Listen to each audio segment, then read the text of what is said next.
We are live. Welcome. Thank you very much for being here. Sorry, I'm a couple minutes late. I just got stuck, as always, doing some work last minute. Jump in the chat, say hello. Let me know any thoughts you have on Freemasonry, positive, negative, or neutral. I hope everybody enjoyed as much as I did. The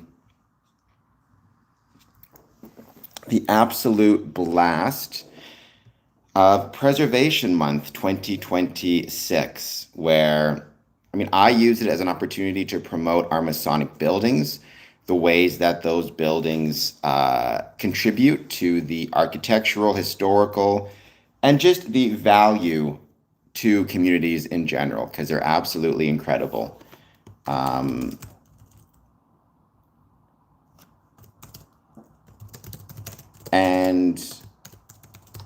if you have not done so yet, I hope that you will check out the National Register of Historic Places. Search some of the Masonic buildings that are there, that are present, because there are some absolutely incredible buildings that you need to check out. And I hope that you will do so. I forget the number now, but there are, I think over 100 or something, at least Masonic buildings. That includes buildings under the, Masonic title, as well as Scottish Rite, as well as York Rite, as well as Shrine, that are listed in the National Register of Historic Places. It's really cool and worth checking out, and I hope you guys will do so. Speaking of our Masonic buildings, this week in Canada is, if I could find it now, make sure I get the title right. There's a few things happening this month that is worth exploring and celebrating. Hold on just one sec. Let me see if I can find it.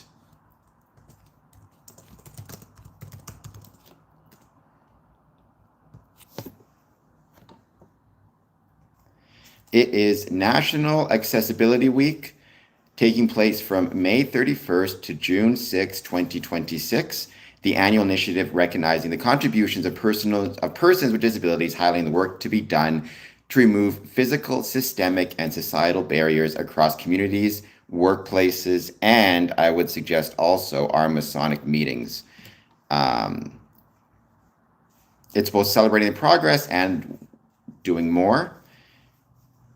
For 2026, join us from May 31st to June 6th to celebrate and promote the valuable contributions and leadership of persons with disabilities in Canada, the work of allies, organizations, and communities that are removing barriers, ongoing efforts to become a more accessible and disability inclusive Canada. The National Accessibility Week theme, building a strong, accessible Canada. Note the term building. It invites all of us, including governments, businesses, organizations, and individuals, to take action to advance a barrier-free country. Significant progress has been made to eliminate and prevent barriers, and by continuing to work together, we can build a truly accessible, inclusive, and equitable Canada. Our country is stronger when persons with disabilities can participate fully in all aspects of society. I would say our Freemasonry is stronger when persons with disabilities can participate fully in all aspects of Freemasonry. And we can empower each other to make a meaningful impact. I'm going to be sharing digital toolkit information. It's a battle, but it goes. What I would say, Bulba butt cards, is it's going well, though. I think so often my focus, and I think this is a focus of society in general, is on physical accessibility, basically making our spaces accessible in a physical sense. Ramps, doors that are automatic, things of that nature. However, we forget accessibility is about more than simply our ability to access spaces. It's what happens within those spaces and how accessible those spaces are. And that includes our Masonic meetings. The ability to get into a Masonic lodge room is great. The ability to meaningfully take part in what is happening in that Masonic room is equally as important. And we're going to talk about that a little bit today. We're also going to talk about that in the coming weeks. Hello, Miro-san. Thank you for being here. Yeah, I know. It's Poke. Good to see you, whatever your title is. This month is also Indigenous History Month. Hashtag National Indigenous History Month 2026. Freemasonry has a really cool connection with Indigenous history across Canada and across the United States and across the world, really. And I want to focus on that as well, as much as I possibly can. So we're going to be talking about that. Also, hello from Poland. Thank you for being here. Also, yesterday was the 225th anniversary of the Mother Supreme Council 33rd degree of the world. Basically, the celebration and the birthday of Scottish Rite Southern Masonic jurisdiction. I want to talk about that as well and the history of it.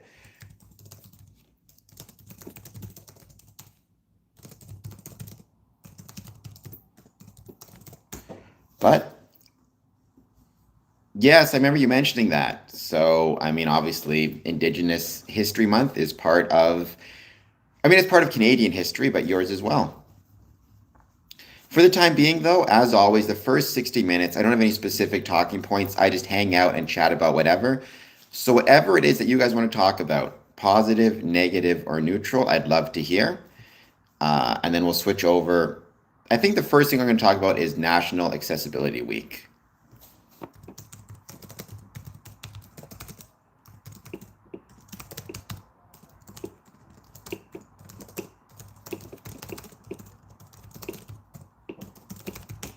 Because again, I've talked a lot about the physical. I've talked about the physical buildings that we have and how important it is that we focus on those. But I want to focus on the physical buildings while also focusing on the experience itself. Both of them are equally important. And those are really important as well to keep in mind, Dad. It's not just about the physical abilities or physical disabilities. It's about mental health issues. It could be sensory disabilities as well, right? Difficulty seeing, difficulty hearing.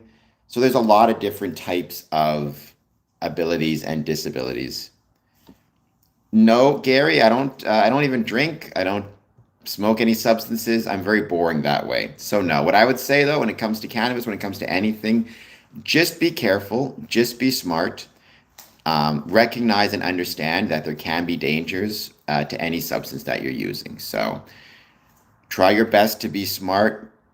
Avoid, avoid avoid problematic usage of anything, in my opinion. But for the time being, let's wait to see who joins. Any thoughts you have on Freemasonry? Positive, negative, or neutral? I'd love to hear them. It's going well, Waylon Parton. How's it going for you? Thank you for being here. I hope you'll take a moment to hit like and subscribe if you're new to the stream. If you're not new to the stream, thank you for joining once again. I hope your day is treating you well. Any thoughts you have on Freemasonry, positive, negative, or neutral, let me know. Actually, I'm going to make this the first poll question.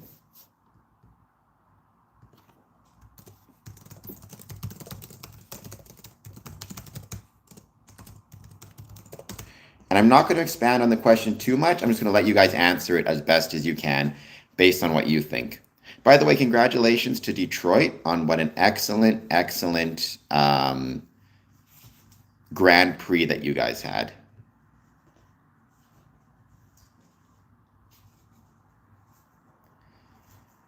Detroit is an awesome city. I love it. And yeah, I had a blast.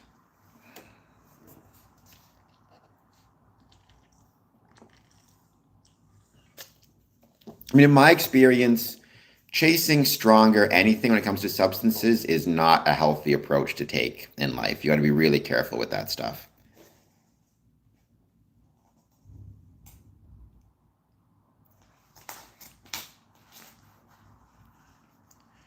But as always, thank you for being here. I hope you guys are doing well. Any thoughts you have on Freemasonry, let me know. First 60 minutes, we just hang out, chat about whatever. Second 60 minutes, we have our specific talking points. So let me know what you guys are thinking.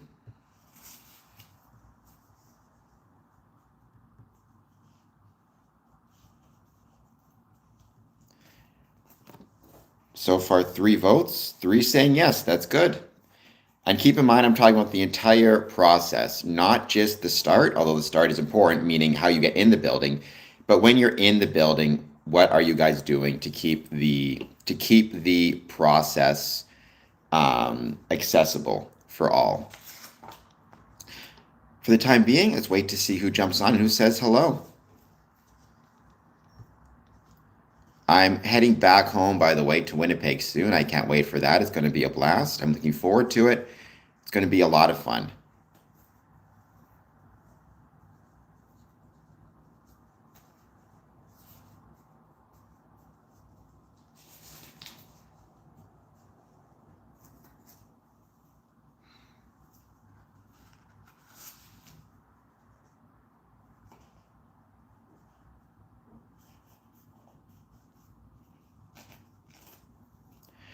Going to give it some time. Wait to see who jumps on and says hello. We got National Indigenous History Month. We've got National Accessibility Week. Also, I should point out, it's Pride Month. I do think we in Freemasonry and everywhere in society could always do more to celebrate or to promote our LGBTQ members. It's also Men's Mental Health Awareness Month. In Canada, men account for 75% of self-harm deaths. Keep that in mind, 75%. I've talked about this in the past, what we in Freemasonry can do to help people with that, to help people potentially, especially our male, our brothers struggling. 988 is the number to call if you're struggling. And happy birthday, happy anniversary to Scottish Rite, Southern Jurisdiction, 225th anniversary of Mother Supreme Council, 33rd degree. When are you going to come by the Masonic Temple for your coin? That's the better question. I mean, let me know some dates. You got my email address, so shoot me off the email and let me know. And we'll do our best to sort it out.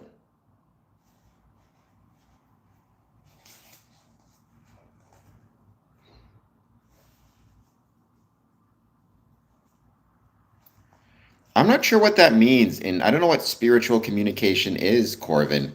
I mean, I think being a Freemason helps you with communication very, very well and helps you have very successful communication, but I don't know what spiritual communication means.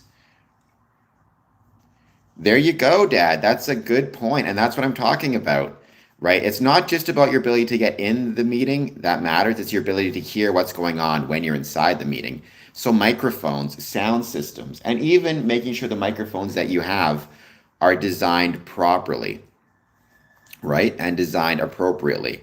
So that matters a lot as well, because there are different type of microphones that are designed for hearing aids. I've even heard of some specialty microphones that are purchased. They're lapel mics, so you clip them to yourself, but you can connect it directly to somebody else's hearing aid. So basically you can send your voice, aside from to the room at large, directly to the hearing aid of brethren who are struggling. So I think that's worth exploring as well.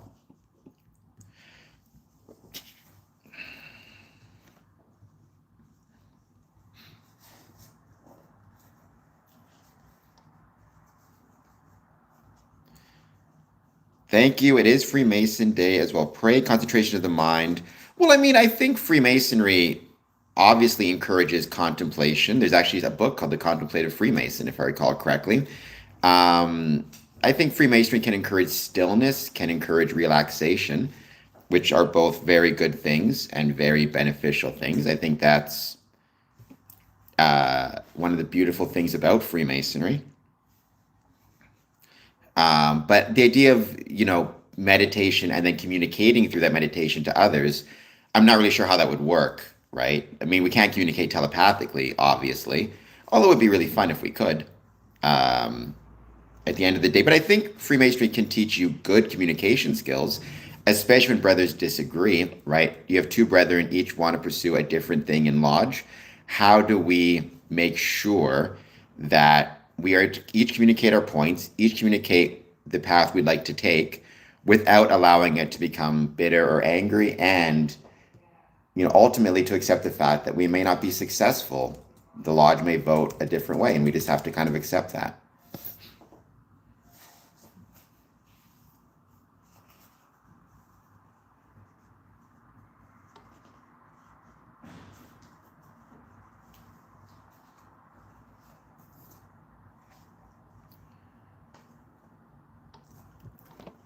I hope everybody, though, is doing well. Capone's, Cap, I'm going to call you Cap. How's it going? Thank you for being here. I hope you're doing well. I hope you'll take a moment to hit that like button if you've not done so yet. Anybody just joining us, please hit subscribe. Let me know how you're doing. Any thoughts you have on Freemasonry, positive, negative, or neutral, I'd love to hear them. First 60 minutes, we just hang out. No specific talking points. We just chat about whatever. So it is beautiful. It is incredibly beautiful. So yeah, I love it.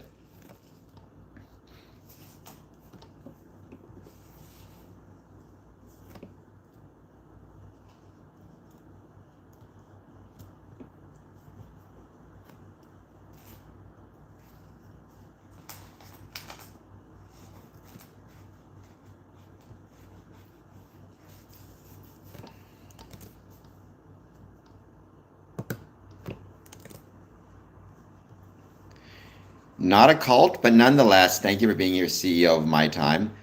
Did you read the story I wrote, Rusty Nails, before we go any further? Because that's the best way to learn about my trip to South Africa is reading the story I wrote on Medium.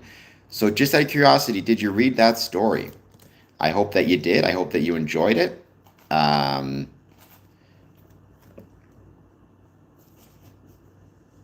If not, medium.com slash, let me just pull it up actually for you, and I'll leave it in the link. Heat wave in Winnipeg. So I'm going to go there and melt is what you're saying, basically.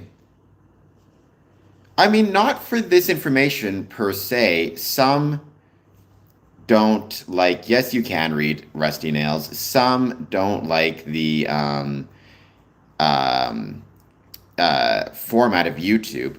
And the reason I say that is because I've seen you read other comments on this channel and respond to them. So yes, you can. I'm going to leave this here. Unless you have text to speech, somehow I've seen you respond to other comments. Medium.com /@Adamson-Cameron-my trip to South Africa.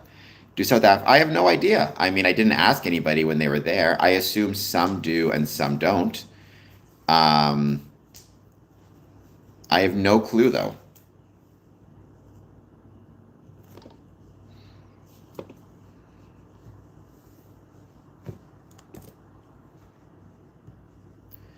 I mean, I think from my perspective, I was there for Freemasonry. So, I wasn't asking people about that. So I did try the, oh my gosh, I'm going to pronounce this wrong, biltong, which is like a South African jerky, which is really, really good. It's like a South African dried cured meat. I had some fast food. See, the problem is so much of my focus was just on getting to Masonic events. I did not really have time to take part in anything outside of that. And so I didn't, I mean, I was mostly just eating fast food and snacks and things like that. I really did not get a chance to do much more than that. But the biltong was really, really good. Right next to where I stayed, it was called Moho Market, and it was full of like these food vendors. I had a lot of coffee because I love coffee, and the coffee in South Africa is really, really good as well. So I did not have fufu, which is like, it's like pebbles of, well, not pebbles, but it's like ground up meat and veg, I think. Did not get a chance to try it, but I'm sure it's really good. I don't know what Bill did. Like, stay with Masons, consider yourself? I was not. I stayed in a hotel, but a very good hotel. I liked it a lot. Corvin, I'm not. Spirituality is not something I'm particularly interested in. That's not to say I don't think other Masons can find spiritual fulfillment within Freemasonry. It's just not something I enjoy very much. So,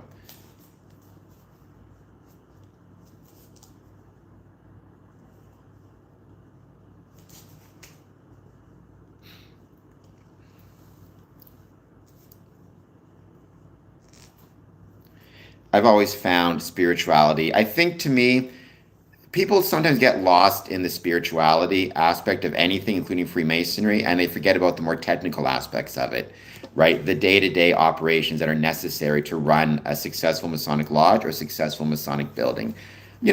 Having a spiritual connection to the story, having a spiritual connection to the story of, Hiram Abiff is great.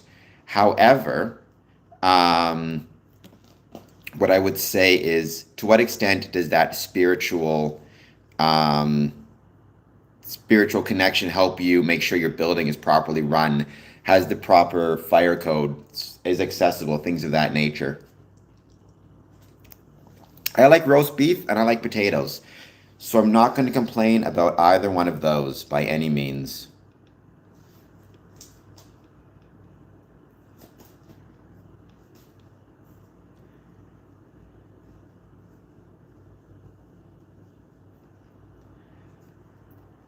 I don't think I did. I mean, I had the biltong, and that's like meat that's like dried and cured. I had venison, which I don't know if that counts as bush meat, but otherwise it was like beef primarily. But nothing, again, no really special foods. Right next to where I lived, um, and how close I was to where I lived. I ended up with, or not lived, but stayed. There was a lot of fast food restaurants, so primarily that's what I ate was fast food, which again it was very good. I loved it, but you know, roast beef and potatoes are good. Didn't have any bats, didn't have anything like that. Again, most of my focus was on going to Masonic events, Masonic lodges, things of that nature, which I did enjoy quite a bit. The conference was really, really fun as well. That's something I enjoyed. The Cape Town International Conference Center was beautiful. Seeing the um, Table Mountain was incredible and beautiful as well. I loved that very much. So it was really, really fun. I had a blast. It's a beautiful place. The things I learned most from my trip to South Africa are the things I was reminded of most. First, the value of, you can say grace. I mean, I would call it an invocation, but people have said prayers or grace to the, great architect or to the supreme being before lodges, before dinners. Some lodges do it as a matter of course, some do not. The things I took most from my trip were first, again, especially in 2026, the importance of traveling safety. Registering with the Registration of Canadians Abroad service because I was traveling through Doha, through the Middle East, where there is the risk of hostilities related to America, Iran.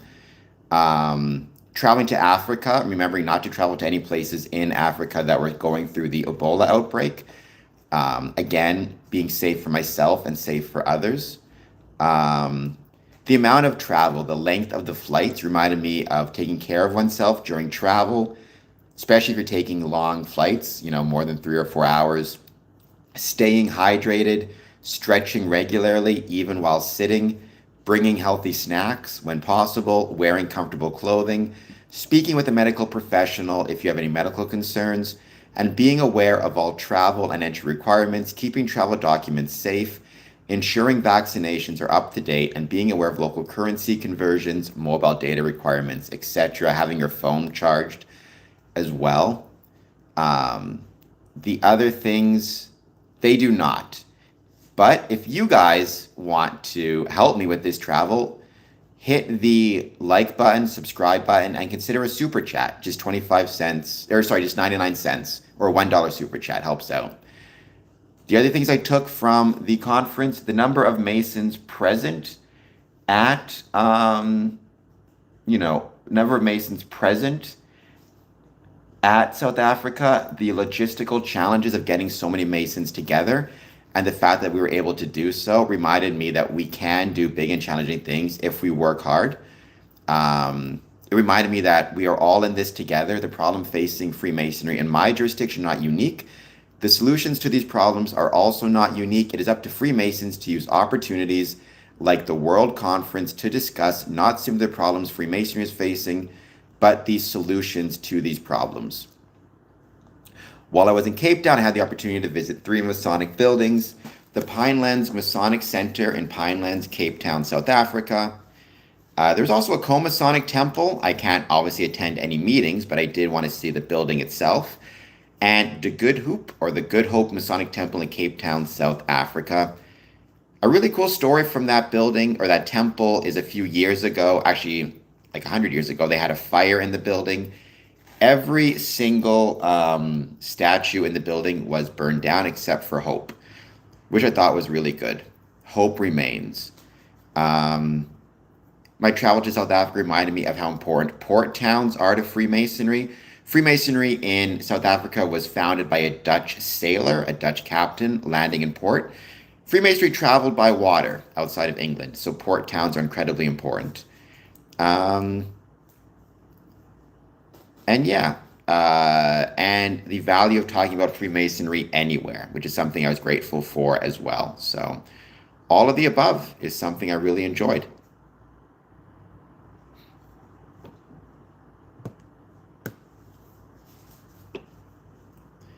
And that's just a few of the things. So, from now on, please hit like, please hit subscribe. Any thoughts you have on Freemasonry, let me know. I'd love to hear them.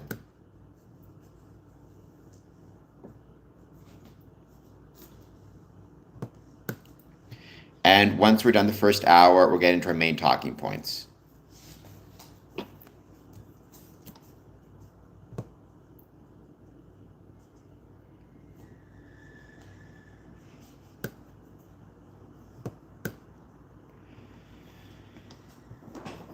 For the time being, though, let's see who joins. I have no idea if bushmeat would be kosher or not. I don't actually know what the rules are around what makes something kosher or not kosher. But yeah, it's not something I'm aware of how it works. It was, I will say this though, the biltong I tried was really good. The food I ate was really good. A lot of it was nothing unique to South Africa, a lot of fast food, because again, so much of my time was just based on travel and the dedication I had of traveling around. But yeah, I really enjoyed it. It was wonderful. South Africa is beautiful, so I'm grateful. And anybody else who's interested in my trips to South Africa, please follow me on Medium. It's a little thing, but believe me, it helps out big time, and I would be truly grateful. We're going to give it a bit more time, see who joins.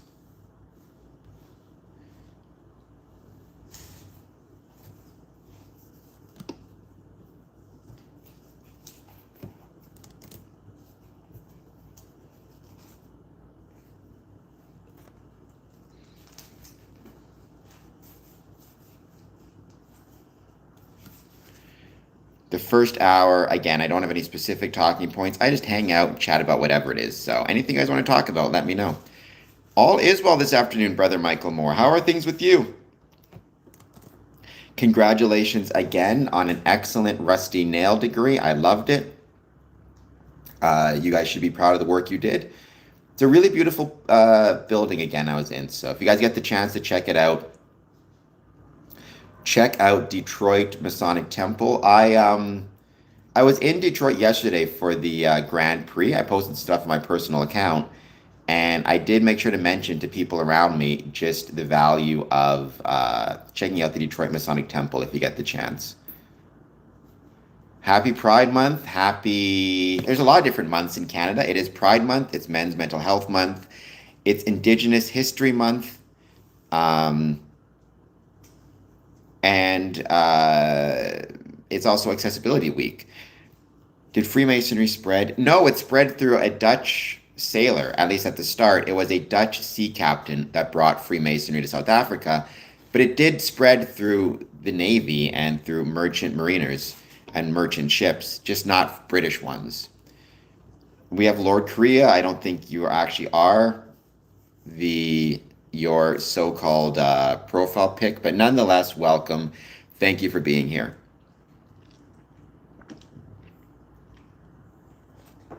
I hope you guys are having a great day. Please take a moment, hit like, hit subscribe. Any thoughts you have on Freemasonry, positive, negative, or neutral, I'd love to hear them.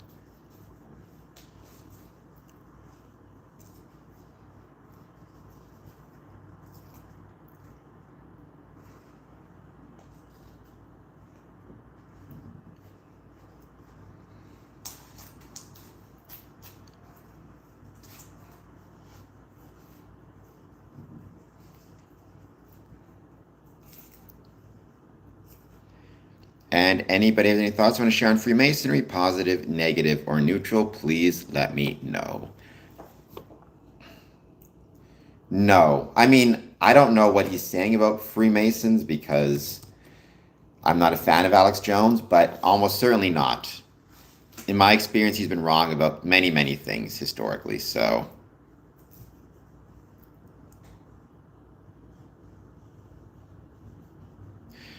So no. I mean, Brother Michael Moore, usually you can't share links on this, on like your uh on the chat. YouTube doesn't like it. I mean, what's it called? Just put the name in, and by all means, people should check it out. Michael Moore's a great Mason. He knows a lot so about the shrine as well as Freemasonry in general. So, by all means, check it out. Um, why is it not cool being in a clique? Like, it depends on the clique and what the clique is, right? If the clique is a gang of some sort, then I would say it's not cool because you're out there committing crimes. If the clique is, I don't know, you're a Freemason, for example, then what's wrong with that? YouTube, I do not. I have no musical ability at all. None. I used to play the piano, but I don't anymore. When I was really, really young. We used to. It's been a while since we have, unfortunately, but um, I mean, and not my lodge exclusively, but our district used to do that all the time, and so it was really special, and I really enjoyed it um, when we would attend parades and special events. So I don't hunt. I have no issue with hunting so long as afterwards you eat the animal and use as much of it as you can. I'm not a believer in sport hunting or hunting just to kill an animal. I think that's cruel. But if you're hunting for the sake of eating the animal, I have zero issue with it and zero problem with it. And probably hunting an animal and killing it is probably more humane than what a lot of animals go through that I eat based on what I buy at the store, right? I mean, the farm factory type of stuff. So I'm not inherently opposed to it. It just depends on what it's doing. Okay, Michigan Laws of Research and 1542. Michigan Laws of Research and Information number 1. Check those out. Type them into your search engines.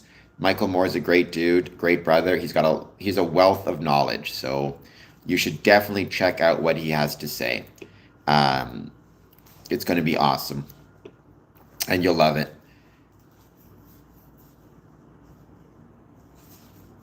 Well, Nam, whenever blood is involved, I always say go to the hospital. So once again, no, different Michael Moore. Many people have made that joke, though. Different Michael Moore. But we're just going to keep hanging out. We're just going to wait to see who joins. Please take a moment, hit like, hit subscribe. Any thoughts you have on Freemasonry, positive, negative, or neutral, I'd love to hear it. Oh, well then no. I mean, if Michael Moore was on this stream, I would be getting a lot more views, believe me. But yeah.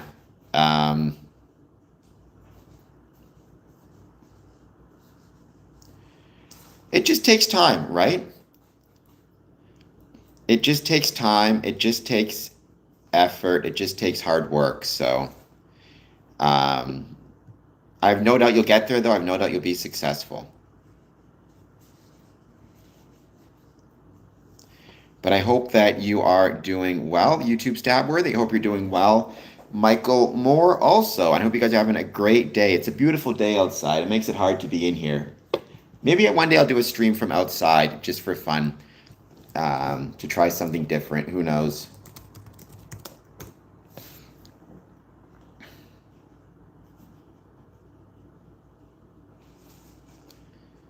Today is also National Health and Fitness Day. All the work I've done on being healthy, exercising, I should have posted something. Maybe I'll go down and do some push-ups at some point to celebrate. The National Health and Fitness Day, at least in Canada, the first Saturday of every June, which I did not know.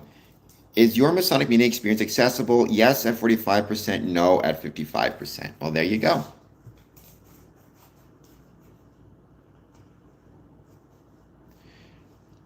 That is kind of gross, YouTube stab worthy.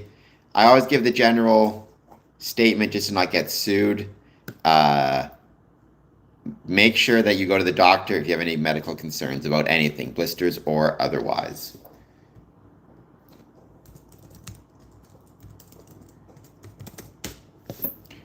Just gonna keep hanging out. Again, the first 25 minutes, no specific talking points, we just hang out. I could do a walkthrough stream of the lodge when it's not working, when it's not in labor, right? And I also would have to be careful as to if there's Masons there, they don't want to be on YouTube. You have to respect their privacy. But during a meeting, no, because meetings are meant to be private. Unless you get permission. There are some lodges that are streaming certain parts of their meetings now. So there is that. You're close. I'm 42. So thank you for saying I look at least a little bit younger than I actually am. I'm much obliged and much appreciative of that.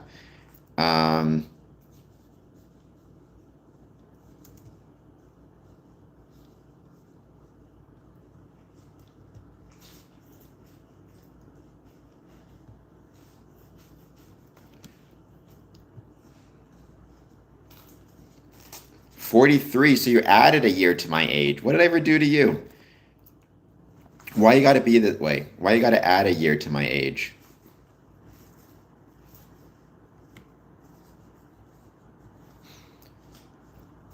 We did. Now, some jurisdictions, YouTube Stabworthy, did actual, like, full lodge meetings with ritual and with everything else involved with that. And they tiled it to make sure exclusively Masons could attend. And they would have a waiting room, like a virtual waiting room where you would be put there first, and then a Tyler would meet with you through Zoom to make sure you were legitimate. Other jurisdictions, like mine here in Ontario, we did exclusively non-tiled meetings. So there's no ritual, but every month we'd get together, talk to each other, see how we're doing, maybe do some Masonic education, some Masonic history. So that stuff was really, really fun. And then we also welcomed non-Masons to join those meetings to say hello, see how they're doing, see if there's anything they wanted to talk about or ask any questions. We also did a lot of really fun events. We did a virtual beer and cheese tasting, a virtual whiskey tasting. I loved them all. It was a blast. I really, really enjoyed it. And I was grateful for it. I was really proud of Harmony Lodge. It was the one lodge that did not miss a single meeting or single summons the entire pandemic. 42nd.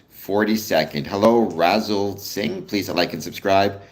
I don't think Usain Bolt is a Freemason. I mean, he could be. I could be incorrect, but I've never heard that he is a Freemason. My suspicion is he's not. Masons don't have so much income. Some of us do. Like, some lodges are doing very well financially. Some Masons are doing very well financially. But by the same token, many Masons and many lodges are not. It just depends on the lodge and how they are. You know, it's very complicated. It's kind of like, you can't say that this idea that Masons are rich or famous or powerful, it's baloney. And anybody who tells you that is trying to scam you. So keep that in mind. So just having the ring does not automatically mean you're a Freemason. You can buy those rings at, all sorts of stores and shops. It could be passed down from a family member. It might not even be an actual Masonic ring. I've seen people claim, like Erica Kirk, for example. I saw people claiming that she was wearing a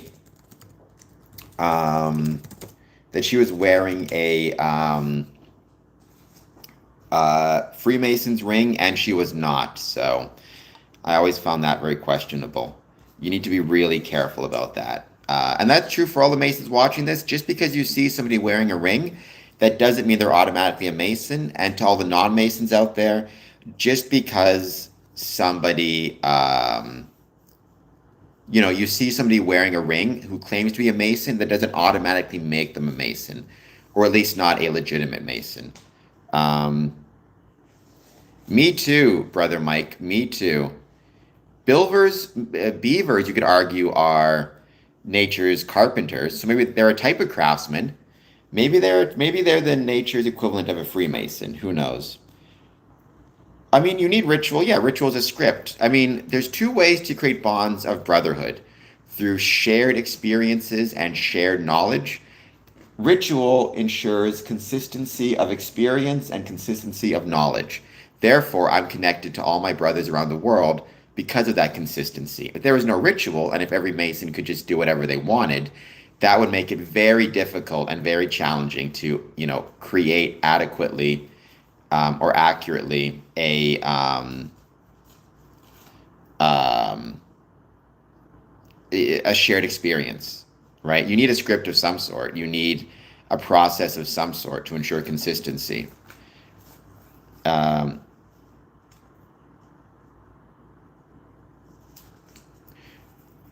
when you say I won't answer you correctly, why would you assume that? Checkered floor, keep in mind, checkered floor is not everywhere in Freemasonry. Like in Ontario, we have mosaic pavements. Generally speaking, duality, right? Light and darkness, maybe good and evil. I think light and darkness, just duality as a general rule. I'm trying to remember we're always walking that path. I'm trying to stay upright and towards the good side as opposed to the more negative side. Um, so whenever people ask about the rituals consisting, I always say, if you want to learn more, you got to join. I always give a very simple answer. It's a true answer, but it's simple. There's nothing in any Masonic ritual that is against one's civic, religious, or moral responsibilities or against one's familial responsibilities, nor is there anything illegal. I always say that because a lot of conspiracy theories like to say otherwise. Beyond that, it's a learning experience and it's a way to learn more about the craft and a way to be bonded to your brothers through the shared experience. What do we physically use? It depends on the degree. Every degree has a different items, different symbols. At the core, though, what is used is the lodge room, and then it's filled with different things. Tracing boards are very common use as well. So there is that. Goodbye, Dad. I love you. Thank you for being here. That cool, bro. Thank you for being here as well. Please hit like and subscribe. There are many Freemasons who are Christian who would say Jesus loves you. That is absolutely the case. Um, I think YouTube stab worthy. A lot of animals change their environment. Just by being in an environment, you change it, right? Like every time a predator hunts and kills a piece of prey, or a prey animal, it's changing the environment. It's just the extent of it. Certainly, no animal changes their environment to a greater extent than humans, which is obviously not the best thing ever. I wish we as humans were a bit more respectful of the earth. Would be nice. Um, oh, I'm aware of plenty. I'm aware of plenty of lodges closing for a variety of reasons. It's unfortunate, but it's happening across North America and some places the world. Dwindling numbers is a big issue, both dwindling membership numbers as a whole and dwindling attendance. So there's a lot of issues that we're dealing with.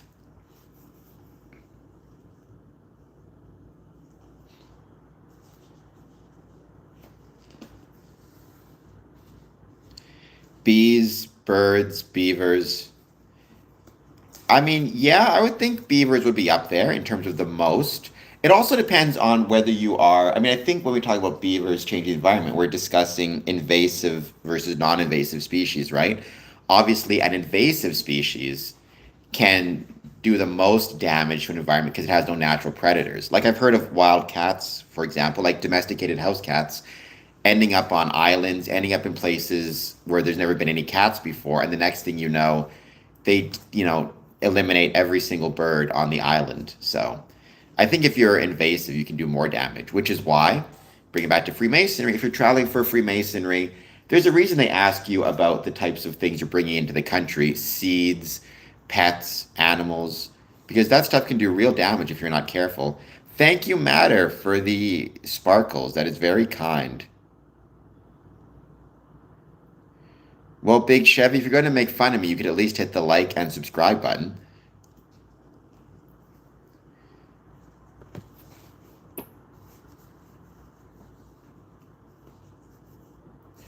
Well, maybe your pattern recognition.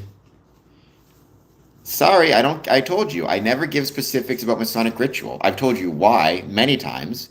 At the end of the day, if you want specifics, you can find it online, but I'm not going to give them to you. Um, no, I was born and raised in Winnipeg. Currently lived on Ontario the last 22 years, 23 years. Freemasonry has nothing to do with Lucifer, despite what Albert Pike says. Um, but I've told you why I don't give specifics about ritual, Noodle. Now, if you don't like that answer, that's perfectly fine. You don't have to, but it is what it is. No, that's not why, and that's not why. At least that's not the answer I've ever given. Now, if you choose to believe it, then so be it. It's one of those things, right? I can only tell you my reasons for not giving specifics, but you can choose to believe me or not believe me. Um, well, what would be more upfront? Again, the reason I don't share the specifics of Masonic ritual is because maintaining the secrecy or the privacy of the rituals maintains the bonds between past, present, and future generations. There's two ways to maintain or create bonds of brotherhood: shared experiences and shared knowledge. If I start to tell you guys or share with you the specifics of ritual, the knowledge is no longer shared amongst Masons, it's shared amongst everybody. And that impacts my connection to my brothers. No different than if I had a family recipe of how to make grandma's cookies. If I share that with people outside of the family, I'm less connected to my grandmother and I'm less connected to my family members. Now, I can share the cookies themselves and the finished product, which is what I do on this channel, but I'm not going to share the recipe. The other reason is it does provide spoilers, which is unfortunate, right? Masons, you will get more out of the ritual, you'll get more out of the ceremony, and you'll have a better Masonic experience if you go in without pre-expectations. So you need to keep that in mind as well. And if that's not good enough for you, then so be it. Well, again, the brotherhood isn't secretive. Some of the processes are secret, but the brotherhood is not secret. Again, it's like the family recipe. My grandmother's cookies aren't a secret, but the recipe for them is. And the reason the recipe for them is a secret is because maintaining the recipe within the family maintains the bonds between the family. If everybody could, if everybody had access to the recipe, then it's no longer special to the family. Yeah, but my method might be different than your method, and my method might be unique to my family, and I want to keep that method unique to my family. And my method might make more delicious cookies, which is why I want to keep it for my family. Um, again, there's a million ways. The results of Freemasonry, brotherhood, kindness, charity, hard work, dedication, all of that is, something that is unique to or an important part of Freemasonry. But you can get those same skills through being a football player. You can get those same skills through team sports, through knitting clubs, whatever it might be. At the end of the day, Freemasonry is just one way of many to develop those skills. But the skills themselves, the abilities, the benefits are not secret. It's just the process. And for the millionth time, the reason we keep the process secret is because it maintains the bonds between the brothers of past, present, and future generations.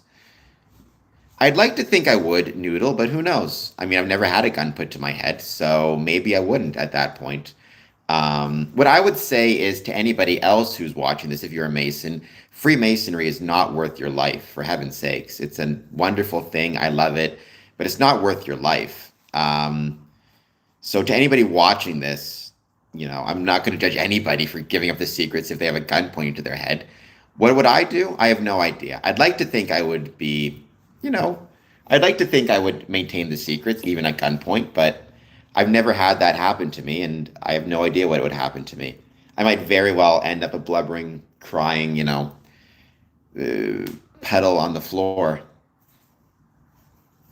I don't consider myself to have higher knowledge.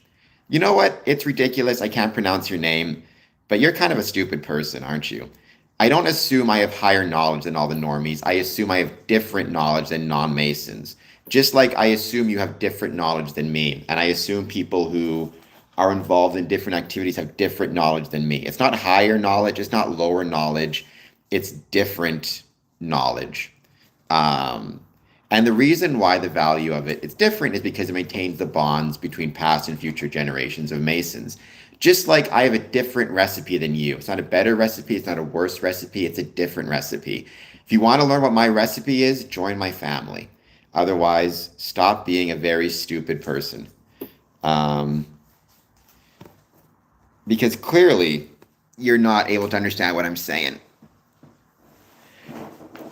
Right? This idea that Freemasons have higher knowledge is stupid. Of course, we don't have higher knowledge in that, it's better than anybody else's. It's just different.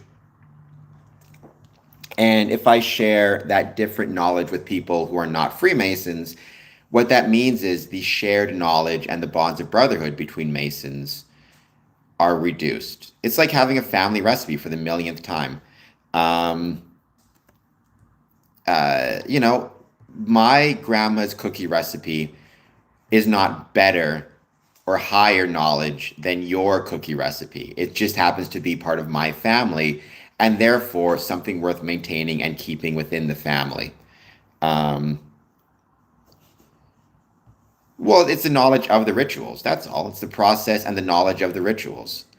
You want to know these rituals without joining because you want to have knowledge without putting in any work. It's like you want to be it's like you want to know a family recipe without knowing, without being part of the family, which seems to defeat the whole purpose.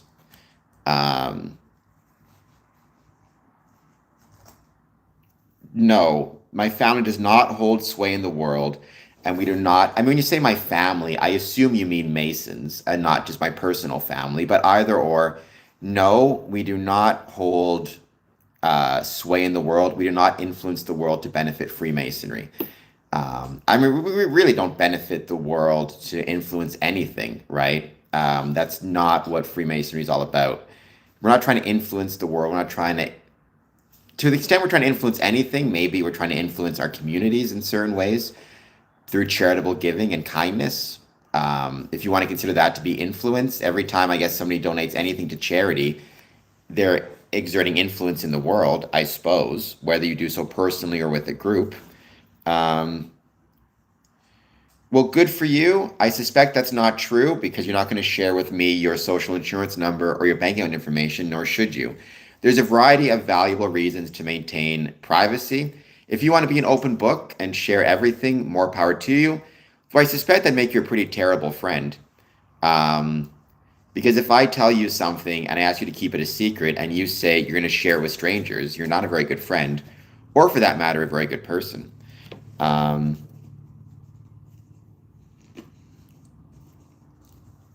no, Alcatraz.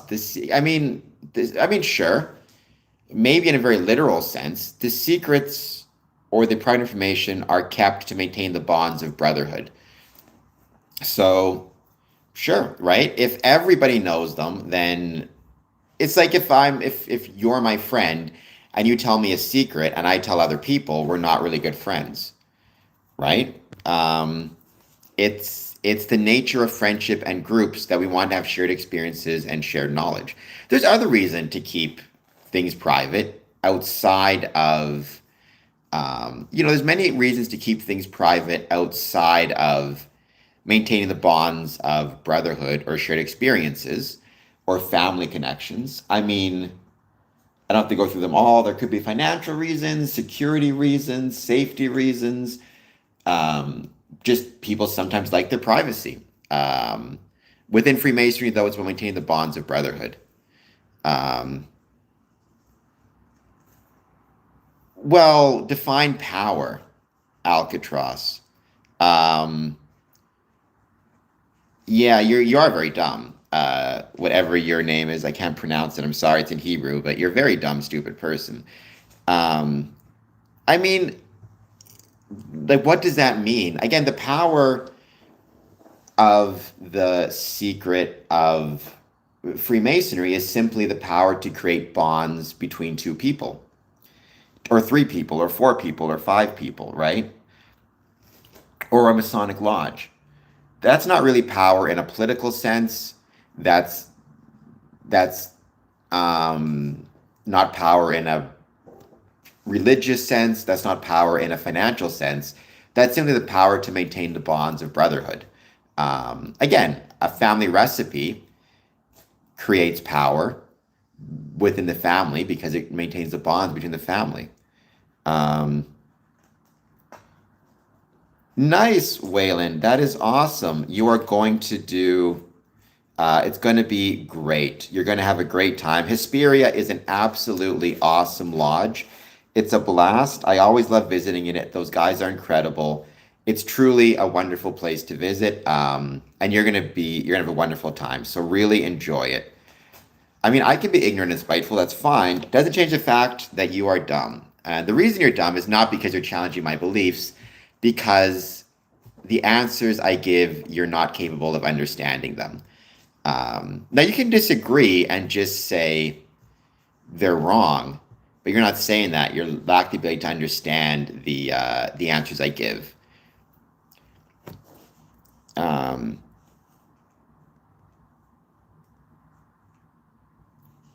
right. So, but Waylon, you're gonna have a blast. Hesperia Lodge is an awesome, awesome lodge. Um, People want to know secrets. Well, again, some people want to know secrets. I don't think everybody inherently does. I think that's kind of a myth that everybody automatically wants to know secrets. Like if I'm walking down the street and I see two people talking to each other, I don't need to know what they're talking about. It's not my business, right? Now, if I'm one of their friends or their Masonic brothers or whatever it is, that's different. Then maybe I do want to know what they're talking about. But inherently, like I don't need to know, for example, the rituals and ceremonies of the Knights of Columbus. I'm not a member of the Knights of Columbus. I don't need to know their secrets. Their secrets are for them.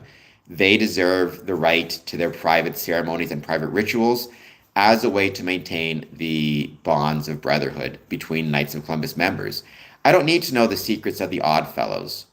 I don't need to know the secrets of the Elks or the Moose. It's not my place. Um, um, to know those secrets, right? I think this idea, like it's to a certain extent, it's why are the secrets being kept, I suppose. But even then, like I said, different groups have different private ceremonies and private rituals, and that's okay. I don't need to know again what the Knights of Columbus rituals are. Maybe one day, if I ever converted to Catholicism, decided to join, that's different. But for now, I'm happy to allow the Knights of Columbus to have their own rituals and their own ceremonies. Same thing with the Elks and the Moose and whatever else it might be, right? They have the right to their private ceremonies, they have the right to their private rituals, they have a right to privacy. They also have a right to privacy without being judged for wanting that privacy or without people assuming negative connotations to it, which is another huge issue. Um, People not just have the right to privacy, but they have the right to not be judged either on an individual or group level for wanting that privacy. Um, right. And the other thing is for Waylon, as he mentioned, he just put through his dues. He's going to be joining Hesperia soon. Hesperia is an awesome and incredible lodge. He has the right to go through his ceremony and his ritual without having it spoiled for him by somebody like me sharing the secrets online. He should go through it without spoilers because the experience will be much more meaningful and much more enjoyable going through it without people saying what the rituals involve. Um, and that's always my advice to new candidates is look, you can go online and you can find all the information that you want. It's not going to ultimately you're better off and you're going to enjoy the experience so much more simply by first and foremost going in relatively blind and just paying attention. Don't go in with expectations. Go in with don't go with expectations. Go in expecting things. Sorry, don't go with expectations. Go in rather with your ears open, listening, and enjoying the process. Just enjoy it. It just takes one time, right? It's you only get one degree. Um, you only get one first degree, one second degree, and one 1/3 degree, right? Enjoy each one.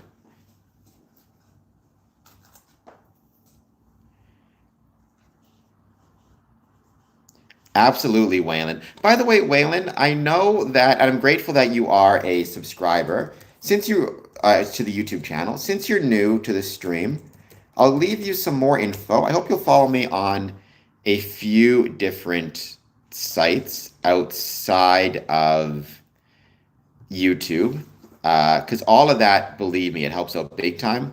So, just give me one sec. Let's see. You can follow me on medium.com. I write about Freemasonry there. It's completely free, and it can be, I have a lot of cool stuff on there. I'm on Instagram. Hold on just one sec.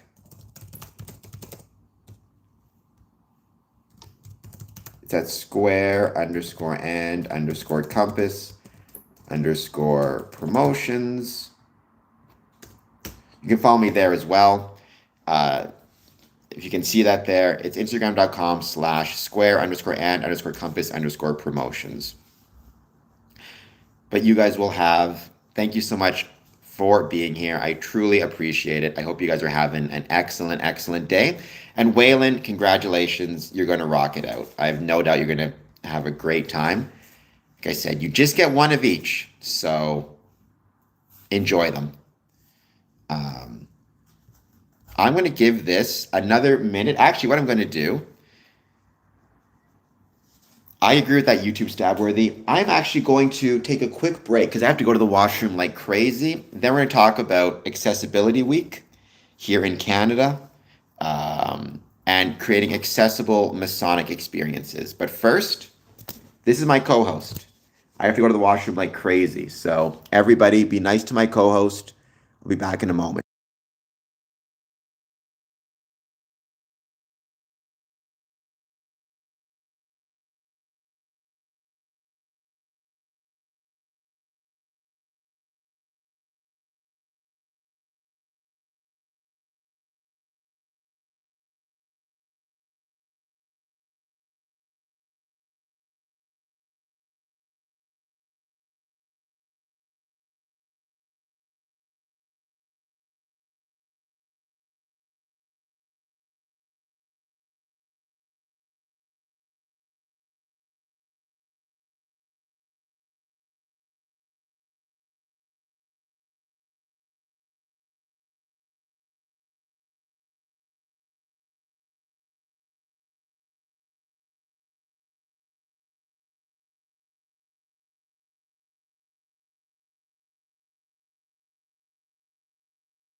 Okay, we are back.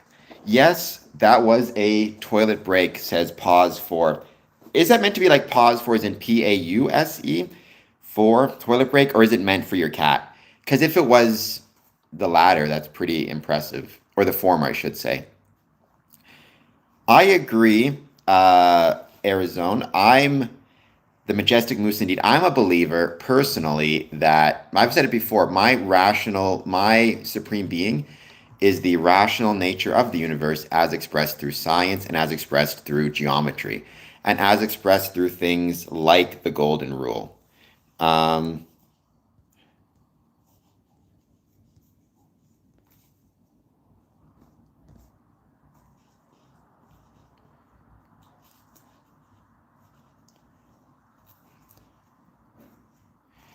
there's obviously difference. So, I mean, everybody knows.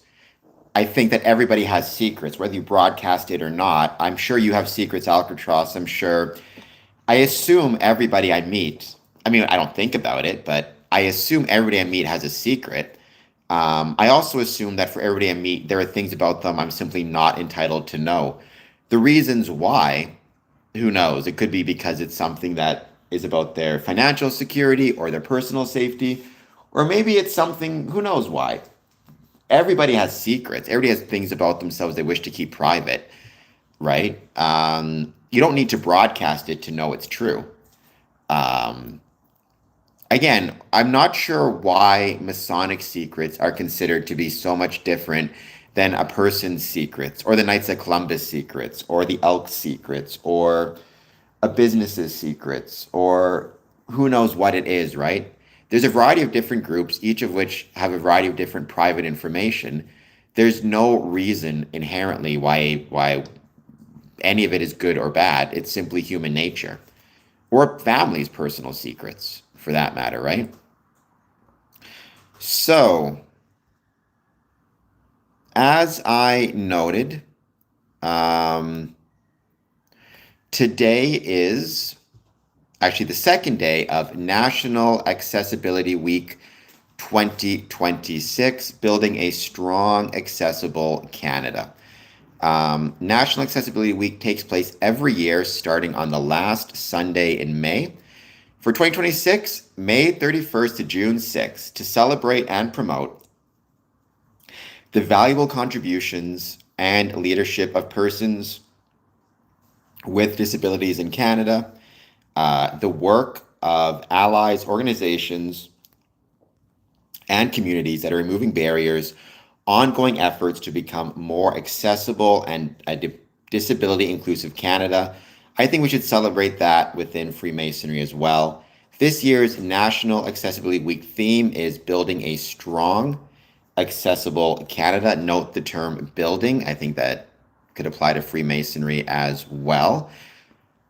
The most important thing, I think, when it comes to this idea of accessibility and Freemasonry is trying our best to create accessible experiences. Now, accessibility experiences, you can divide that into a variety of different areas, right? So right off the bat, you can divide that into, or the first section is the accessibility of the Masonic building or location in which you meet. For obvious reasons. That's number one. You can't take part in Freemasonry if you can't get to the you can't take part in Freemasonry if you can't get to the building itself.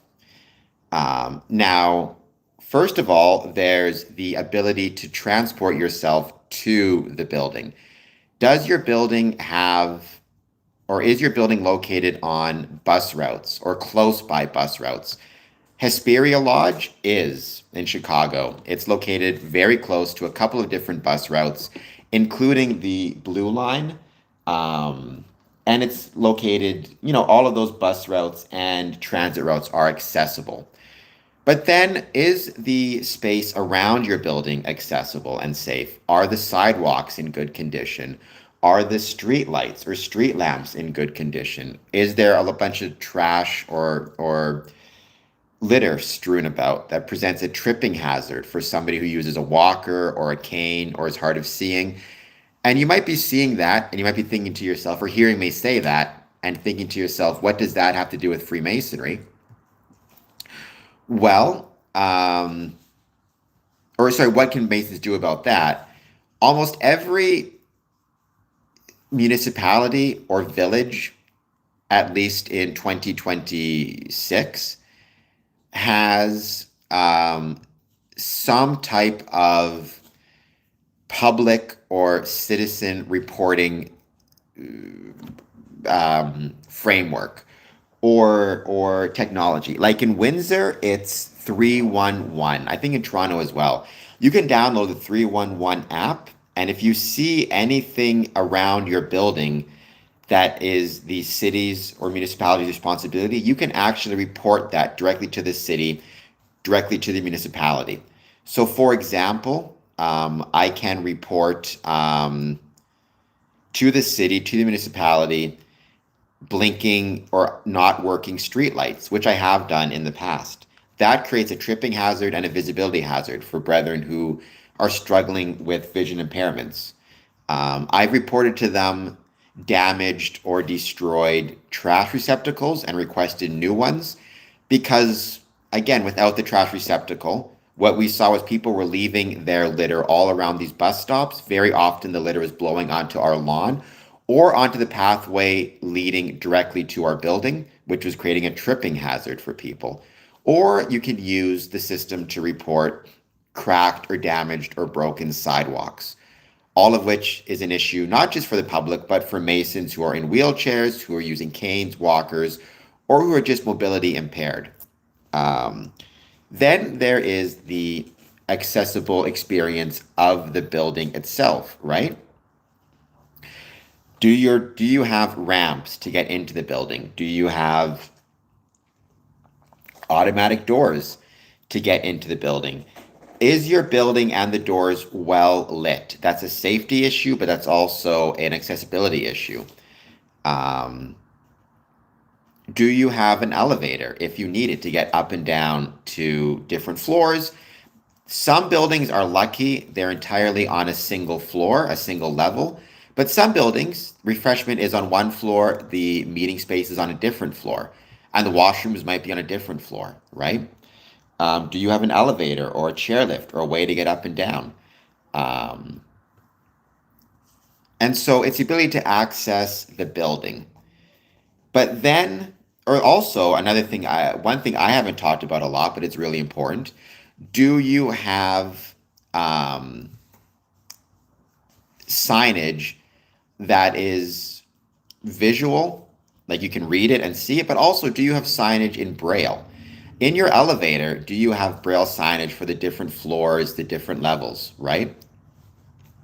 All of that stuff is incredibly important and matters a lot. And it's little things. One of the things I was most proud of when I was involved with the building, Windsor building, was organizing and making sure we had Braille signage in our elevator and Braille signage on our major entry and exit, or on doors, to make sure people knew who are hard of seeing. But then there is the Masonic experience itself of the actual meeting. So, for example, one of the big things is your meeting welcoming? Is your building welcoming for guide dogs? Is your building welcoming for service animals, which could be very important parts of a brother's ability to take part in day-to-day life? So you need to keep that in mind as well. Also, what about for those who are hard of hearing? A brother may have no trouble getting into the building, no trouble getting to the lodge meeting, no trouble getting to the lodge room. But if your building, if your lodge room is big enough and not acoustically designed, what if they're hard of hearing? What if they are deaf or almost deaf? In some cases, that might mean you need to, especially for public events, include a sign language interpreter. Or maybe it's worth Masons trying to learn some sign language to communicate with the brother who's deaf. There also are new technologies that you can purchase a microphone, clip it to you, and the microphone connects directly to a brother's hearing aid.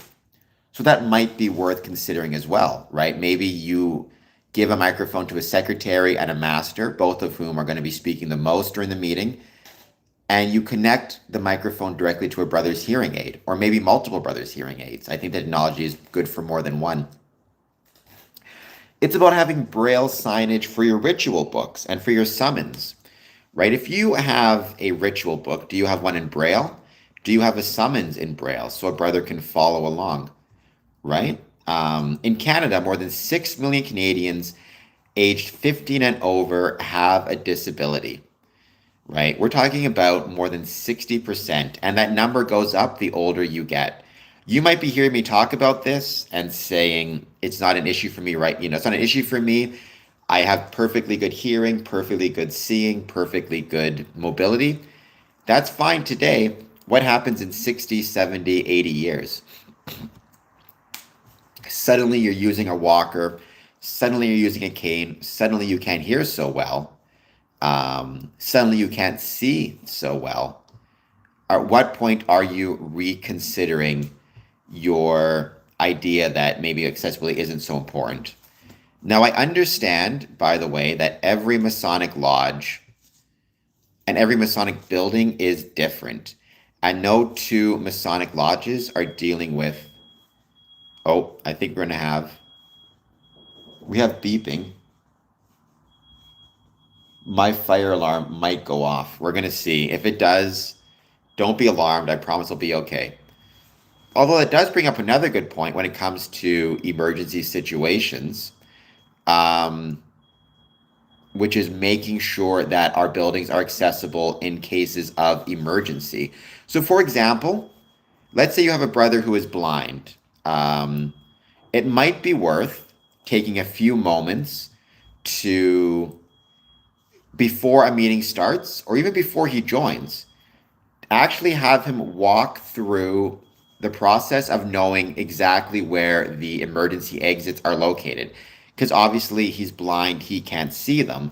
So what that means is maybe you just walk with him and show him this is the pathway to get to the emergency exits. This is the number of steps up or down. This is the stairs. This is where the possible tripping hazards are. Have him walk the path a few times.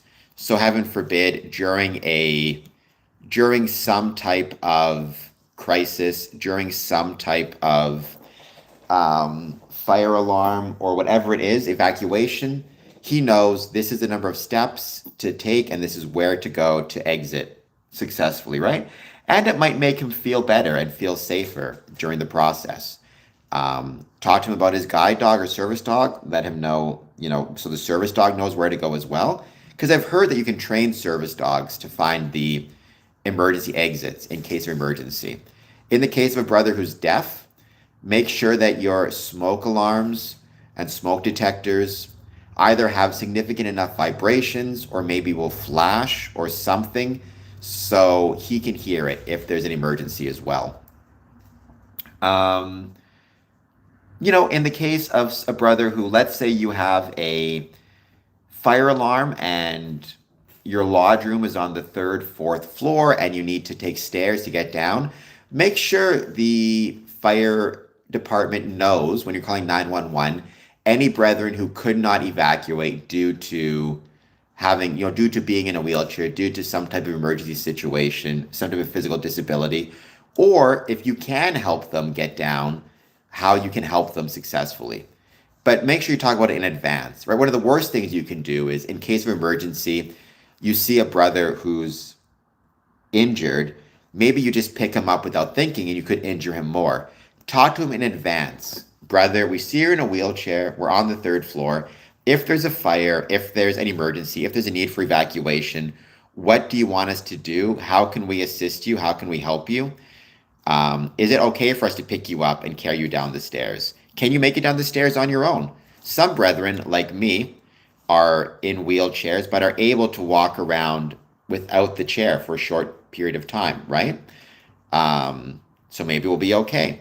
Or do we need to when we're talking to the fire department, do we need to let them know, that you're here, that you need help and you need assistance?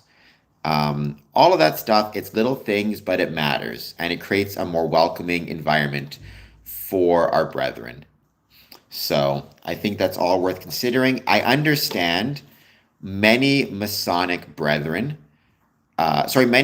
buildings are older. They're heritage buildings, they're historic buildings. It's very expensive and costly to add accessible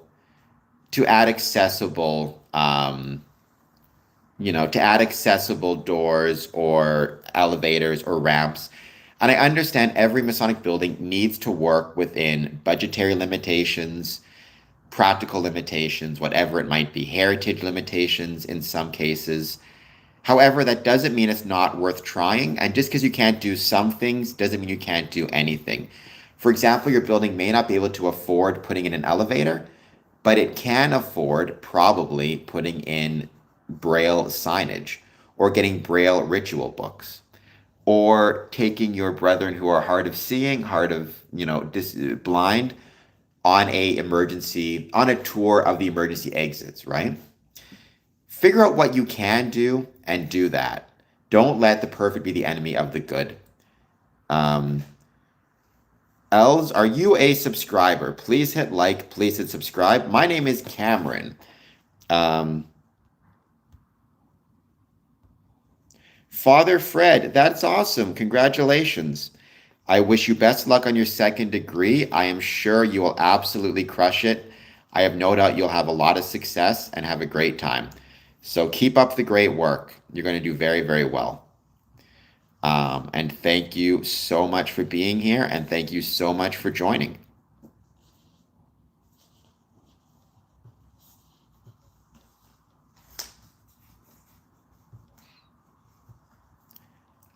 So again, National Accessibility Week, May 31st to June 6th.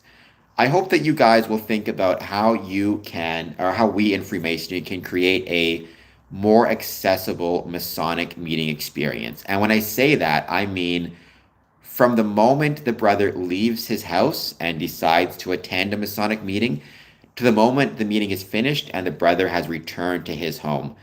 Was getting to the building as accessible and safe as possible? Was getting inside the building and getting to the lodge room as accessible and safe as possible? Was the meeting itself as accessible as possible and safe as possible? And was leaving as accessible and as safe as possible?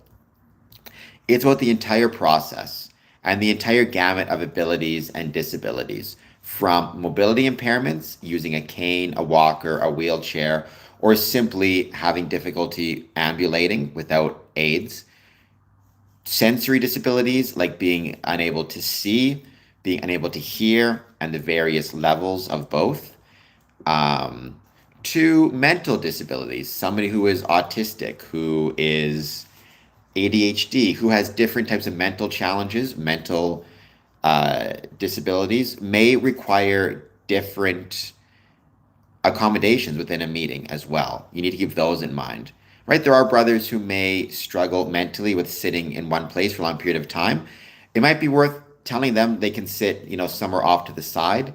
And if they need to, for example, stim, they can do so in a more inauspicious or inconspicuous location. Hello, Andre Explores It. Thank you for being here. Is it Andre Explores It? Andre Explores It. Please hit like, please hit subscribe. What have you been exploring lately? I'd love to know. Anything involving Freemasonry. And I hope that you're having an excellent day as always. Help me out. Hit that like and subscribe button. Help me get closer to... I'm getting close to 4,100. My hope is to get to 5,000 subs this year. I'm at 4,055, so I'd love to see if I get to over 5,000. Or is the Mason's best secretary? Is that Amity, which is a great tool, by the way. If you want to talk about great tools for Freemasonry.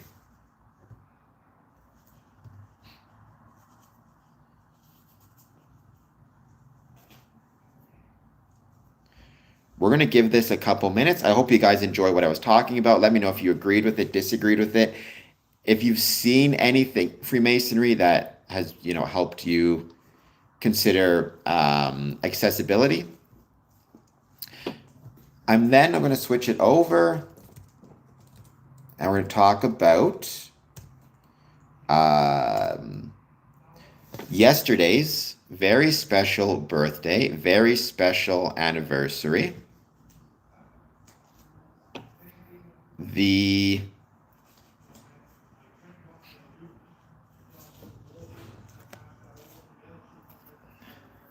225th anniversary of the Mother Supreme Council, 33rd degree of the world.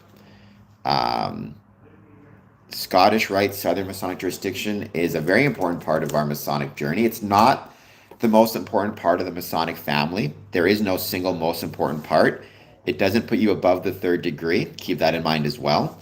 But nonetheless, Scottish Rite is a valuable part of our Masonic family, and I do want to make sure to celebrate their success, celebrate their anniversary, 225 years. Talk about something to be proud of.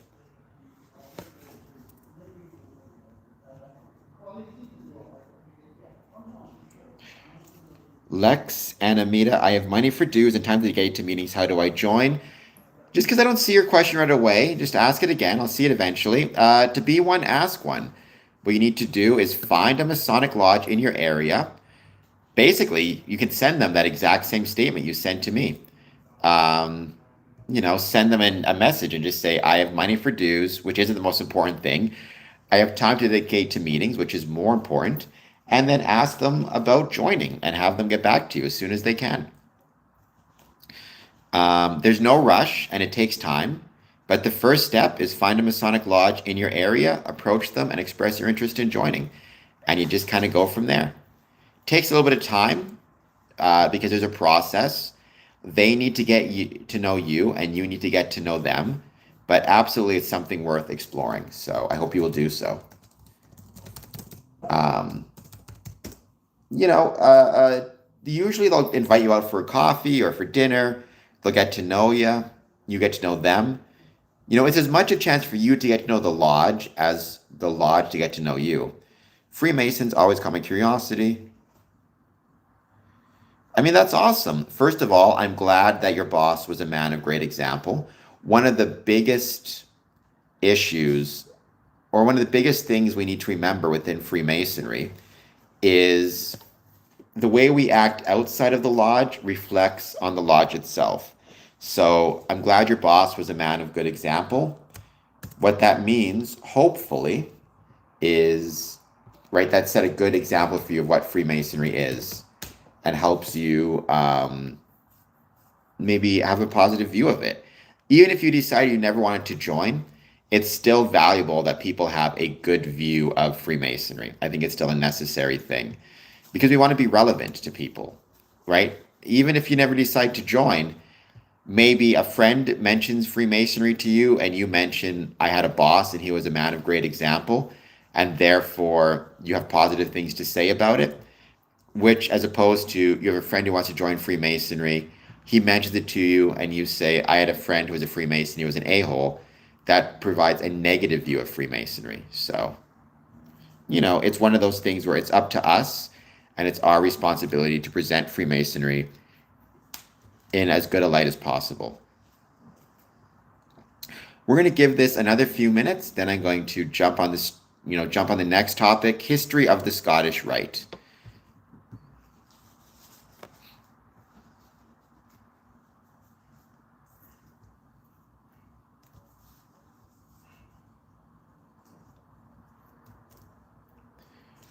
But I just want to give it a couple more minutes. Wait to see who joins.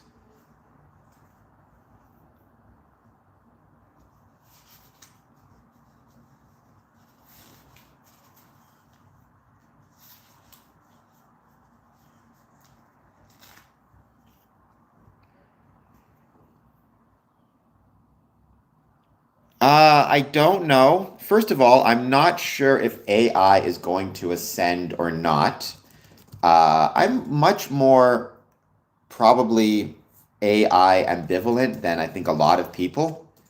I actually like AI a bit. I've always been pro technology, right? As someone who basically I'm allowed to live today, um,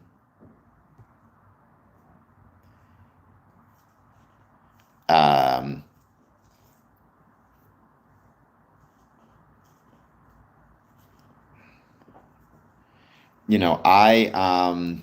I'm a pro technology person.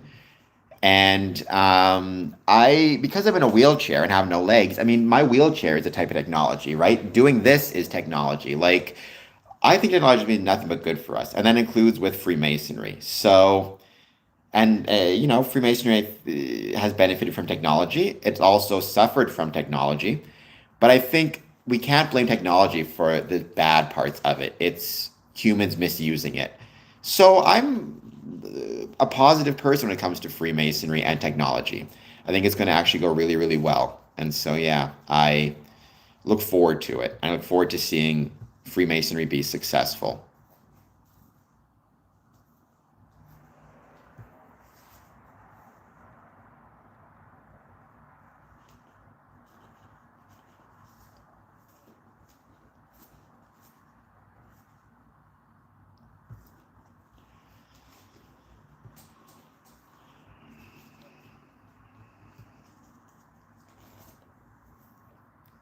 And so I don't put it this way. I don't think we in society need to worry about humans being, I don't think we in society need to worry about humans being taken over by AI or conquered by AI. I think human beings are sufficiently dangerous to one another as it is. I'm not worried about AI adding into that in any way, shape, or form.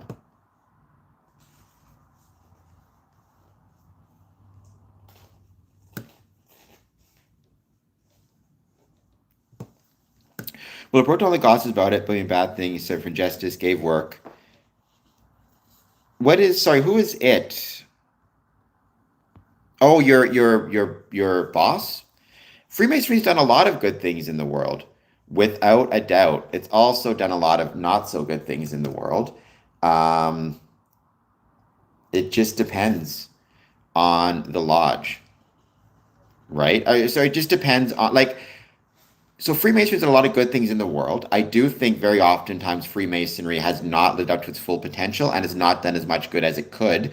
But that's because of the lodge itself and the lack of work by the membership and the lack of dedication by the membership. If Freemasons or men in Freemasonry dedicate themselves to Freemasonry and the best parts of it and the parts of it that make it good and make it a positive force, Freemasonry can do some incredible things for society and for people, including putting food on many families' tables. I've seen, many times Masons who would have been homeless would have been, um, would have lost their homes. Their families have been on the street, if not for Freemasonry stepping in with benevolence and stepping in to assist them. So, no, Freemasonry has done a great deal, um, without a doubt, for society and for communities. Unfortunately, I don't think it's doing all it can do. And because of that, I think that it's a shame in some ways. Like, one of my favorite quotes is from Voltaire, who was a Freemason, by the way. And he said, "Man is responsible for all the good he did not do." I think in some ways Freemasonry is like that. There's a lot of good that Freemasonry could be doing and is not. And the reason, unfortunately, that it's not doing all the good that it could do is because the membership is not dedicating itself as fully as it could. Um, and so I think some Masons may need to look in the mirror a little bit and think about all the things they could be doing for Freemasonry and for the communities. Is USA Freemasonry dying? Hello, BG. Please hit like and subscribe. No, well, it's definitely hitting a really rough patch, Mr. Barr, and it has been hitting a rough patch for many, many decades now. It's gotten worse, I'd say, the last 10 to 20 years. Here's what I'll say. If it is dying, it's self-inflicted. The problems within Freemasonry and the struggles it's facing ultimately are not the fault of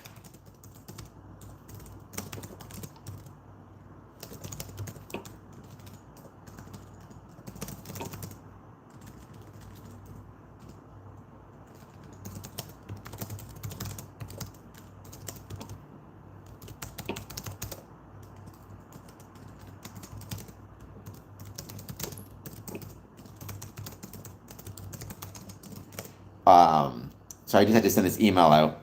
It's self-inflicted. Freemasonry could be growing. It could be doing incredible. It's just up to the membership to want it to be incredible. Um,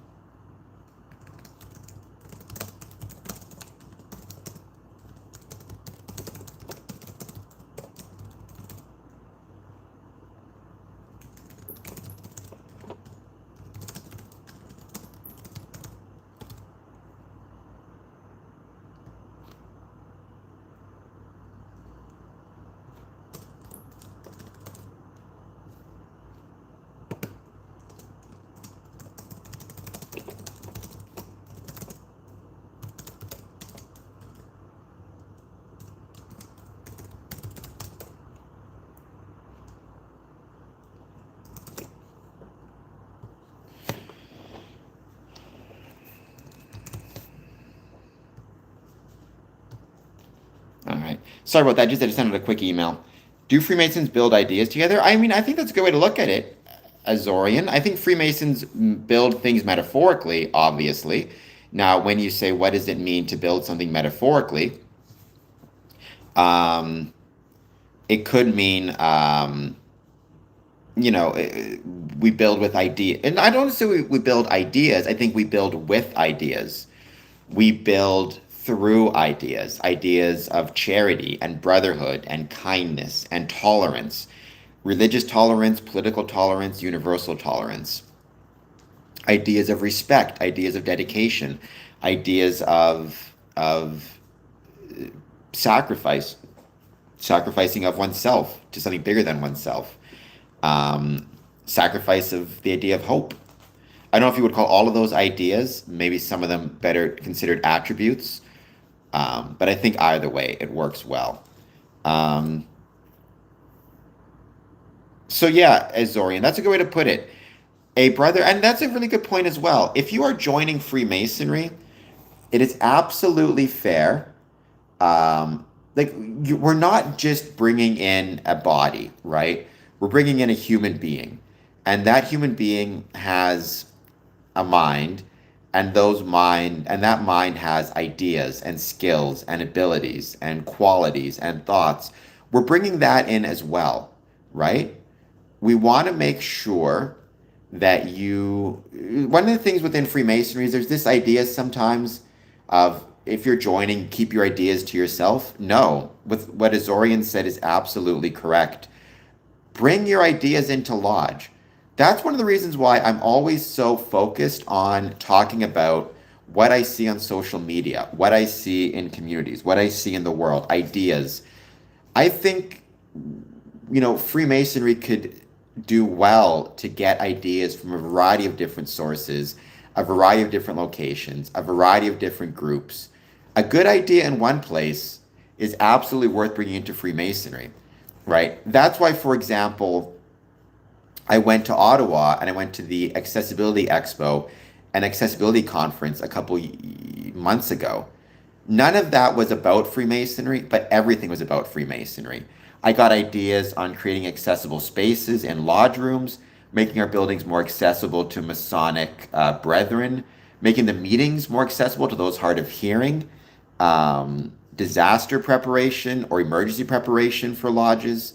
Like, ideas can come from anywhere. I hope that this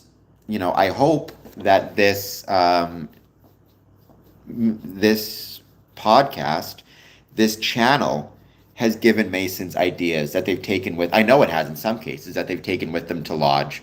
And by the same token, I hope that maybe if you guys have any ideas, you bring them to me and you discuss them with me, and I can share them for others, right? I want to hear your ideas. Azorian, I would like to attend. Well, if you don't mind my asking, you don't have to be specific. Like, when you say mental issues, do you mind if I ask what you mean by that? Like, what type of mental issues? Are you talking about, like, mental health issues? Things that have been, not that it matters that much, but things that have been diagnosed, or just personal feelings you're having, or struggles, medications that you're taking? Milton, it depends on the lodge. I'm a member of 5 Masonic lodges. My least expensive Masonic lodge costs $25 a year. My most expensive costs $250 a year. So it just depends on the lodge itself.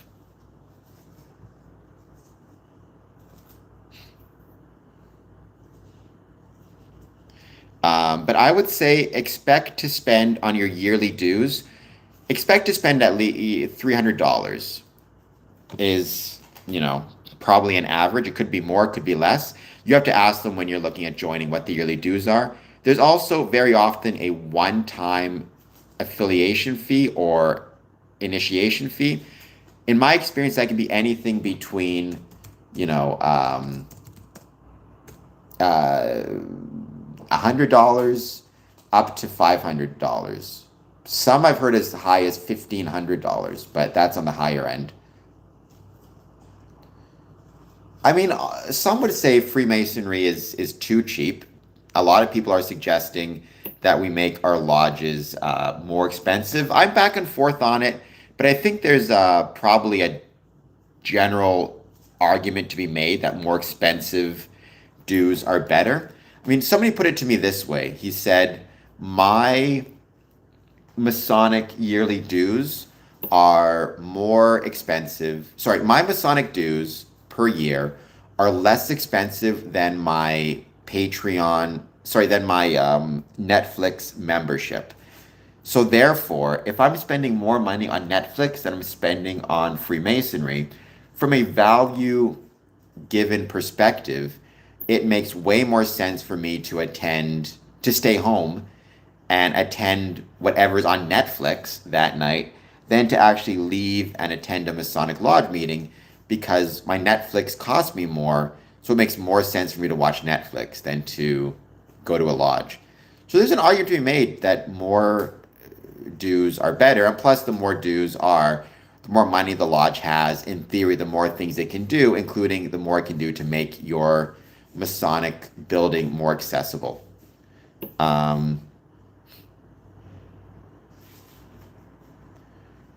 Yeah, it's a decent argument. I mean, there's issues though. To say that it's exclusively an obvious thing that dues should be more expensive, I mean, it's just complicated because there are issues with, for example, lodges having multiple members. That's a big issue. Or not, sorry, membership in multiple lodges. Because you may say, what's the big deal if the dues increase in my lodge, Windsor Lodge, to $50 a year, $50 more per year? But if every Masonic lodge I'm a member of, if all of them increase their dues by $50 per year, that is $250 more I'm spending per year. And starts to get a lot, you know? The lodges are physical. There are examples of virtual lodges that are trying to get off the ground, but primarily they're almost always exclusively physical as opposed to virtual. But there are some lodges that are trying to see if they can create a virtual experience. Hello, Dark. Yes, my head, or Dak Dog. I mean, going through hard stuff sucks, but the fact that you went through it and made it out on the other side, however it is you made it out, whether you have mental health issues or not, you still made it through, and that matters. You're not the exclusive one, to run into trouble abusing medications. I think a lot of people, because medications can very often be when something is prescribed, it's easy for us to forget about or think that like it's prescribed, so it must be fine. It can't be that big of a deal. It can't be that scary, or it can't be that difficult. That's not the case. Freemasonry medications absolutely, even if they're prescribed, can be misused, can be abused. The most important thing to do is talk to your doctor about it and keep talking to your doctor all of the time. If you feel like your doctor is not paying attention to you, find a new doctor. Don't be like Requiem for a Dream, where the doctor is prescribing these, medications to this old lady and isn't even taking the time to look at her, let alone talk to her. So that's important to keep in mind. Having said that, Azorian, I do think that Freemasonry can help people if they are struggling with mental health issues. I've known Freemasons who have had significant mental health issues and have managed to make it through the other side successfully. And they've relied on Freemasonry and relied on their brothers to help them. June is Men's Mental Health Month. 75% of death through self-harm is men. So I guess what I'd say is maybe if you're waiting until you're perfect with your mental health or anything to join Freemasonry, that's not a good idea because you're never going to be perfect. I'm not perfect. No one is. You shouldn't wait for that. You should wait until you're in a position to at least feel like you can enjoy Freemasonry. Um, but don't, you know, having mental health issues, having medication issues. I mean, I don't think that should be an automatic thing that causes you to not look at starting the process and joining, um, or at least talking about or thinking about joining, if that made any sense. I believe every man, well, I definitely don't think that is the case, Nam. That seems like a terrible idea. I really hope we do not end up with every man for himself. I don't think we're going to do well. I think we did not evolve for it to be every man for himself. That's for sure. Um, I never seen Two and a Half Men, so I can't speak to that. Oh, well, let's just calm down with that. Does Freemasonry have a ranking? So, Milton, I don't like to think about Freemasonry in terms of ranks. The better way to think about it is in terms of degrees and offices. Offices determine what you do in the lodge. Um, so, for example, the worshipful master is actually responsible for governing the lodge. Secretary, the administrative tasks of the lodge. Treasurer, financial tasks of the lodge. The wardens are assistants to the master in a lot of ways. Um, and then there's degrees. There's entered apprentice, fellow craft, and master mason. And to get to the third degree, master mason, that's what puts you in the position to be able to focus on running the lodge, um, or to contributing to the lodge, becoming an officer. You're able to mentor other masons, things of that nature. It would probably help. I mean, I think the more perspectives we have within not just Freemasonry, but within the world, the better. Um, why not allowing a member to contribute through labor if sunk cost fallacy was the argument? Red Lemon, I'm not sure what you mean by that. I know what a sunk cost fallacy is, but what do you mean by, do you mean like, why don't we let Masons pay their membership through like work on the lodge, like manual labor, cleaning the lodge, things like that? I mean, it's not a bad idea. The problem is, at a certain point, like, you still have to pay your property taxes, you still have to pay your utilities. You know, you can do all the cleaning and all the repair work you want. At a certain point, the city is going to come asking for some property taxes, or the landlord is going to come asking for the rent. It's kind of like, why don't we, pay tradesmen by doing work for them? At a certain point, we live in a society where money kind of needs to change hands, and there needs to be a bank account. Otherwise, there's only so much you can do, if that makes any sense.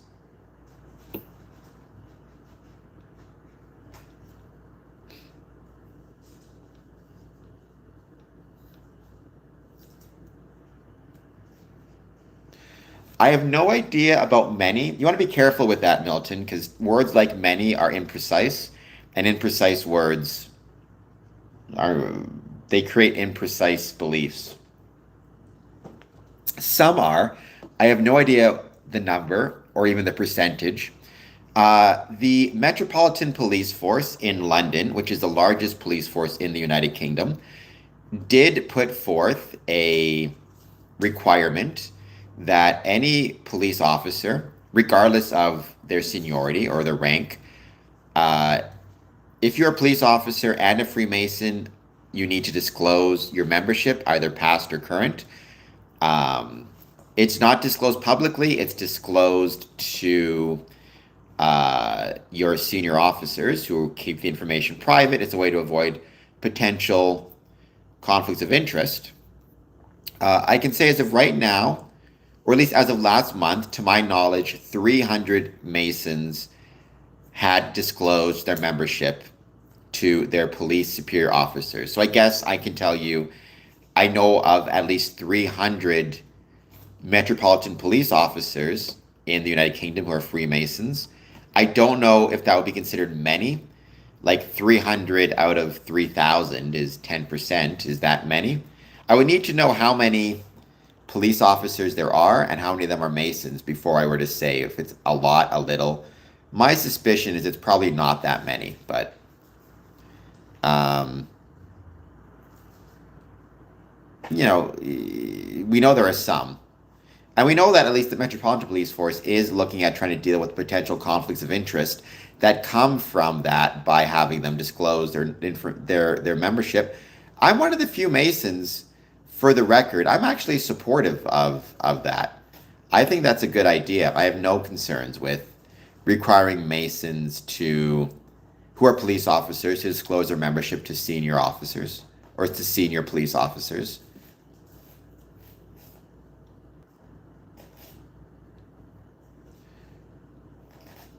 We're going to give it a bit more time. I'm just going to wait to see who joins. As always, please take a moment, hit like, hit subscribe. Any thoughts you have on Freemasonry, let me know. Next, I want to talk about is history of the Scottish Rite, Southern Masonic jurisdiction. I have a article adapted from A Brief History of Freemasonry and the Origins of the Scottish Rite, which was in the Scottish Rite Ritual Monitor in 2010. Yes, I got a big brain. What can I say? I'm very, very big-brained. Okay, so I have heard of, if you can't afford to be a Freemason, like, if you can't afford to pay your dues because there's been some type of emergency, something's happened, it's absolutely the case that lodges will very often forgive your dues. Usually they'll forgive your dues or give you a payment plan without expecting anything, but some brethren may choose to do work on the lodge or volunteer for cleanup or whatever it is in order to pay the lodge back for the assistance. That can happen. Well, Azorian, when you say I tried to attend meeting, like, are you saying you're going to try to attend, but you're like mentally not able to? You're already a Mason. Just do your best, I suppose. Scottish Rite, it's funny, it didn't start in Scotland. It started in France, but it started by Scottish Masons, so it got the term Scottish Rite. That's all you can do, right? That's all you can do. Just try your best. Talk to the master and explain why it is you're having trouble attending meetings, and maybe the master can put you next to a door. So if you feel like you have to leave because you're having some type of anxiety, it's, you can just inauspiciously walk out the door, that type of thing. I think that's probably something worth exploring.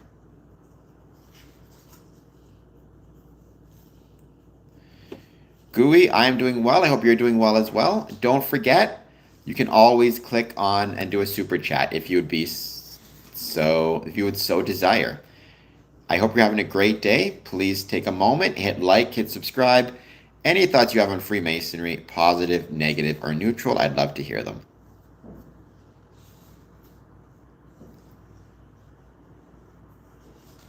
Isolation can be a killer. Isolation can absolutely be a killer. It really can be. It's easy to do, and it's easy to want to do if you're struggling mentally, to want to isolate yourself, but believe me, it's not, at least in my experience, it's not going to be helpful. Now, don't push yourself. Again, if you are having anxiety attacks, try to ease yourself into it. Maybe one solution is, at least at the start, not to go out to dinner, not to go to a meeting, but just go out for coffee with one or two Masons to kind of get yourself back into the swing of things. So Milton, to join, you need to be of the correct age, at least over the age of 18 in Ontario. Over the age of 21 in Ontario, over the age of 18 in Michigan. You need to believe in a supreme being, and you need to be joining of your own free will and accord, and you need to take the first step forward. What I need is to grab a drink. I'll be back. I'm just going to grab a pop. I'm very thirsty.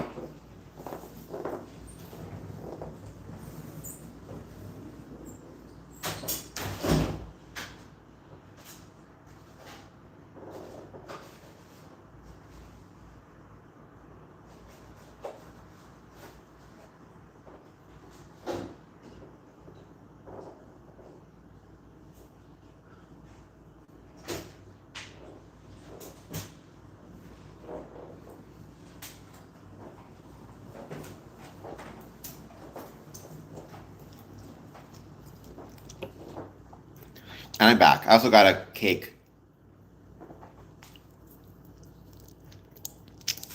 But I mean, isolation, Azorian, is it can be a very easy thing to do. And it can sneak up on you. Like, a lot of guys will isolate and not realize they're isolating. So, you need to be really careful about that and do your best.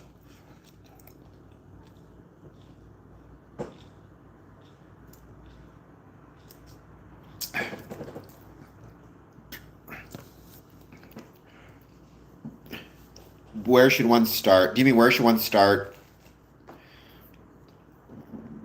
What do you mean by that, Azorian? Where should one start in terms of stopping isolation or with Freemasonry? I mean, baby steps. If you want to stop isolating, one of the best ways to start is to, contact a Masonic brother and just see if he wants to grab a coffee. You may have to call two or three or four because people are just so busy nowadays that a lot of them just don't have any time. But that's a place to start, or just give a phone call, right? Like, one thing I do push back against a little bit is very often we'll hear if somebody is struggling mentally, the lodge or people around them have a responsibility to kind of approach them and offer assistance, and you do. But I don't think it's fair, because of how busy everybody is, to put the entirety of the responsibility exclusively on those around you. Even if you're depressed, even if you're struggling, even if you have mental issues, you have a responsibility as well to reach out. Don't just rely on Masons or the people around you. Everybody's busy, everybody's swamped, everybody's exhausted, right? And because of that, sometimes you need to be the one to reach out first. It's called negative action, not negative as in bad actions, negative as in doing something you don't want to do. If you want to isolate and you want to keep yourself isolated, you have to do some self-talk. You have to talk in your mind and tell yourself, even though it's what I want, I'm not going to do that. I'm going to call somebody and see if we can grab a coffee. I'm going to send an email. I'm going to go to a Masonic Lodge meeting. I'm going to go to a sporting game. Who knows? My brain wants me to isolate, but I'm going to do something that my brain doesn't want. Sometimes you're going to have really incredible experiences. I'm going to talk to a therapist. I'm going to talk to a doctor. I'm going to talk about the troubles I've had with medications. Be honest with a therapist or with a doctor about those problems and figure out how best to deal with those problems. I mean, Milton, like, yes, but I'm trying to think of how to put this. Yes, but obviously there's a variety of caveats in the sense that, okay, first of all, we as Freemasons should not be abusing that obligation. I've never really met anybody who does, right? There's a point, yes, he is my brother, but he also has a wife, he has a kids, he has family commitments, he has, financial commitments. If I'm calling him up and constantly asking him for money or for help to the point that it's interfering with his ability to care for his family or his personal responsibilities, that's not cool, and that's on me. So you need to keep that in mind. That's why we have lodges with so many people, because it's important that I recognize I can't keep going to the same brethren. I have to be willing to work with others. Also, we have to understand that there may be times when a brother is just not capable of helping another brother. And also, there are professional or there are responsible limitations. So, for example, if a brother has a medical condition and he calls me for support, I can support him emotionally and provide him with emotional support. I can't be diagnosing him or trying to give him medications or doing anything illegal to help him, right? Because that puts him in danger. I can say, well, I'm not a doctor, but let me take out your kidney. So, there's the practical limitations as well. But as a general rule, yes, it's not just that we have an obligation to, we should be helping one another. And that's one of the reasons why I'm always talking about we as Masons should know first aid. We should know psychological first aid. We should know the numbers to call if a brother is in crisis. We should know how to get benevolence if a brother needs financial assistance. We should know the locations of food banks. We should have a list of every brother who has a spare bedroom or a spare couch. So if a brother loses his home, perhaps to a fire, perhaps he gets divorced and needs to move out, we should be able to tell that brother, here's a list of brethren who have spare bedrooms, who have spare couches where you can stay. There's a million other things to do as well, but yes, we have an obligation to help our brothers so long as that obligation is kept within the bounds of, first of all, legality, and second of all, courtesy and kindness and respect.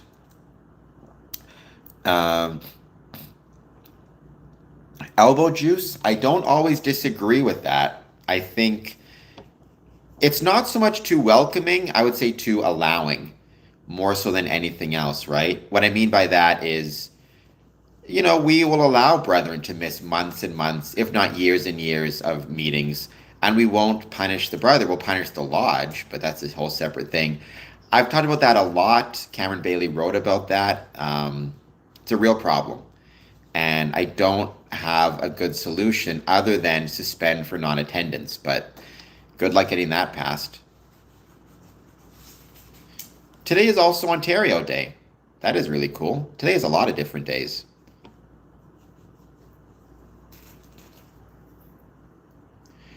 I mean, so first of all, and obviously again, this goes into the mutual respect thing.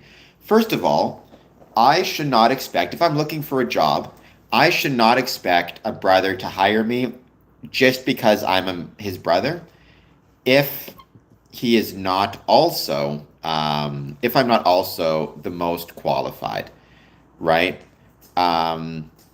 Because I need to be respectful that the brother who is hiring, he has a professional responsibility to ensure that he's hiring the best person for the job.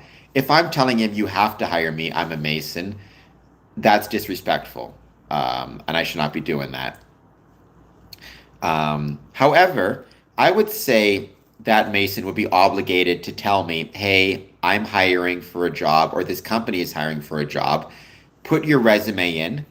If I think you're legitimately the best person for the job, then I will put in a good word for you, or whatever it might be, right? So again, it's to help, but within the limits of respect, responsibility, and kindness. So you should never expect anything unethical, like I will hire you even though you're not the best person for the job. Now, if it comes down to two people are equally qualified, one's a Mason, one's not, in that case, the best thing to do, honestly, might be to for the person hiring to give the hiring decision to somebody else who's not a Mason, so there can be no accusation of bias. It's just worth considering. So Azorian, I kind of agree with that a little bit, but sometimes helping others can be a way to help yourself. What I have found historically is very often when people are really struggling in their own lives, it's very easy to, kind of become woe is me. By focusing on or dedicating yourself to other people, to the lives of those around you, sometimes it's a good way to get out of your own head and can help you actually get out of negative self-talk and isolation and things of that nature.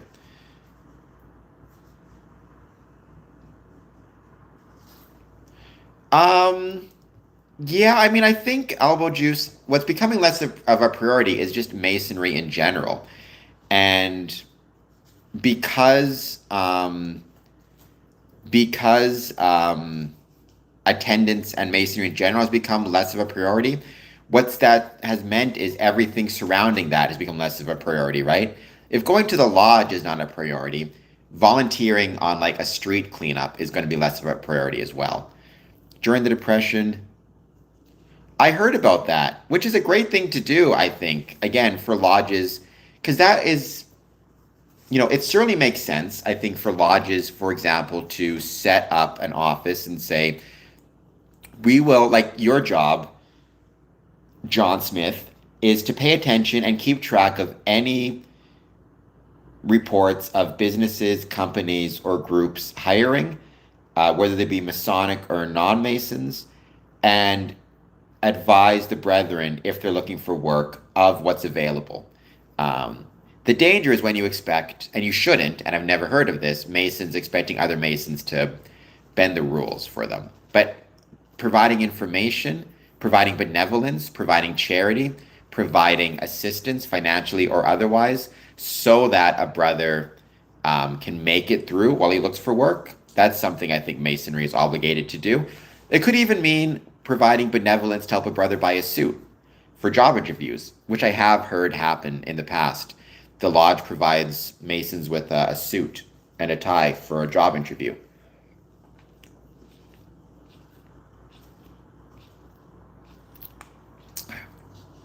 I'm not sure what Knights of St. Columba are. Knights of Columbus is a Catholic group. I mean, Jimmy Cooper, there may be times, and I'm sure it's happened, where one Mason has hired another Mason. The hope is, and what I believe should happen though, is that hiring should be done exclusively based on qualification, talent, and ability, and not on Masonic membership. Yeah, that's the Knights of Columbus though, not Knights of St. Columbus. Unless it's called something different in Scotland, which it could. That would not shock me at all. Right? It could very well be called something different in Scotland. I'm just not aware of it. Welcome, Jimmy Cooper from Scotland. I'm not sure if you've been here before. I can't remember. I hope you'll take a moment to hit like and subscribe if you're new to the stream. If you're not new to the stream, just hit like, follow, etc., etc. I appreciate everybody being here.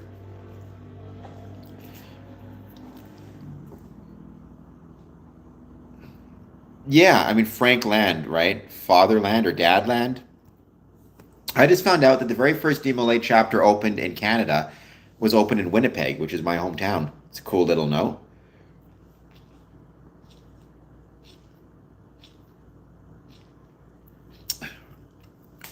That's true. It's a double-edged sword. And people need to remember that when it comes to this idea of sometimes, trying to get a job from another Mason or whatever it might be, that can result in kind of a greater degree of scrutiny, and you get judged twice as hard. Some people may prefer to go in completely anonymous and not known for their Masonic connections. Well, the primary purpose, Milton, is to get to know other people. They become brothers, but even then, you get to know the brothers' families and the brother's wife and the brother's, kids and whatever else it is. I mean, growing up, I knew a lot of Masons. They're my dad's friends, my dad's brothers. And then, you do charitable work. You get to know the community and community members, the people who, if you have a connection with, for example, a restaurant, whatever it might be. So, like, without question, is to get to know people, brothers primarily, but not exclusively. Right? And before you join, they're not your brothers. So it's about getting to know people. That's possible, right? That's very possible. Whereas the non-Mason police officer may let you off with a warning.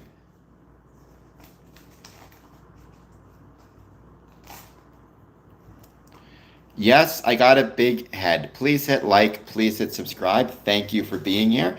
I hope you're doing well. EJ Taylor, I hope you're having a great day. Let me know how you're doing. Any thoughts you have on Freemasonry, let me know. I don't want to talk about the history of Scottish Rite. I still do. I've just been enjoying this conversation. So, and I enjoyed my discussion earlier about accessibility. It is Accessibility Week. Be prepared to see me post a lot of stuff on that. And don't forget, follow me on all my different accounts. I'm starting to see some growth in my socials, which I'm very happy about.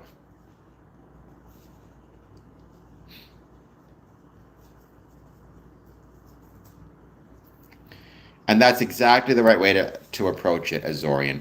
Being a Freemason will give you access to the knowledge that you may not have had otherwise. What I mean by that is if somebody in your lodge is looking to hire somebody, they may mention it during conversation, they may mention it during refreshment, you overhear, they mention to you. You may not have known that if not for the fact that you were there and in lodge with them. But that doesn't mean that you should expect to get the job exclusively because you're a Mason. That's not how it works. It's just, and that's just networking, right? Networking is no different than whether you're part of a football team or a knitting club or a baseball team or whatever it is, right? It's just about having the larger network. I do not know what sectarian, what does that mean when you say sectarian?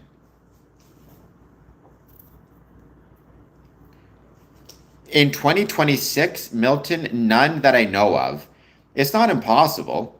I'm sure there are some, but I just can't think of any um, off the top of my head. I mean, historically, many, right? But in modern times, I mean, the last uncontested Mason who was a president, when I say uncontested, I mean confirmed, is, or like uncontroversial, is Gerald Ford. Some would say Joe Biden, though it's questionable. In Canada, it was John Diefenbaker. But historically, I mean, George Washington, Winston Churchill, maybe King George III. I've heard conflicting things about that. Bolivar, Giuseppe, Rizal, etc.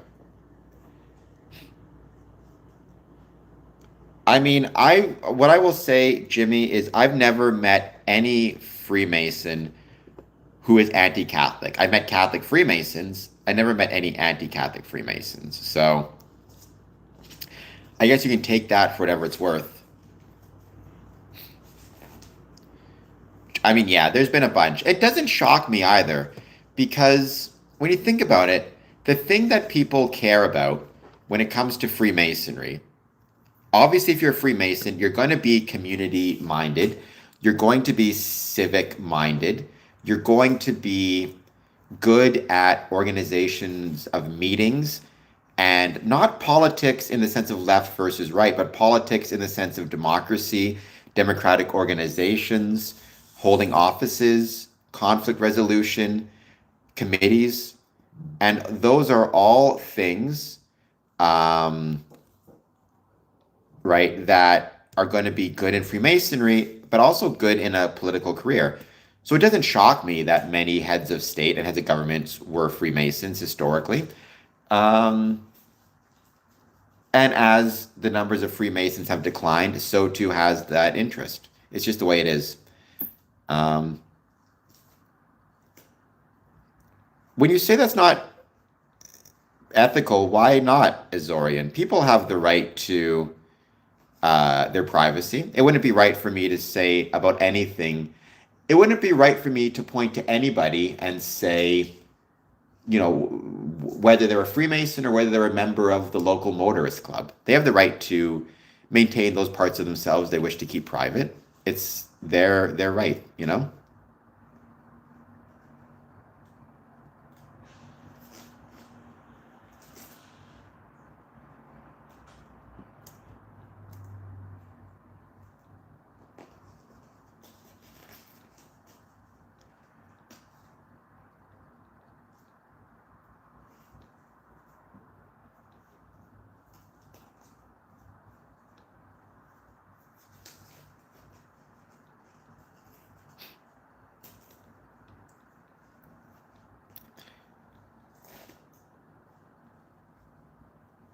Private life is private. Yes, private life is private. So I think it's ethical to expect that we're not going to necessarily share with others. If somebody wants to share that they're a Freemason, like I'm more than happy, and it's being recorded right now, so I give anybody who so desires permission to tell anybody else that they want to that I'm a Freemason. It's all over the internet. But everybody has to decide that for themselves, and I think that's fair. I will say there is an interesting discussion around historical records. Like if somebody has passed away, if a Mason passed away or is dead, um, or was a Mason but is no longer, what right do we have to disclose that information to the public? The general consensus and what I've been reading and most historical kind of rules seem to say it's 100-year period, meaning it's 2026. So if a Mason passed away in 2025, as of this year, I can disclose our records and disclose that he was a Mason. Seems to be the general rule of thumb.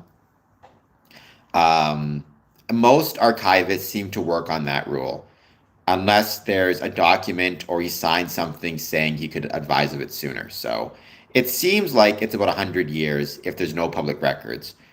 Now, if there's a public record, it's a little bit different, but that's an interesting thing I learned about. Because, for example, I've been working with and talking to a lot of different Masonic lodges who are trying to digitize Masonic documents. They're trying to digitize lodge records. They're trying to digitize registers and historical books. And there's been a discussion about at what point can we make those records open to the public. And the general rule seems to be 100 years or older. At least that's what I've found in both Canada and the United States. Now, I'm not an expert, I'm not a historian, so obviously double check, but that seems to be the general idea. When you say architect, do you mean like professionally? Or are you trying to say something about great architect? Because definitely not an architect. I'm not smart enough to be an architect.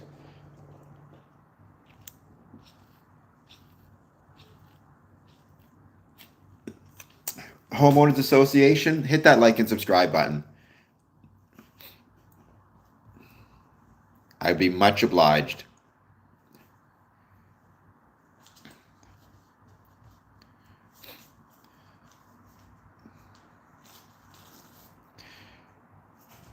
Henry Joy McCracken. I mean, in my experience, when it comes to, I don't even know what the word is, the Catholic Protestant troubles in United Kingdom and in Ireland, it seems that based on what I know, and I know very little about it, the Masons were more on the side of unification and peace than they were the opposite. Now, I know there was the Orange Order, I think, which is not a Masonic order, but a lot of Masons were involved in it, which seems to be the opposite. My day is going well, Darkness Night. How is your day going? Thank you for being here. Please take a moment, hit that like and subscribe button. Something I forgot to mention, but I did post it on my socials. June 22nd is the Canada United States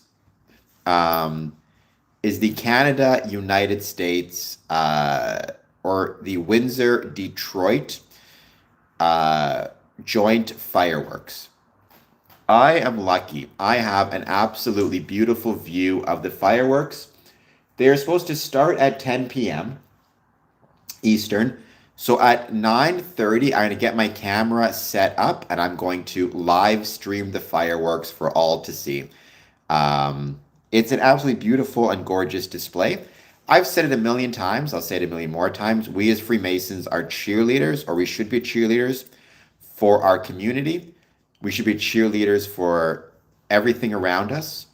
We should be cheerleaders for our cities, our provinces, our countries. And the fireworks are a beautiful example of, cheerleading. So I'm going to show it off. I'm going to be live streaming it. I hope you guys will join me. Maybe grab a nice cold drink, a coffee, some snacks, sit with me in front of the computer and watch the Michigan, United States, and Ontario, Canada 2022 Ford fireworks. The theme of this year's fireworks, let me see if I can actually get it once again. Actually, my brother Michael Moore, are any of you guys doing anything for the fireworks? Like any Masonic, any Masons going down to watch? Anything like that? Um, Hold on just one second. I want to make sure I get the. Well, then I hope you'll watch with me. Actually, you don't know. You're just going to watch in person. You don't need to watch with me at all.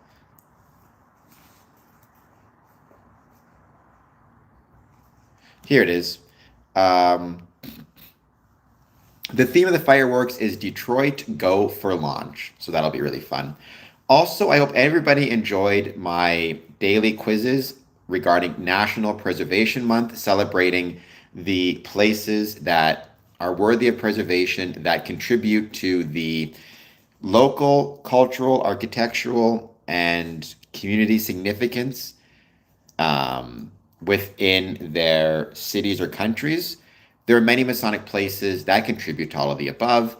Many Masonic places are listed as National Historic Places. One such example, the Detroit Masonic Temple. And May was a month to celebrate and promote those places. So I did daily quizzes, and I hope that you guys learned some stuff. Not only hope that you guys learned some basic facts, like, for example, the ancient and accepted Scottish Rite Temple, listed in the National Register of Historic Places in Louisville, Kentucky, was listed in the registry in 1982. That's a fact I hope you learned. But I also hope you learned how to search the database, how to use the database, how potentially to get your building listed in the database, in the register, and what are both the benefits and the challenges of a registration.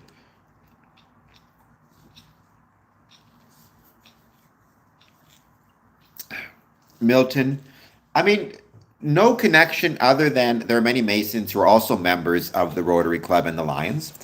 A lot of Masons, especially in the 1920s, were joined like 7, 8, 9, 10, 12 different groups. That was a very common thing to see. So, yeah, there was a derisive term for them. It was called Barry the Joiner. Um, it was the guy who would join all these different groups and organizations. He'd be part of the Odd Fellows and the Moose and the Elks and the Freemasons, and within the Freemasons, the Scottish Rite, the York Rite, the Shrine. And he was derisively called Barry the Joiner. Yeah, I mean, Masons organized a ton of different groups over the years, or were founding part of it. Like the Future Farmers of America was founded by Freemasons for Freemasons. Interesting enough, or Young Farmers. I forget what it's called now, but that's kind of interesting note. They're not exclusively networking groups, but they are networking groups. I mean, Freemasonry can be a networking group as well. Um, right? And some people may join primarily for networking benefits. I'm not opposed to that, so long as you realize there's so much more to it than just that.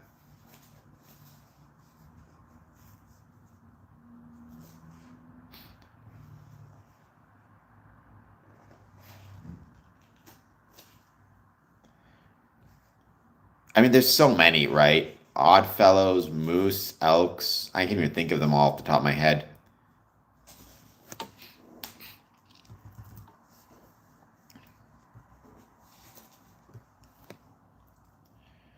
By the way, because I am possibly going to be um, donating a kidney, I don't know for sure if I will be or not yet.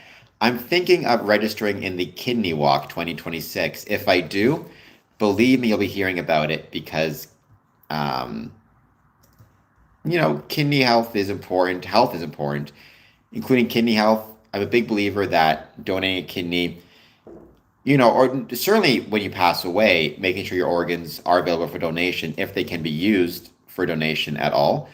I think it's a really good thing to do. Think in mind and keep in mind about the possibility of kidney donation and why it's so important, and why it's so valuable. 39 votes. Is your Masonic meeting experience accessible? No, 67, yes, 33. So about two-thirds no, one-third yes. Hopefully, over time, we'll get it to the other way, and it'll be 67 yes, 33 no, and then eventually we'll get it to 100 yes, um, 0 no.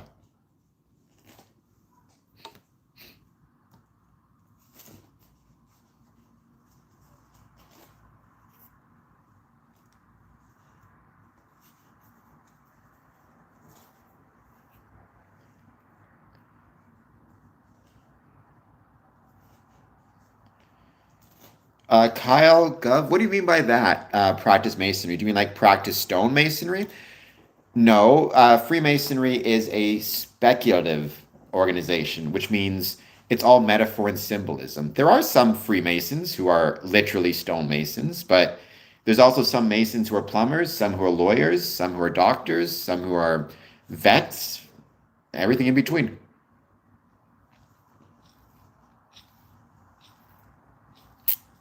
Well, I mean, I suppose what I'd say about that, Azorian, is I'm going to try to take your statement seriously, although I know it was a bit of a joke.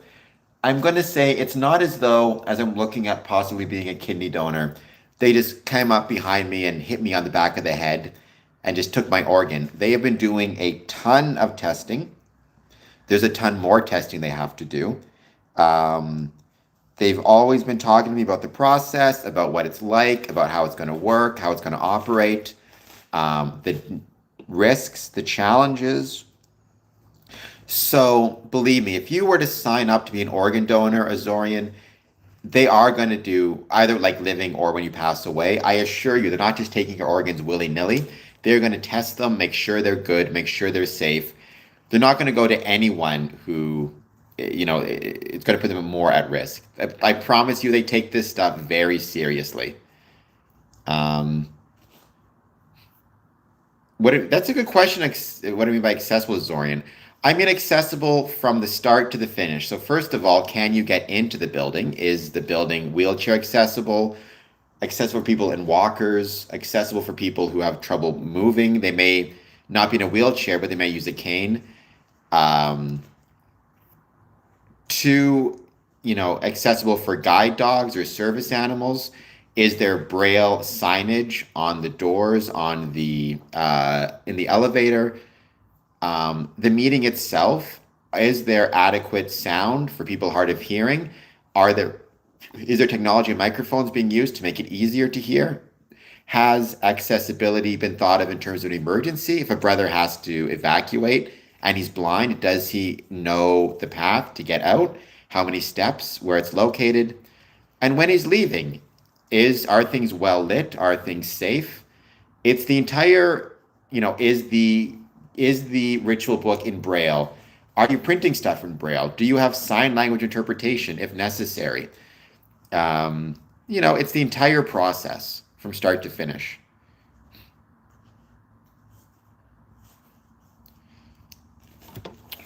Was there beef? I mean, there should be. I would hope there would be because I am not a fan of the KKK, and I don't think any Freemason should be. I mean, they're separate organizations. I mean, unfortunately, like Nathaniel Bedford Forrest, he was a Freemason and a member of the KKK, and that tells me he did not truly understand Freemasonry. But I don't know if there is drama. It's just they're separate groups, separate organizations promoting different things. Freemasonry promoting good things, the KKK promoting bad things. And I'm happy to go on record saying that. Um,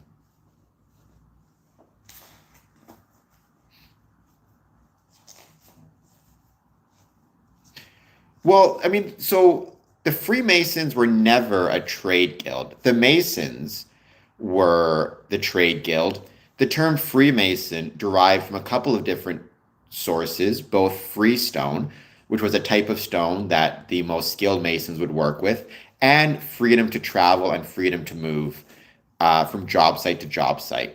But eventually, when the trade guild started to add a social component and a philosophical component to its meetings and began to allow non-practicing masons in, we kind of adopted the term Freemason. Having said that, there are still absolutely tradesmen called Masons. Many of them are part of guilds. Many of them are Red Seal certified in Canada. They're part of their own union, but that's a union for a profession. The social aspect kind of spun out and became the Freemasons. It's kind of like police, right? There's police officers and there's Fraternal Order of Police, or there's veterans and there's the Legion. One is the social component, one is the professional component. And the social component very often has members of the profession, but primarily its membership is usually comprised more of the non-professionals than the professionals. Thank you, Real J Dog. I appreciate that. That's incredibly kind. When did Freemasonry start? Depends who you ask, Milton. I usually go with 1634, which is the date the first speculative Masons joined a lodge in Scotland, the Alexander brothers, if I recall correctly. Some say 1601, because that is the date when, and I can't think of why now, it's the date when a treatise was put forward creating kind of speculative Masonry, if I recall correctly. I'd have to double check that. A lot of people would say June 24th, 1717, which was the formation of the United Grand Lodge of England, at that time the premier Grand Lodge of England. I prefer 1634. I forget the date. That's when the first speculative Masons joined in Scotland at St. Mary's Chapel, if I recall correctly. But I have to double check that.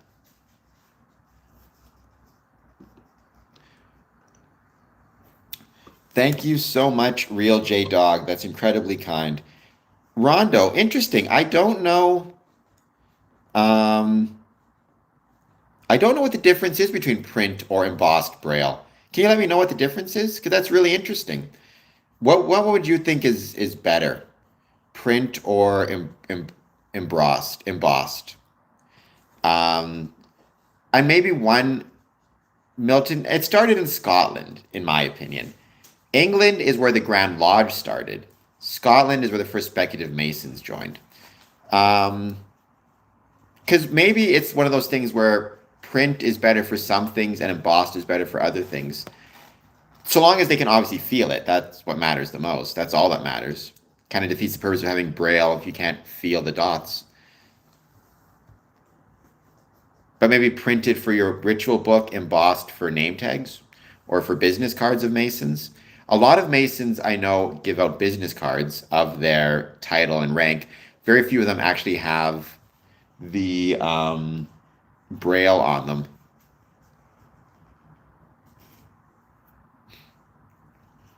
Yes, everyone, grab a membership. I would be truly, truly obliged and truly grateful. Helps me turn my passion for Freemasonry into a profession, for which I'm truly grateful. Also, you can support me through Patreon, subscribing to channels, all that good jazz.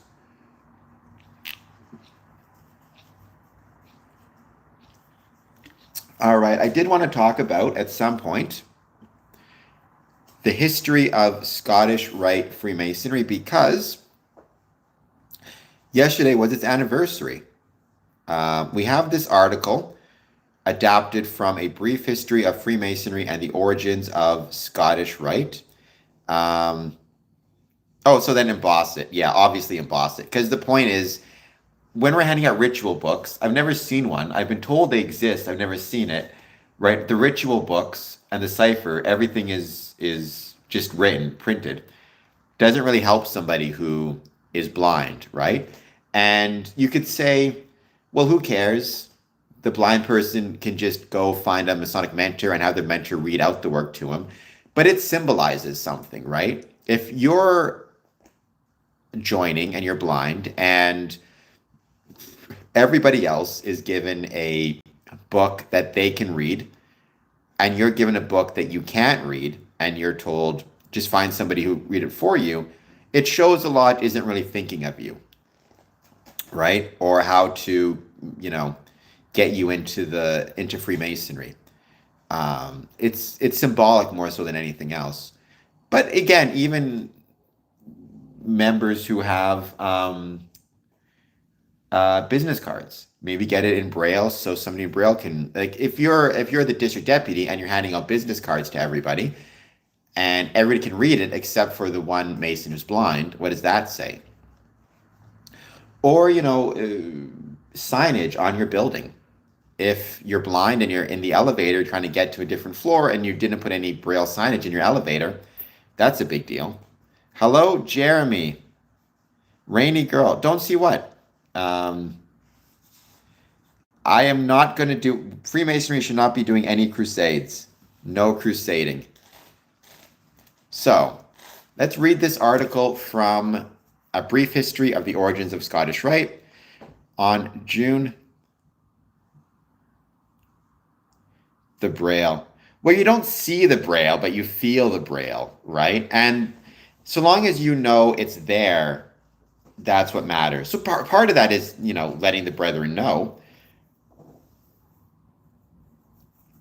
I mean, I'm not opposed, Michael Moore, to district deputies having a business card because again, if you have questions, if you have concerns, if there's something in your district that you want to deal with and talk about, you need to, um, you want to have the district deputy grand master's contact info. Having a card is nice with his name and his email and his phone number. But again, maybe having it in Braille as well is helpful. But that's also up to the lodge to say. So when it comes to having Braille, it's not just about having it, it's about letting the brother who may need it know it's there. So telling him, we're going to give you a ritual book just so you know it's in Braille, or this business card has Braille on it. You'll be able to feel it and read it out that way. Pointing out to him where the signs are that have Braille on it. Even sometimes, and I've seen this in a few different locations, there'll be signage with information about a building, about historical event that happened. There'll be written information on top, and then there'll be Braille on the bottom of the plaque. And so long as someone's there to tell them, if you put your hand out, you can feel the Braille. They can read the words. Um, that's true. It's what is the purpose of the dues card? I don't think masters need, business cards. Like Brother Michael Moore, I don't think masters need business cards. I think that's silly. But I think for district deputies and for secretaries, that's valuable. Um, People from Skid Row are welcome in lodges, so long as it's the internal, not external qualifications of man. So they need to be a member, and they need to be good and honorable people. Rondo, knowing conspiracy theorists, they very well might. How's it going, Rondo? I feel like it's been a while.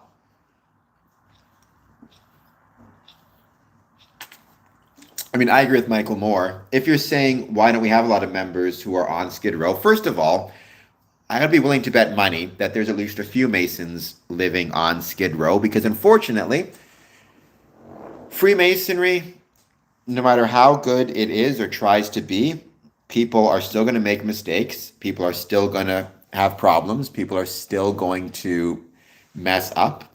And unfortunately, there's going to be Masons who end up having problems with drugs, alcohol, and even, despite the best efforts of the lodge, are going to end up living on the street. I've seen it happen, unfortunately, where, I've seen Masons who would have been homeless were it not for Freemasonry stepping in and providing the brother with assistance. I've seen that 3 times. I've also seen situations where, despite all of our best efforts to provide assistance, it just wasn't enough, and the brother ended up, going down a very bad path. So I would not be shocked if there are some either current or former Masons living on Skid Row.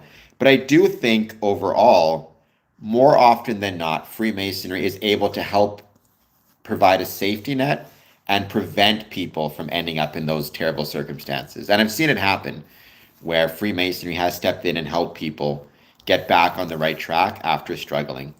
Part of it is, though, also because the member was willing to do the work. It's not just that Masonry stepped in and provided assistance, it's that the brother was willing to step in and do the work he had to do to make it a success. So there you go. If it's not to further the ends of other brother Masons, I am not. Is that what it looks like? I am I have this bad habit of ripping up paper, and so I'm putting all the paper in a cup. It's a weird nervous tick I have. I don't know why. If it's not to further the ends of other brother Masons, why is there so much secrecy? Ah, Jimmy, back to the secrecy question. You missed us discussing it earlier. The reason we maintain the secrets of, I don't even like the term secrets, I prefer the term privacy. The reason we maintain the private elements of Masonic rituals and ceremonies is to ensure and maintain the bonds of brotherhood between past, present, and future generations, right? There are two ways to create bonds between people: shared experiences or shared knowledge.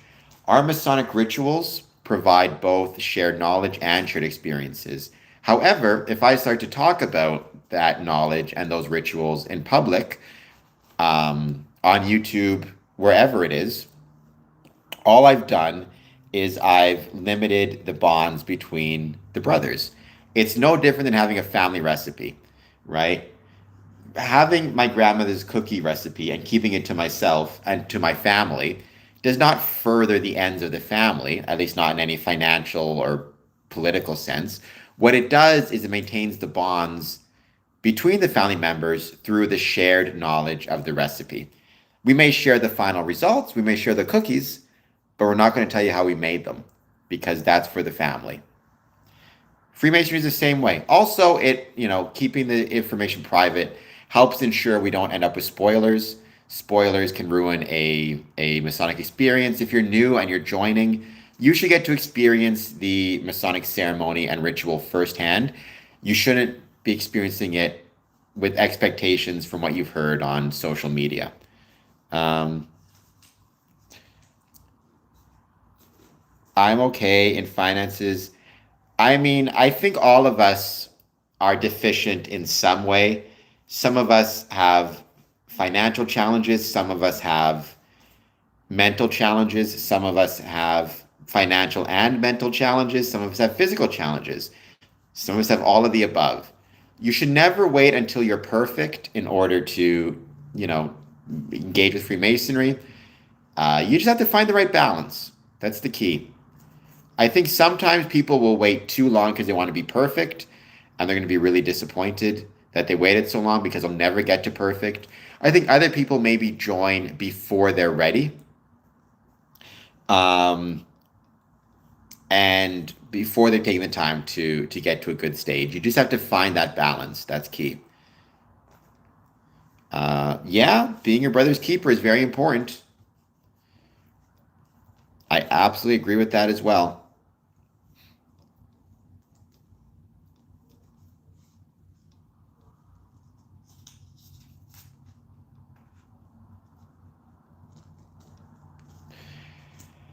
I mean, there are differences. There's different history to it, obviously, but there's also a lot of similarities. I've been to lodges in Scotland, and I've been to lodges in Scotland. I recognized it. The historical and cultural things might be different, but it didn't seem that different to me, for whatever it's worth. Ultimately, it comes down to recognition and regularity, which is a whole other can of tuna. Regularity and recognition is what allows me to visit Masonic lodges around the world, including in Scotland. But certainly, I've said this a million times, you cannot separate um, the conditions of a community and a country from the conditions of Freemasonry. If there's been a lot of, let's say, religious turmoil or challenges in one's country, unfortunately, that may affect kind of the nature of Freemasonry therein. Um, and yeah, people have different reasons for joining without a question. Without question. What I need to do right now, though, is run to the washroom once again, and then I'm finally going to read this article about the history of Scottish Rite. Orange Diamond, I promise you I'll be right back. You look new to the stream. I just have to go to the washroom like crazy. So give me one moment. I'll be back, and then we're going to talk about the history of Scottish Rite. I promise.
Hope you guys enjoyed my moose. Okay, so yesterday was the anniversary of the Scottish Rite Southern Masonic jurisdiction, the mother of all 33rd Supreme Councils. When you say OO, do you mean Order of Oddfellows? 225 years. The Scottish Rite actually did a lot of really incredible stuff yesterday, to their credit. I was happy to talk about a little bit of it. Probably not as much as I would have liked to, or as I should have, but nonetheless. So, speculative masonry and the birth of the high degrees. On June 24th, 1717, 4 London lodges. Oh, Orange Order. Okay. I don't know much about it. I know it was founded by, not exclusively to my understanding, Freemasons, but there were a lot of Freemasons who were involved in it. On June 24th, 1717, 4 London lodges assembled at the Goose and Gridiron Ale House, institutionalized non-operative Freemasonry when they established the Grand Lodge of England, known as the Premier Grand Lodge of England, elected its first Grand Master. Anthony Sayer was the name of the first Grand Master, for the record. The original record, if there was one, cannot be found, but it was reconstructed and published by James Anderson in his New Book of Constitutions in 1738. The Anderson Constitution, the original publication was 1724, if I recall correctly. My favorite section on Freemasonry ever written is from the Anderson Constitution concerning God and religion. According to St. John Baptist Day, in the 3rd year of the King George, AD 1717, the assembly and the feast of free and accepted Masons was held at the aforesaid Goose and Gridiron Ale House. Before dinner, the oldest Master Mason in the chair proposed a list of proper candidates, and the brethren elected Anthony Sayer, Gentleman Grand Master of Masons. It should be recalled that when the Premier Grand Lodge was formed, there were still 2 degrees, entered apprentice and fellowcraft. In Edinburgh Register House, the points of fellowship were referenced to the fellowcraft received, the 2 words taken from 1 Kings and 2 Chronicles. Yet other early documents include hints of a separate higher honor bestowed even before the creation of the Grand Lodge, and included a unique word given to masters associated with the ritual embrace. A remarkable transformation occurred a few years later when a separation of the ritual esotery of the senior fellowcraft's honor was used to create the first high degree, the Master Mason's degree. By November of 1725, there was in existence a new degree, a degree intermediate between the acceptance and the master's part, and it was known as the fellowcraft. Thus, we also read of the earliest known conferral of the new high degree just 8 years after the formation of the Premier Grand Lodge, when on May 12th, 1725, Brother Charles Cotton, hello the Brotherhood, received the Master Mason's degree. The identity of the authors of the new ritual is not known, nor precisely how the transformation occurred. For my record, I always suspected it was Anthony Sayer that wrote the 3rd degree. Not exclusively, but nonetheless, that's always been my assumption. The identity of the authors of the new ritual is not known, nor precisely how the transformation occurred. However, we may compare the creation of the Master Mason's degree with that of the virtual past master's degree, now part of American York Rite Masonry, which developed from the private installation of a Master of a Craft Lodge, also called the Installed Master degree or ceremonial. It is still performed in many jurisdictions. As part of the ceremony, the past master is regularly seated, installed in a particular manner, and given certain secrets of the chair. Obviously, since relatively few Masons have the honor of presiding over a lodge, these secrets are withheld from many. However, the honor became a prerequisite to receiving the Royal Arch degree. To accommodate this requirement, the installation ceremony and its secrets were transformed into virtual past master's degrees. Similarly, the secrets associated with the honor of being a Master Mason, a senior fellowcraft, were converted and transformed into the Master Mason's degree. When we consider the creation of the Master Mason's degree, the first high degree added to the craft. Masonry, it is a remarkable fact that the high degree Masonry is virtually as old as speculative Freemasonry itself. Other high degrees also followed quickly on the footsteps of the Master Mason's degree. As early as 1733, a reference to a Scotch Mason's Lodge appeared in a manuscript list of lodges by Dr. Richard Rawlinson, and the following year it was again mentioned in a printed list of Masonic bodies. The early designation Scots, Scotch, and Scottish referred to a type of masonry practiced rather than referring to native Scotsmen. Thus, we read that from 1733 to 1740, the Scotch Master Mason degree was being conferred on normal Master Masons. For instance, on July 18, 1740, at the lodge at the Rummer, Bristol, it was ordered and agreed that Brother Thompson and Brother Watts and any other member of this lodge that are already Master Masons may be made Scotch Masters. By 1734 to 1735, additional degrees were invented, two of which were Excellent Mason and Grand Mason. These early Scots or Scottish degrees are ancestors of the Scottish Rite in both name and tradition, and represent a type of masonry almost as old as the Master Mason's degree. The tradition of Scots or Scottish Masonry is the second oldest type of high degree masonry known, even surpassing the antiquity of the Royal Arch degree.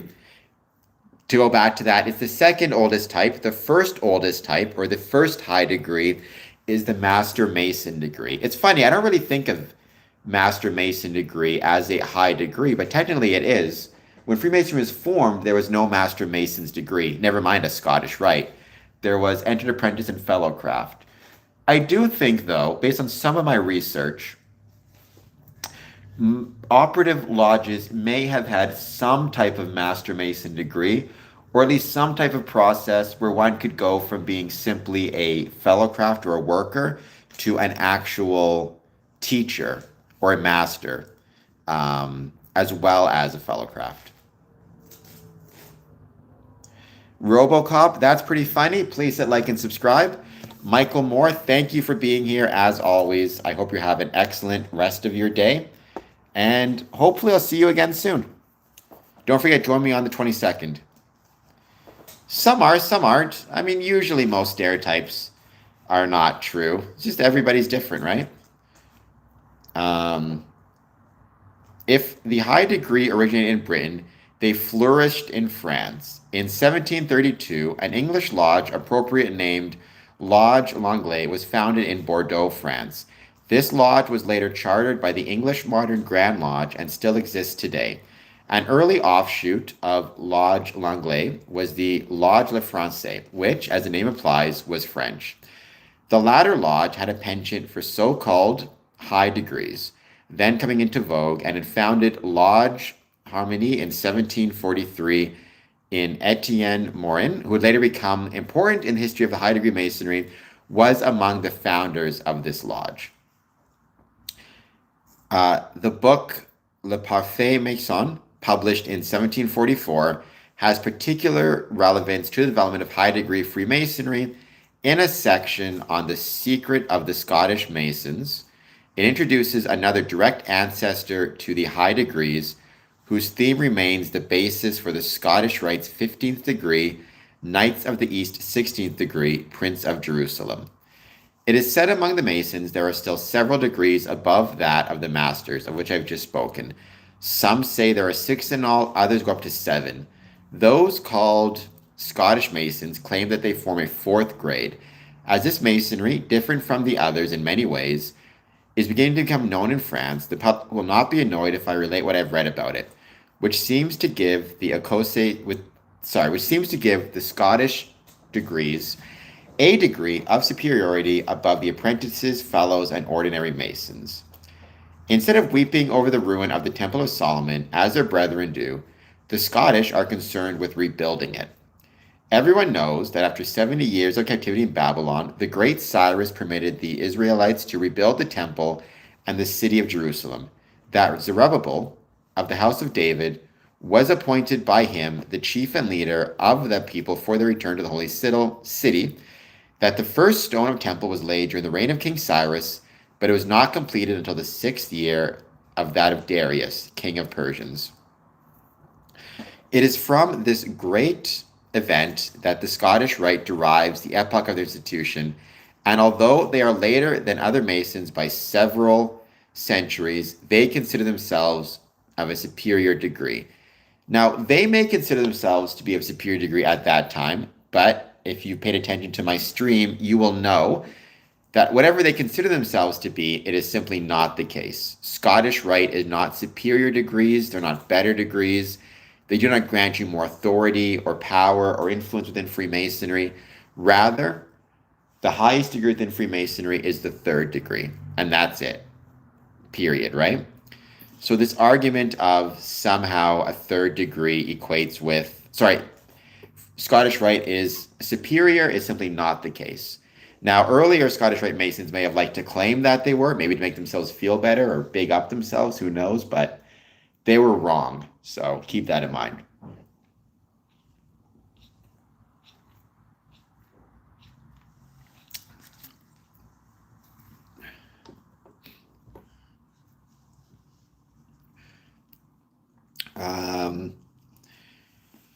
At this early period, French Masonic strongholds were in Bordeaux and Paris. In 1761, the French Grand Lodge of Paris, acting with the body of superior degrees, issued a patent to Morin as Grand Inspector, authorizing and empowering him to establish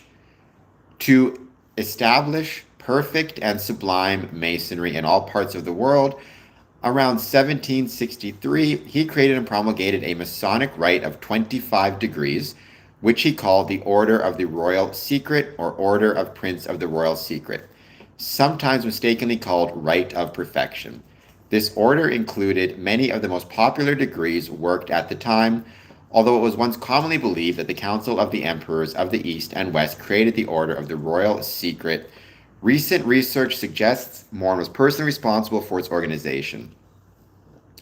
There also is compelling evidence to bolster his authority. He created and backdated documents known as the Constitution and Regulations, an act that was not discovered for more than 220 years. About 1763, he introduced the Order of the Royal Secret to Kingston, Jamaica, and by 1764, high degrees were brought to North American soil, where they were established in New Orleans, Louisiana.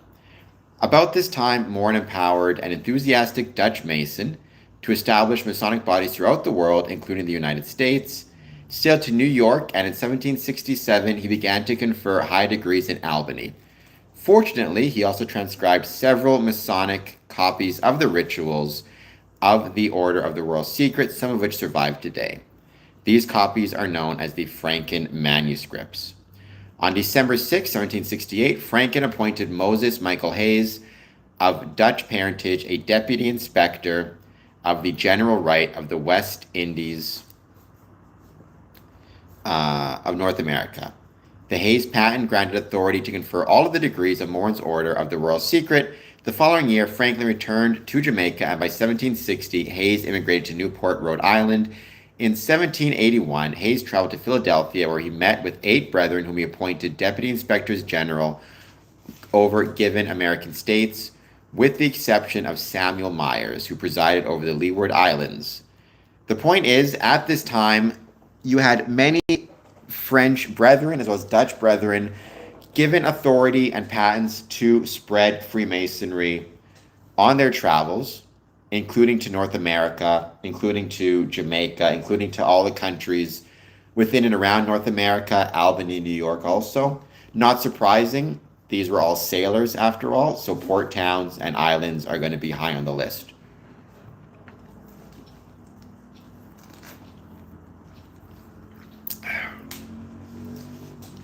On May 24th, this is really important for the Supreme Council of Scottish Rite, of Southern Jurisdiction. Where is it here? On April 2nd, 1795, Spitzer appointed the Irish-born John Mitchell, then living in Charleston, North Carolina, or Charleston, South Carolina, right? In Charleston, a Deputy Inspector General of the Order of the Royal Secret. Colonel Mitchell had served as Deputy Quartermaster General of the Continental Army and was an acquaintance of George Washington. Consider yourself, why would it be unlikely? I've been to many lodge meetings where there are Jewish people, Muslims, and Christians all working together in lodge, as well as Hindu, as well as Sikh, as well as Indigenous or First Nations. Genuinely, one of Freemasonry's greatest strengths, I truly believe this, is the fact that it is so welcoming to men of all different faiths, backgrounds, and beliefs. I think that's genuinely one of its strongest qualities. On May 24th, 1801, John Mitchell made the Reverend Frederick Dalco, a Prussian born in London, a deputy inspector of the Order of the Royal Secret.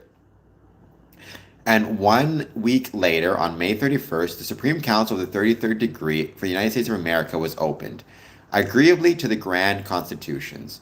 In Charleston, South Carolina, with Colonel Mitchell and Reverend Dalco presiding, the Supreme Council was a superior system to Morin's Order of the Royal Secret. It administered 33 degrees, including all 25 of Morin's rights. The traditional authority of the Supreme Council stems from the Grand Constitution of the 33rd degree, ostensibly ratified by Frederick, King of Prussia. The earliest known copy dates from about 1801 and is written in Reverend Dalco's hand. 18 articles are preceded by the title Constitution, Statutes, Regulations for the Government of the Supreme Council of Inspectors General of the 33rd and for the government of all councils under their jurisdiction. The circular, throughout two hemispheres, or 1802 Manifesto, also asserted that Frederick the Great instigated its creation. They get along in Masonic lodges, consider yourself. That's one of the greatest strengths of Freemasonry, is you can have people of all different faiths finding a way to get along. I don't think it's inherent to the people, it's inherent to the systems in which they are brought up in. Freemasonry provides a system of mutual respect. On the 1st of May, 1786, the Grand Constitution of the 33rd degree, called the Supreme Council of Sovereign Grand Inspectors General, was ratified by the King of Prussia, who was Grand Commander of the Order of the Prince of the Royal Secret, possessed the sovereign Masonic power over all the craft. In the new constitution, this higher power was conferred on a Supreme Council of 9 brethren in each nation, who possess all Masonic prerogatives in their own district that His Majesty individually possessed and are sovereigns of Masonry. Like Morin's constitutions and regulations of 1762, many modern historians view the Grand Constitutions of 1786 as traditional rather than historical documents. After a detailed investigation into its possible origins, Albert Pike accepted the tradition regarding the king's involvement and his reputed role in the creation of the Supreme Council, even though there was no direct evidence that he did so. Pike did argue, correctly however, that whatever the origin, the formal adoption of any law forms a legal basis for government.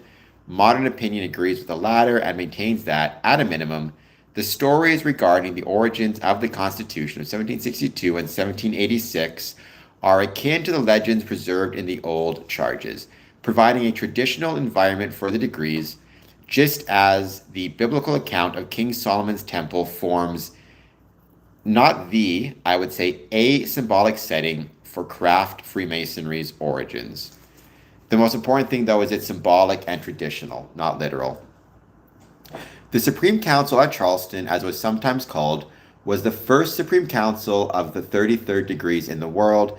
It continues to exist today as the Supreme Council of 33rd degree Southern jurisdiction, and it remains in Charleston, though its residence was moved to Washington, D.C. about 1870, and now sits at the House of the Temple. As the premier Supreme Council, it naturally exercised authority over the entire country, and Colonel Mitchell was referred to as Grand Commander in the United States of America, as well as President of the Supreme Council of Masons of the United States. In its early days, the Supreme Council issued warrants of constitution to create sublime grand lodges of perfection, which administered the 4th to the 14th degree, and Grand Councils of Princes of Jerusalem, administering the 15th to the 16th degrees, but it did not involve itself directly in their government or administration. The Supreme Council exercised direct control above the 16th degree Prince of Jerusalem, explained in the circular throughout the two hemispheres, as well as Delco's manuscript copy of the Grand Constitutions of 1786.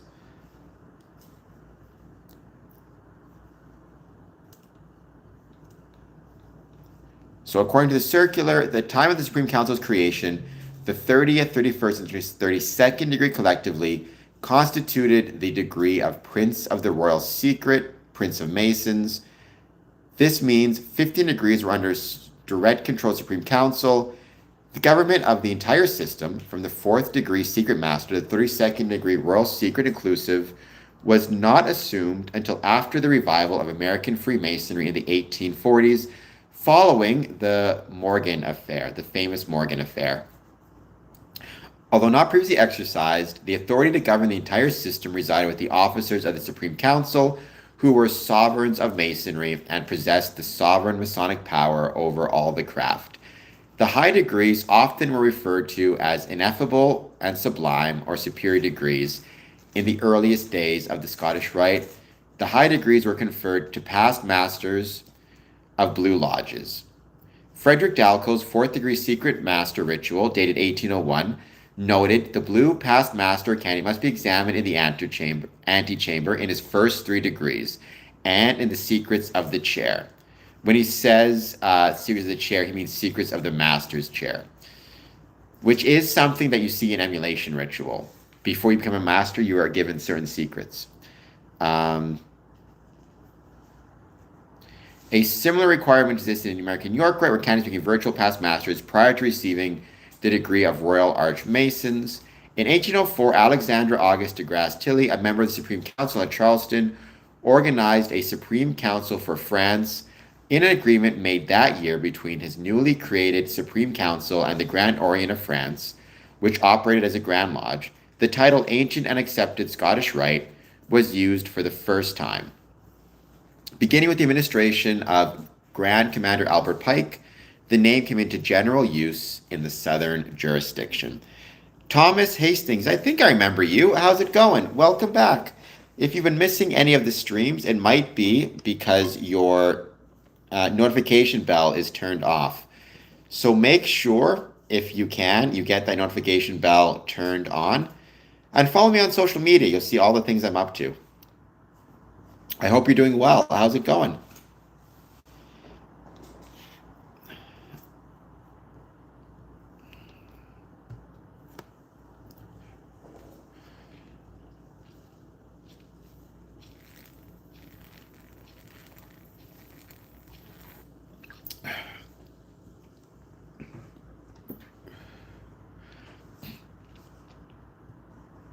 And once again, happy birthday, Scottish Rite, Southern Jurisdiction.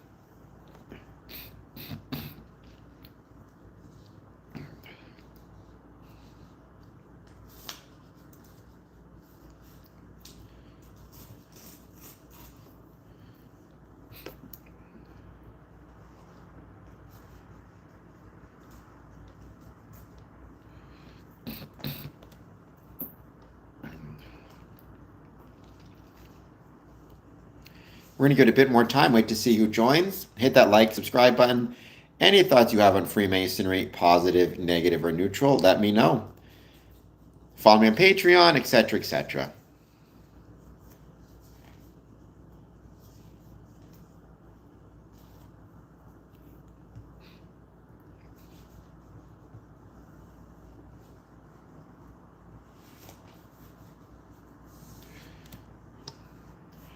We'll give it a bit more time. Wait to see who jumps in the chat to say hello. Any thoughts you have on Freemasonry, though? Positive, negative, or neutral? Let me know. That's a good question. I usually go with Anthony Sayer because he was the first Grand Master of the Premier Grand Lodge of England. So I think Anthony Sayer makes the most sense. And that's usually who I go with. I mean, like Preston Webb. I don't know. Those guys are up there. Anderson. Um, I think Anthony Sayer is the simplest one. So there you go. I think, and then you look at like modern Freemasonry, and even how do you find what is modern Freemasonry, right? Like, who's had the most impact on Freemasonry in the last 100 years? I don't know. That's another good question. I mean,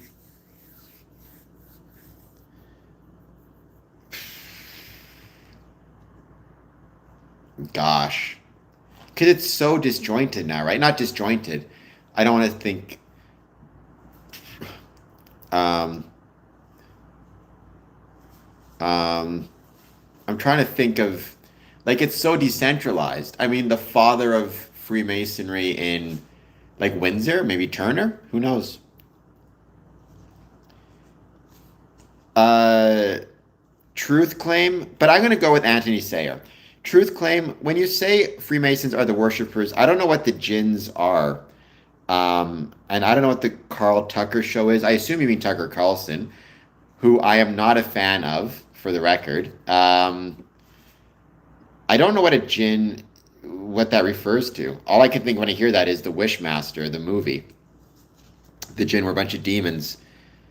But I mean, in my experience, Tucker Carlson is full of a bunch of baloney, including when it comes to Freemasonry.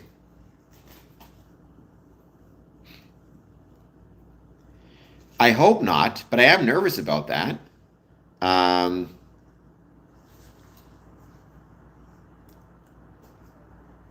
I would be,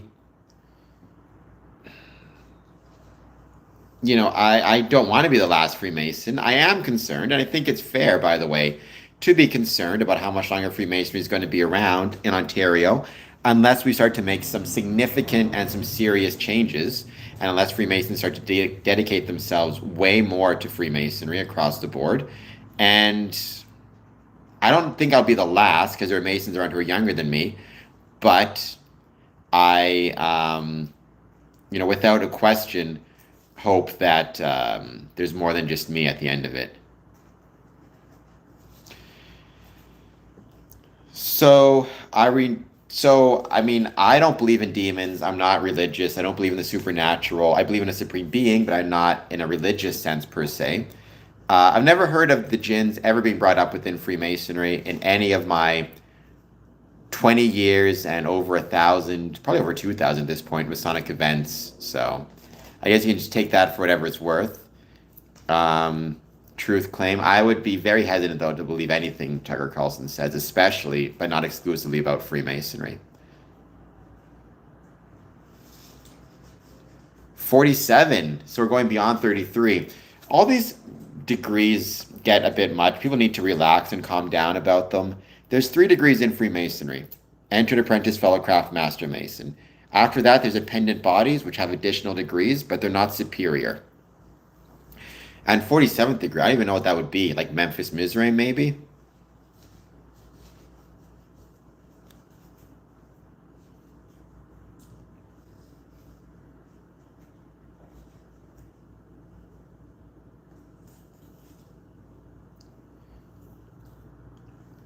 Hello, Sarsentia. How's it going? Great to see you again. I hope you're doing well. I hope you hit that like button. How was your day treating you?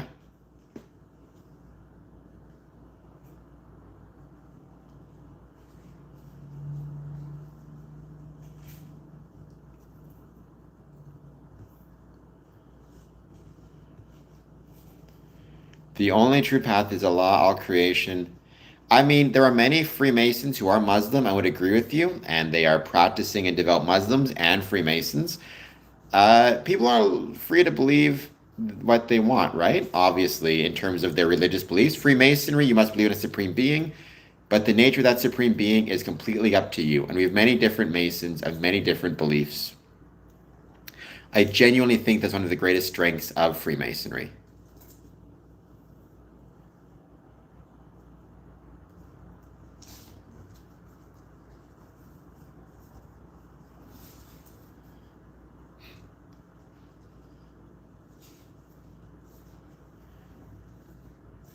Nice. How's it going? How many people are in your chess club? I've been playing a lot of chess on my phone lately.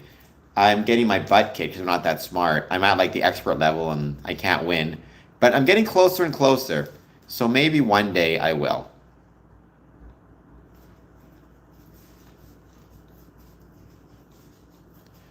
But how is your day going?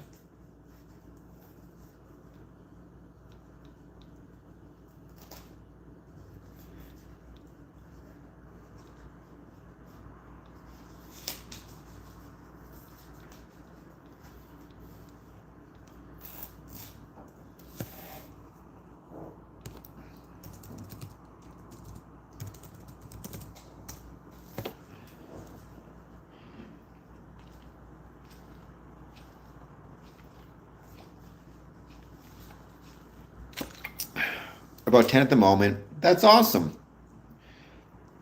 So you just started playing chess after years off and you're already running the club? Good for you. Is it like a dues paying club? Do you pay dues or? Oh, I saw the message, but I haven't seen the picture of it yet. Forgive me. But I do know you sent me a message, so I'm gonna look at it maybe when I get off of this stream. I've just been so swamped. Quoting from, do you mean what was just reading from? I was reading from History of Scottish Rite, or History of the Rite, which is scottishrite.org/about history. Let me just pull it up for you. Sometimes links don't always work, but let's see if I can get a decent link here in the chat. It's pausing at the moment.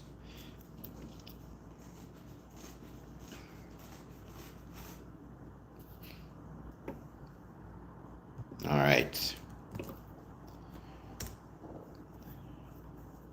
There we go. Nice. I hope you guys can see that. If you can, it's scottishrite.org/about history. We're hosted. That is awesome. Well, I mean, I'm sure that the pub makes up for it a little bit with like, people buying drinks from them, people buying food. So I'm sure it's a mutually beneficial relationship, but that's still awesome. You have 10 members. Is it usually 10 who shows up, or is 10 the total number who usually attend and you have more in membership?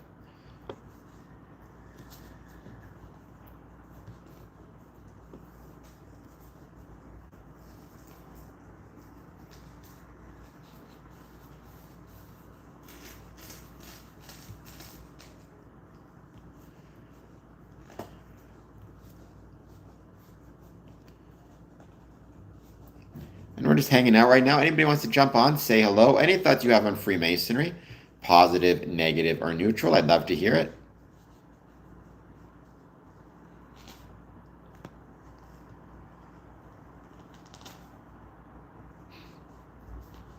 I will be back on at 1 a.m. today, so you'll find me then as well.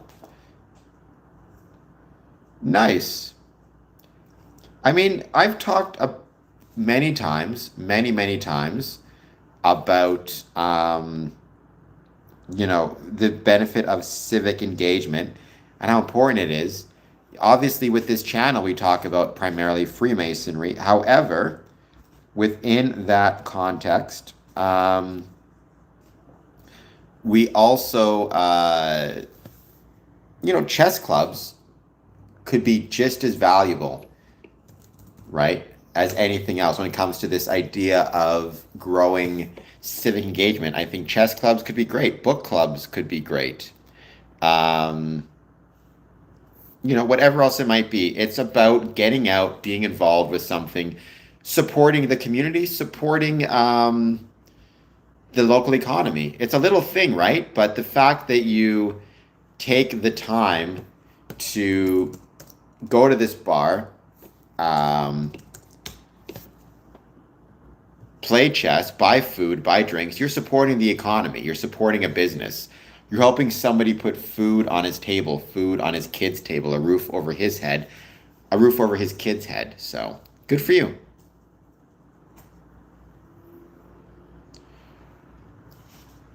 Well, once you get out there, once you get to the meeting, bring it up. That'd be awesome. And I'm sure, who knows, maybe we get a couple takers. Or maybe you could do a thing where you bring the chess club to the Masonic Lodge, and before or after one of the meetings, you have a chess tournament at the Masonic building. Might be interesting to try. Not really anymore. I'm a part of a few like informal groups. Like I attend a lot of events at the library. They have a couple of different clubs for like movie lovers is one. They have one about scary movies. There's also a writers club. So I try to go to those as much as I can because I do writing for this, but most of my time is focused on Freemasonry. Um, yeah, it could be a really good, it's a good way to connect.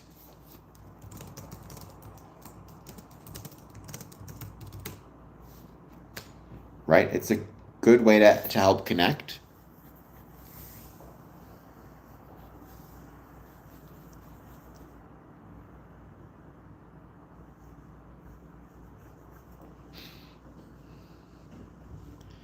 We're going to give it, let's say, a bit more time. Wait to see who joins. I will be ending this stream. I will be back on, though, at 1 a.m. So make sure you find me then. Pay attention and keep in mind, June 22nd, we have our fireworks display. That's going to be a lot of fun. So I look forward to seeing everybody there also. And yeah, it's going to be good times. It's about taking the things that you're interested in, Sarsentia, taking the things that you enjoy, and bringing them out and applying them to the lodge as a whole. So, if you love chess, then bring your chess club to the lodge. Other people may love chess as well. You never know.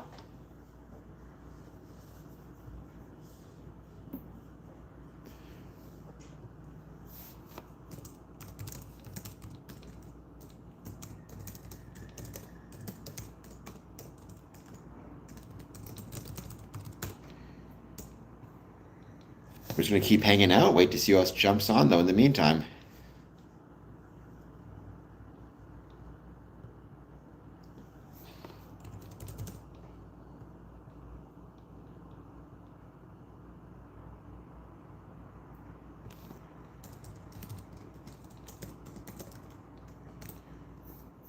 And anything we're going to talk about. We're done our main topics today. I was talking about amongst other things, really enjoyed talking about Accessibility Week. You're going to expect to see some stuff about that very soon. And Scottish Rite, history of Scottish Rite. So for the meantime, though, let's wait to see who jumps on and who wants to say hello. Any thoughts you have on Freemasonry, positive, negative, or neutral, I'd love to hear them.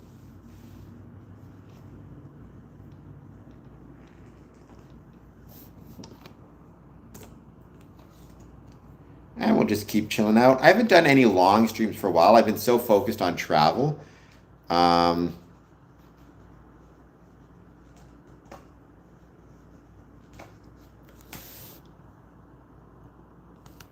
That I haven't had time to do longer streams. So I'd love to get back into longer streams and start doing more and seeing who shows up.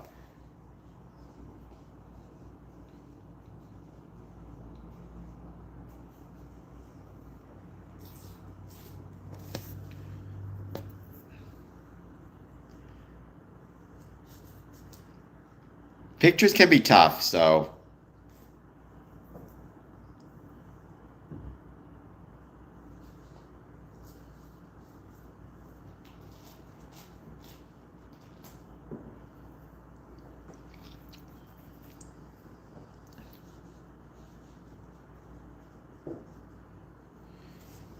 we're just going to keep hanging out, wait to see who wants to join and who wants to chat. I want to do a longer stream because so many of my streams lately have been shorter. I wanted to see if I could do a longer one. Just try something a little bit different.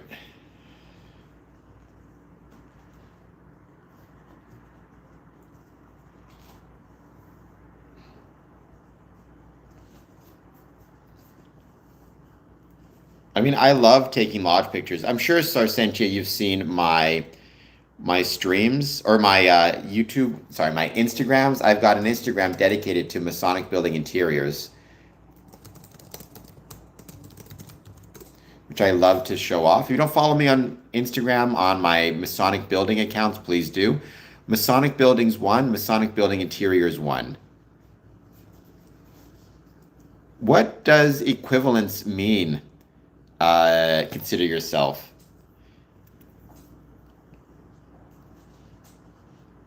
I mean, like everything, right? I've had some good streams. What I always find is at the start, I tend to do really well, and then it drops off over time.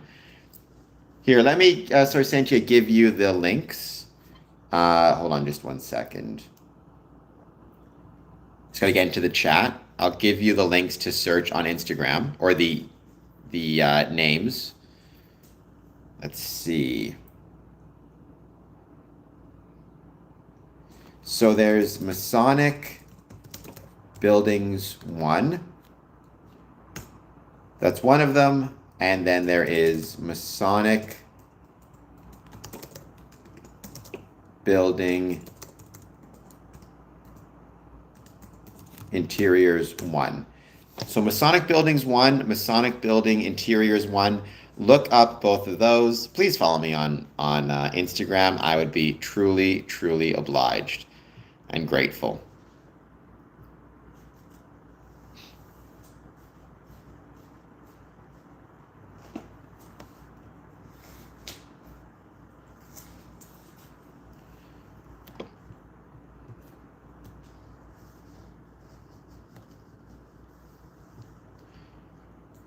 And there are some beautiful buildings out there in the world. I'm proud and grateful for the chance I get to. Proud and grateful I get the chance to promote them, document them, store them on both the facades and the interiors.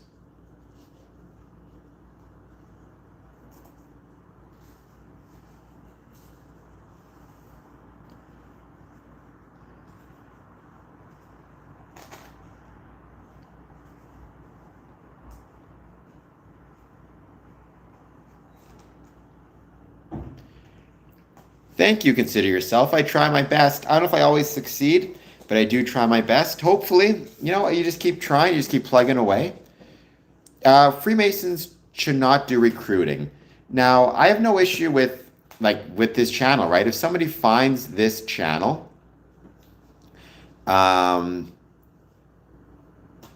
if some like this channel and because of that, they decide they want to join Freemasonry. I think that's awesome, and I hope that they do.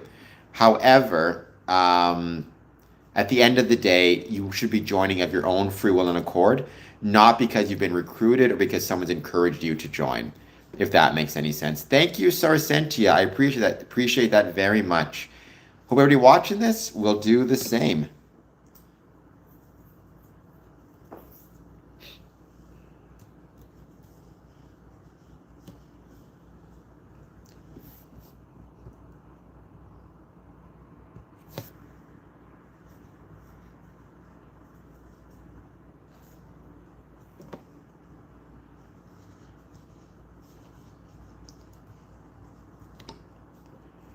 We're going to just keep hanging out, wait to see who joins. I am considering a couple of other things. One thing I'm thinking of doing is a 24-hour stream in a casino, particularly in Caesars Windsor. I know it sounds strange, but I thought that could be kind of fun. Not on this channel, on my personal YouTube channel, youtube.com/Cameron Adamson.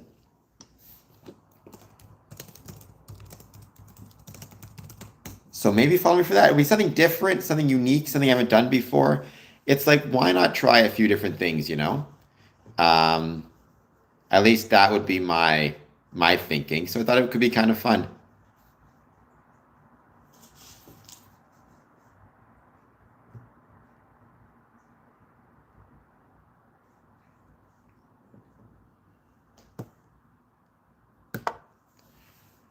Well, I don't think you are those files, for the record. How's it going? Thank you for being here. I hope you're doing well. So Freemasons don't do recruiting, but I don't think any Freemason should ever be afraid, just for the record, to talk about Freemasonry, why they love it, why they think it's a good thing, and what they've gotten from it. And if other people hear that and decide that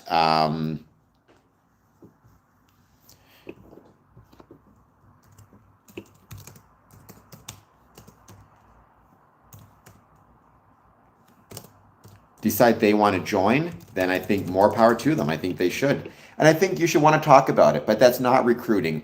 We should never, and no Mason will ever offer you money to join, will ever tell you you'll get rich or famous to join, will ever approach you without some type of relationship or knowing you, will contact you through, through an unnamed source, or will promise you fame, riches, or power, or pre-select you. Any of that stuff equals and equates with a scam, and you should avoid it. What is Freemasonry? Freemasonry is a civic club or a civic group or a series of groups or clubs that have existed for over 300 years.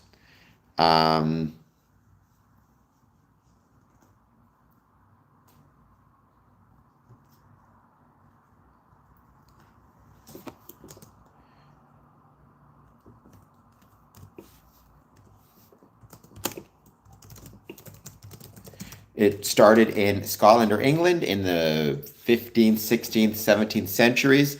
The first Grand Lodge was formed in 1717. But think about it in the sense of a civic group or a social club or a civic institution.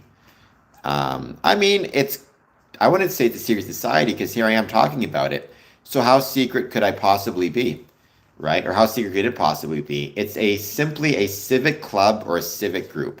It has private ceremonies and private rituals, the purpose of which is to create bonds of brotherhood between brethren, but that's not the same thing as being a secret society. Because here I am.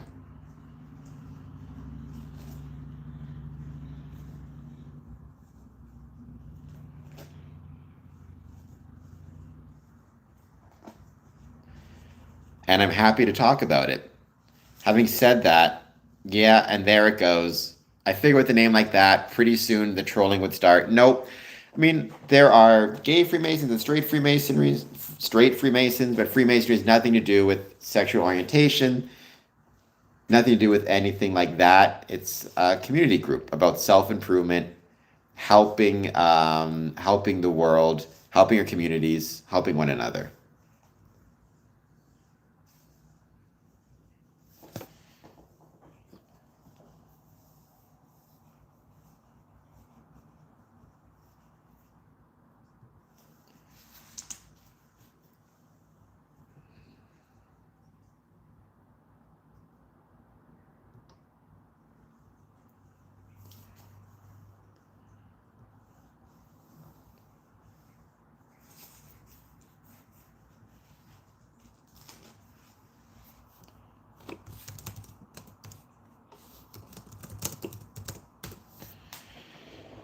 Well, then hit the like button and subscribe button. Still not a fan of your name. Seems unnecessarily trolling, but nonetheless, hit the like and subscribe button. And yeah, I do this channel. I do streams 1 a.m. and 1 p.m. Eastern, Monday through Friday. I talk about Freemasonry. So any thoughts you have on Freemasonry, positive, negative, or neutral? You know what, Midnight Squirrel? I'm going to take what you said and apply it to Freemasonry. And I'm going to say, with better membership, we have better Freemasonry. And therefore, Freemasonry that more people will want to join.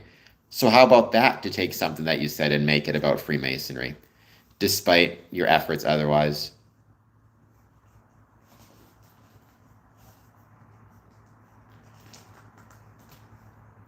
With 49 votes, 65% no, 35% yes. So unfortunately, the majority is still no to accessible meetings, but hopefully that can change over time.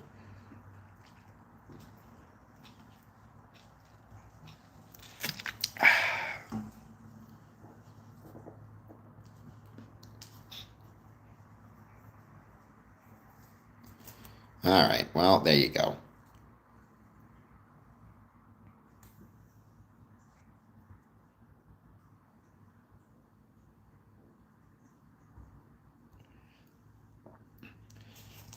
Forehead, nah, 8 head.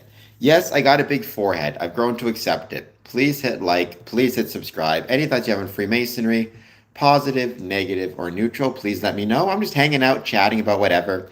Obviously, I had my specific topics earlier. Now we're back to just the hangout portion of the stream.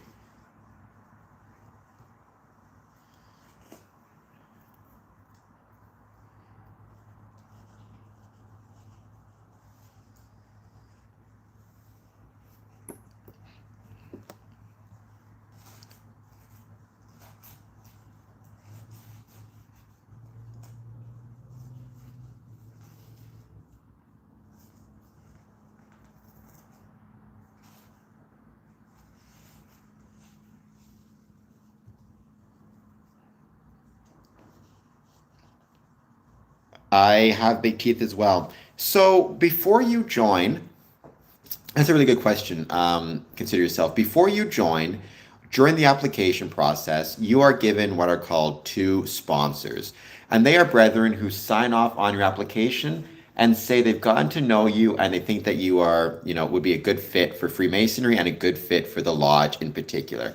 Now, because of that, and in those cases, it is absolutely the case that they are going to be helpful to you, and they should act as kind of a mentor to you throughout your Masonic experience. If not, if not, many lodges do have mentoring nights. Like we have mentoring nights every Wednesday, and when we have those mentoring nights, newer Master Masons, newer members of any degree can show up, talk with them. They can talk about Freemasonry, talk about degrees. They can talk about other things that are going on in their life and try to get assistance or mentorship from older members. So absolutely. And it's one of those things that's incredibly important that I think we as Freemasons try our best to, try our best to support.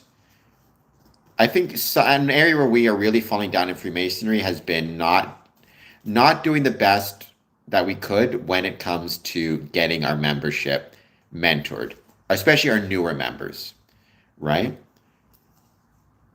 I mean, I think Freemasonry is fairly well established in India. I don't live there, but I understand it's fairly popular. I will say in China, right now it exists in Hong Kong and in Macau, but not in mainland China. And I'd love to see it more widespread. It's really up to us. It's really up to us as Freemasons and how much work we're willing to put in and how much we're willing to do for Freemasonry if we want to see it grow. And that's always been the case for everything in life, right? It's ultimately up to us the extent to which anything will grow. I do think in the case of China, there's political issues as well, right? The Chinese government does not necessarily like Freemasonry, unfortunately, and so that does make it difficult to see it grow. But, the best things happen by putting in time, effort. So sometimes that's all that matters.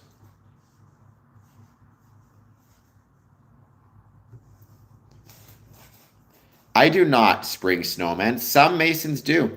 I was just at a lodge meeting on Saturday and they were wearing kilts because it's a St. Andrew's Lodge, so it's got Scottish heritage.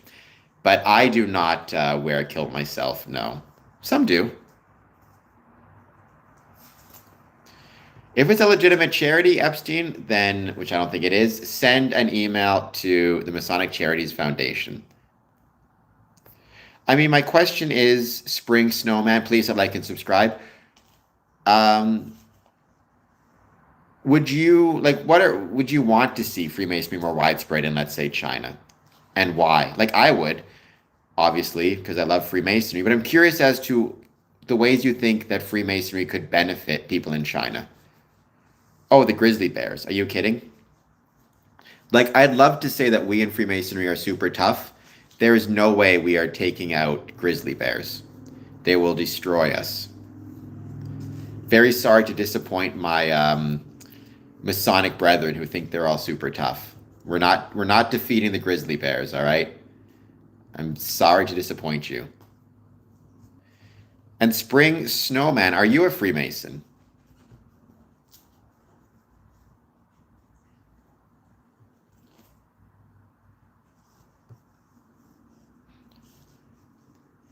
I mean, Freemasonry can benefit people anywhere, Aditya. I'm not sure, like, when you say in India, like, Freemasonry benefits people anywhere.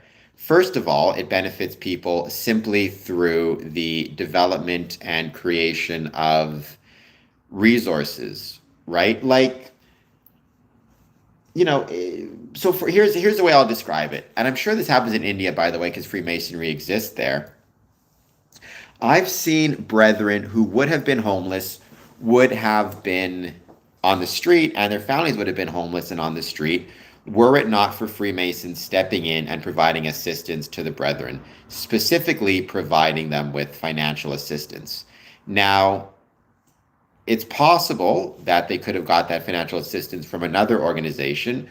Who knows? But in this case, they got that financial assistance through Freemasonry. If you have Freemasonry and Masonic lodges in India, then absolutely it's the case, without a doubt, that you could see, Indian Masons receiving that financial support, which is a huge deal, right? Because that not only helps the brother, that helps the entire community. That's one less person on the street, one less homeless person, one less person not repaying their debts, which affects the entire economy.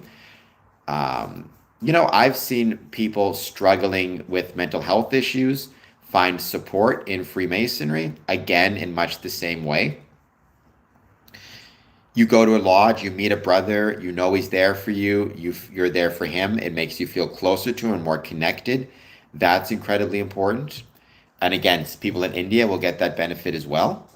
It's not, you collect money for charity, you get 10, 20 guys together, they all chip in $5, $10 a meeting. Now you can make a donation to a local charity. It supports religious tolerance, it supports political tolerance, it increases civic engagement, it increases the health of membership. Social health is health. All the evidence goes to show that. But that's not unique to India, that's anywhere, right? I think Freemasonry can truly help anybody anywhere, be it in India or China or North America or South America. That's probably why Freemasonry was shown to be so popular throughout history, regardless of the country in which it's located. Well, John Kimball, I have my own opinions about Alex Jones, which is I think he's a bad person. So if he doesn't trust Freemasons, I'm perfectly fine with that. Because for me, it's not a matter of me not trusting him. I can just say I don't like him. So I would say it's because he's a foolish person. And because he's a foolish person, he believes in foolish things. What can I say? I've never had to pay with my soul. By the way, for the record, I don't think you can actually sell your soul, or even if the Masons wanted it, which they don't, because I think from a theological perspective, your soul is not yours to sell, right? Your soul belongs to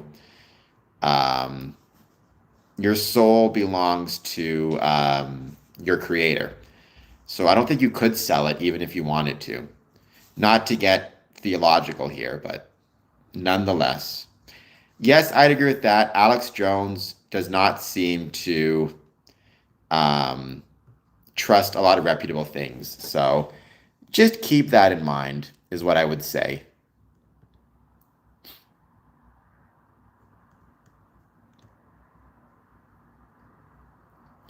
But I will ask you this. Why is it, Lord Christ, that you think you have to pay with your soul? I'd be genuinely curious about that. I'm guessing you saw that on social media, which is, an indication that you're looking up a bunch of nonsense.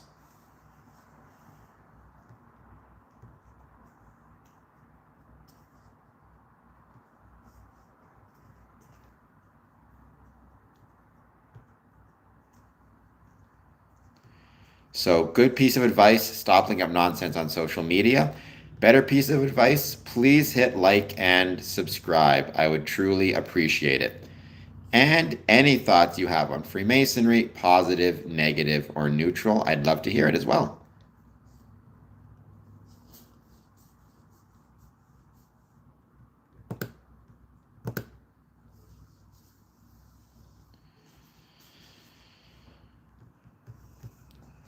We're going to give it a bit more time, wait to see who joins.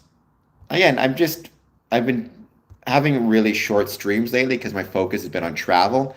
So I wanted to get a longer stream once again, get more active and involved.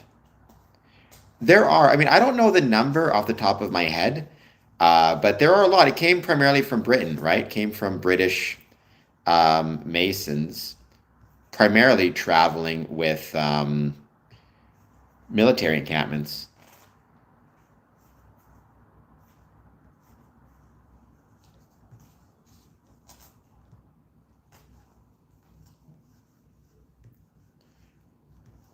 Aditya, don't forget, if you're not done so yet, hit like and subscribe. Follow me on social media. I would really, really appreciate it very much.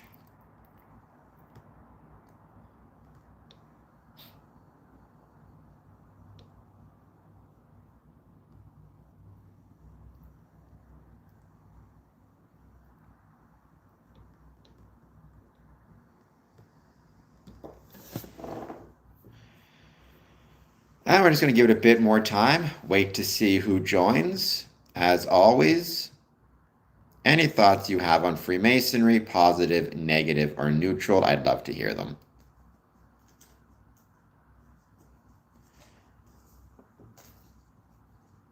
It's been a 4-hour stream, which has been quite fun.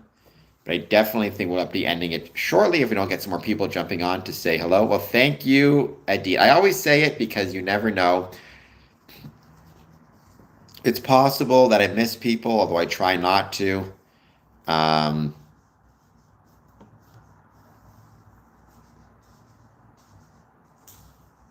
so I'm always having to mention it a few times just in case, because people sometimes forget, unfortunately.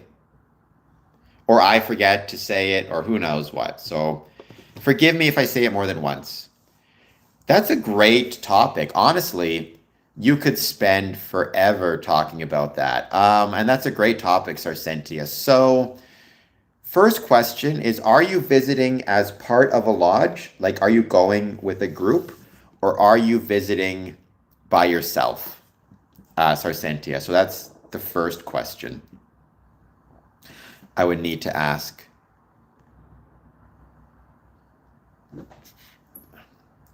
Because a lot of my answers are going to be based on that.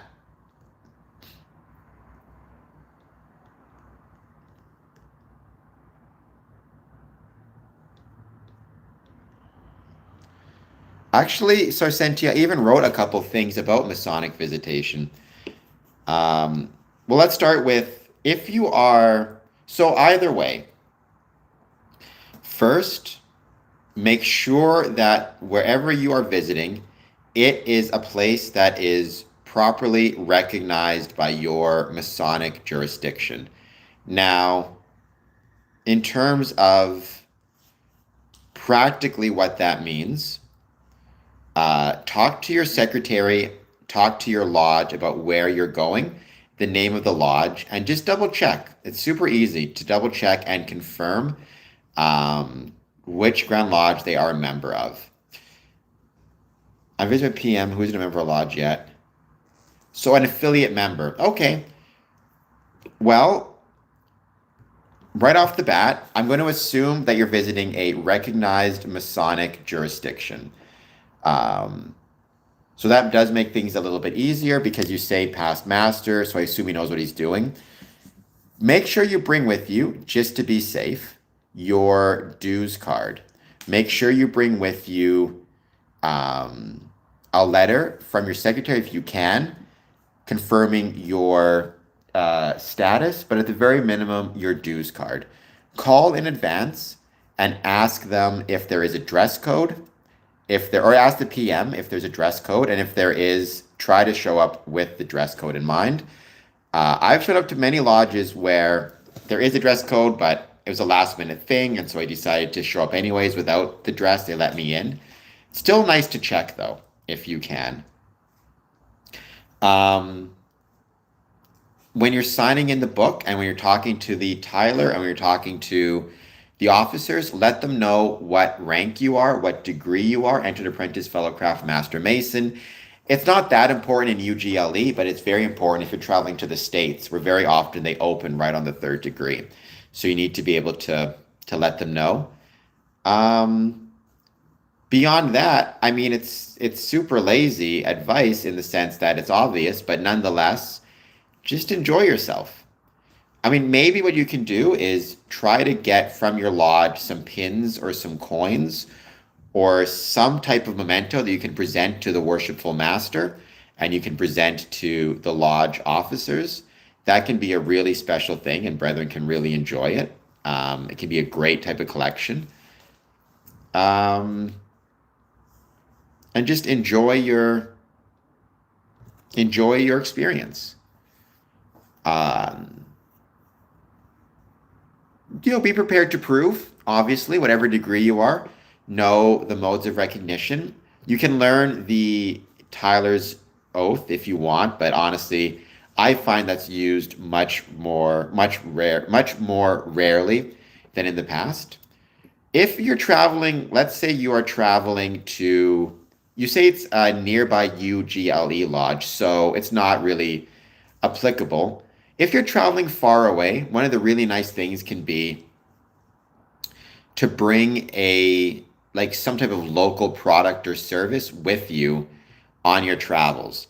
So like if I'm visiting a lodge in I don't know, if I'm visiting a lodge in America, maybe I'll bring with me some Canadian maple syrup because it's something Canada's known for. I give it as a gift to the master. He has a nice memory of me now visiting. It just creates a neat relationship, right? So that's something you consider doing. But if it's nearby, it's not that big of a deal. Honestly, when it's a nearby lodge, really the most important thing is just have fun, enjoy yourself, thank the lodge for allowing you to visit, pay attention to their dress code, and make sure you keep with you a copy of your dues card. Beyond that, just have fun, you know? Think about how lucky you are to get to visit and how much visitation matters. Um, really, you guys don't have dues cards? I thought you guys still did. Is it digital? How do your dues cards normally work? Or how do you prove membership? Like dues cards is one of the best ways to prove membership, I've always found. Because the issue with proving membership isn't simply a matter of knowing the modes of recognition and knowing the signs, right? The issue is you can know all of that stuff, but be suspended for non-payment of dues or have been suspended from Freemasonry. Without a dues card that's active and up to date, it's easy for people to kind of sneak in, if you will, which is not a huge deal. I mean, if you're a Mason and you got suspended and you make it to a meeting because people weren't on the ball, that's okay. It happens, it's part of it. But having an up-to-date dues card is a great way to confirm that not only was the person a Mason, but that the person is a Mason. Um, First degree tracing board presentation, nice. I love tracing boards, they're awesome. And the fact that it's in the first, I mean, honestly, with emulation ritual, Sarsentia, what I find is usually they open in the first and then second and then third, right? Now, nothing's 100% in Freemasonry. It's different though. If you're ever traveling to the United States and you're going to visit a lodge in the US, then you need to make sure that you are um, telling them what degree you are, first, second, or third, because very often in in a lodge under Preston Webb or York ritual, they will open right on the third degree or right in the second degree. Um, at least that's what I found. Okay, yeah, you should have a letter. What I did is when I had my letter written by my secretary, I kept a physical copy in my records, but I scanned it and I have a digital copy as well. That way, the digital copy is less likely to get damaged if I'm traveling or I'm less likely to lose it. Not going to spill coffee on it, that type of thing, right? So I have both. And then it's a good idea to get it updated every couple years, or really, I suppose, every year in theory. But the registration thing, I guess that makes sense. In fairness, we have Grandview in Ontario as well. So long as I don't know what you guys have in England, our registration system is called Grandview. So long as the secretary's on the ball. No, they don't, Dominus. UK lodges are wonderful. I think they're excellent. It's a good idea, honestly, to keep a copy of the letter if you can. Um, Even if it's being sent out to the visiting lodge, it's still a good idea to keep a copy of it as well. It's a good idea to have. It's a nice record as well, for your records. All right.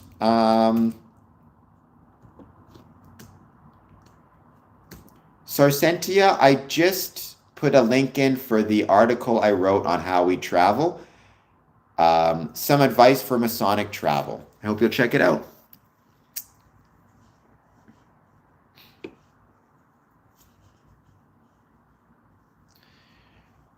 I mean, like for me, technically, and this is not really followed. I'll be the first to admit I don't always follow this.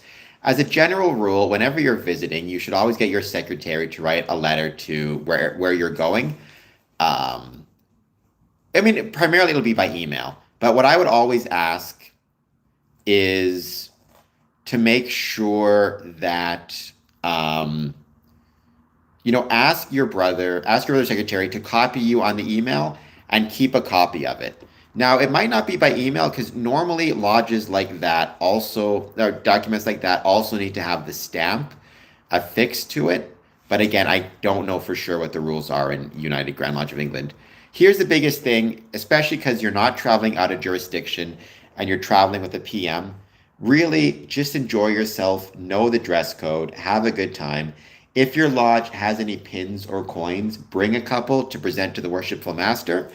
Keep a Masonic journal and write down the date of the visit, where it was, and anything that stuck out to you that you enjoyed.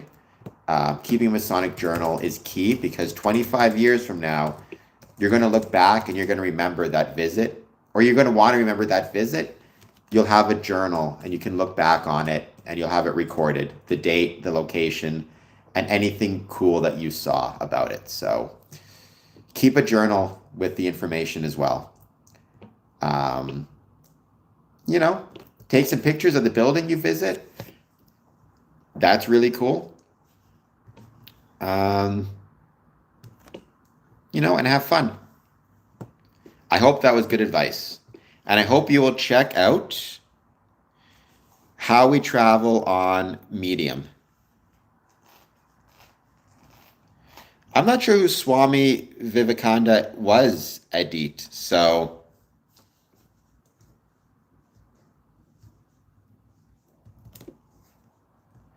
sorry, I cannot help you. He could have been. I mean, I wouldn't shock me. I just don't know the name. I don't know the person. There's been many Indian Freemasons throughout the years. There you go. So the PM booked you for the visit. Then I guess my one piece of advice that you won't get anywhere else, or maybe you will get somewhere, but not most places, is keep a journal, start a journal, and record the visit. You're going to be thankful you did it in a few decades.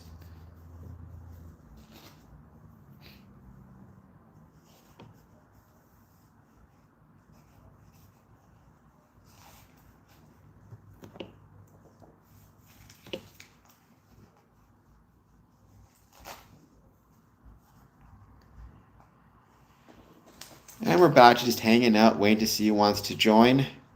Any thoughts you guys have on Freemasonry, positive, negative, or neutral? I'd love to hear them.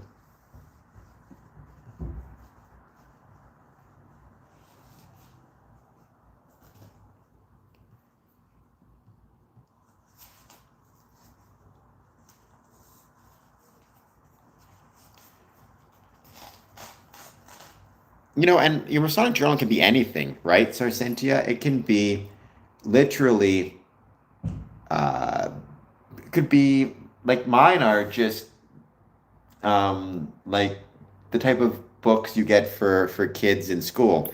It's just the lined binders with the twirly binding. We're going to give it a bit more time. Just wait to see who joins. Please take a moment, hit like, hit subscribe. Any thoughts on Freemasonry, positive, negative, or neutral? I'd love to hear them. It's fun just hanging out, chatting about whatever. It's been a long time since I've done one of these longer streams. Normally my streams are like an hour or two. I was getting up to 8 hours a day, but then I was traveling. And so that really cut back on the number of hours I could stream per day. This Friday, I'm traveling back home to Winnipeg, so I'm going to be streaming from Pearson Airport. It'll be a quicker stream than normal, but still fun. And I like Pearson Airport, by the way. It gets a bad rap, but I think it's a good airport. It's not easy with the number of people that go through that airport every day, all the things it can accomplish. Nothing but respect and credit to them.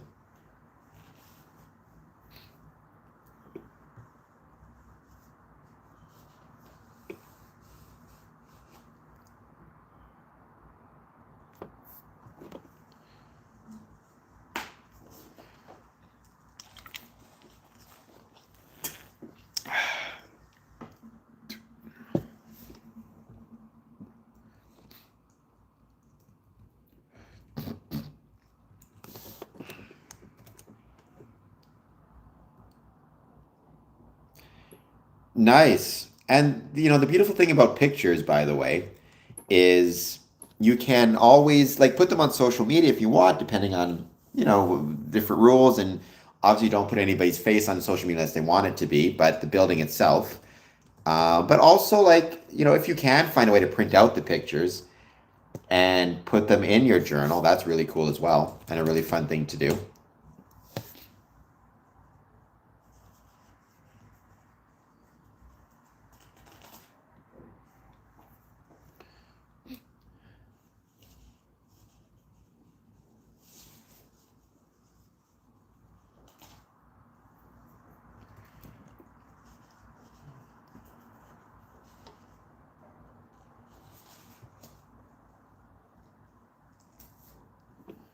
Oh, on a completely unrelated note to Freemasonry, why not?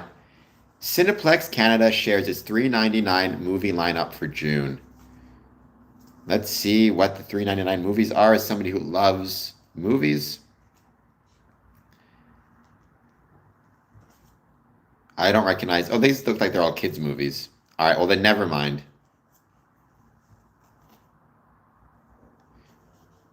Darn it. Well, that's not fun. Why did I even do adult movies? All right, well, if you guys got a favorite movie, let me know about that. We don't have to just talk about Freemasonry, especially because we've been talking about it for 5 hours. I will say I really want to see Obsession and I really, really want to see Backroom. I haven't seen either of them, and they're both on my list. We could probably do a really cool connection between the back rooms and Freemasonry, like show old abandoned Masonic buildings as part of like these liminal spaces. Could be a lot of fun. Um, yes, I can't wait to either. It should be awesome. Honestly, I bet you there's a few like liminal space Masonic buildings, or I bet you there's a few Masonic buildings, especially abandoned ones, that are represented in back rooms, which is unfortunate, right? But I wouldn't be shocked by any means. Is it your first visit, by the way, Sarsentia, coming up? Or have you been on others as well?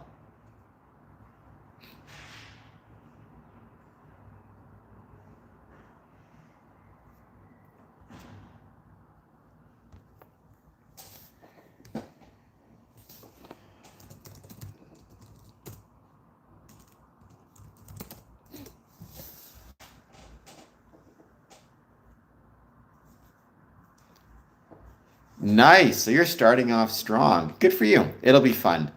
It'll be enjoyable. It's nice to see you starting off strong. And it's nice to see a past master kind of taking you under his wing a little bit and taking you to the meeting. Good for him. Okay, two classic picks. I've said it before, but for me, my favorite movies of all time, Nightmare on Elm Street Part 4 and Nightmare on Elm Street Part 5. Those are legitimately my two favorite movies of all time. I love them. So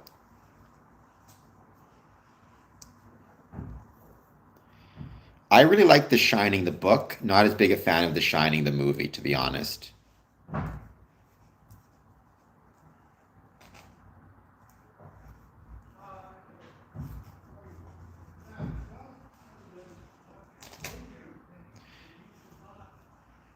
Exist, there are Jewish Freemasons and Hindu Freemasons and Sikh Freemasons and Muslim and everything in between. Good for him. A lot of times those army guys are the nicest guys in the world, especially if they've seen a lot of not good things, face a lot of challenges. Sometimes it can make people nicer. Sometimes it can have the opposite effect, but sometimes it can make people nicer. It's not a ritual, and I can certainly put that on my Facebook and all of my socials. You're Jewish? All right, cool. We have many Jewish people in Freemasonry and many people of many different faiths, ethnicities, and backgrounds. So there you go.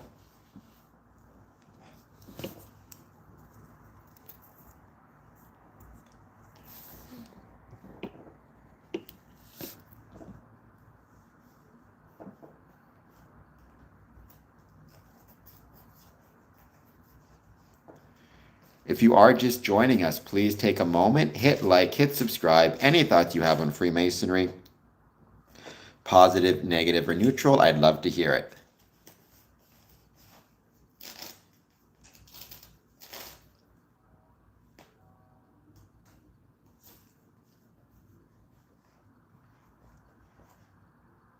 Oh, I mean, yeah, the placement of objects is the square and compasses is within our Masonic ritual, but it's also a very common Masonic symbol, right? So, like it's one of my tattoos. It's on the front of our buildings, but it is similar to how it's placed in ritual. But the symbolism kind of exists outside of the ritual as well.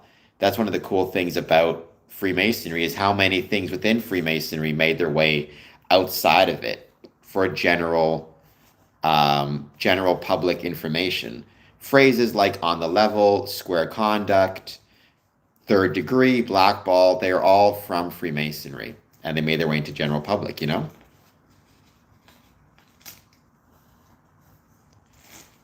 More power to you, Sarah Senchi. I wish you all of the best. It takes work and effort, but I think you could definitely have a lot of success. So I wish you nothing but the best.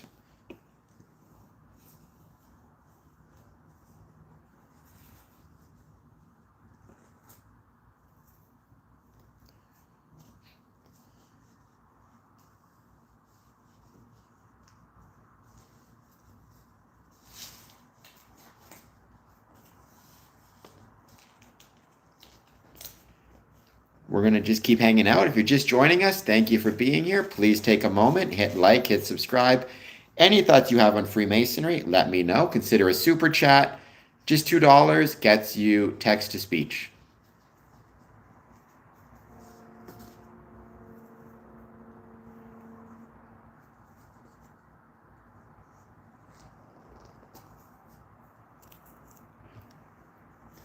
And we're just going to keep waiting to see who else jumps on for a few minutes. I've been spending so much time traveling and loving my travels, but I haven't had a chance to do any of these longer streams.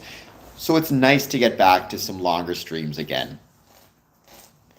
You're always welcome, Windsor, Ontario. It'd be great to have you here.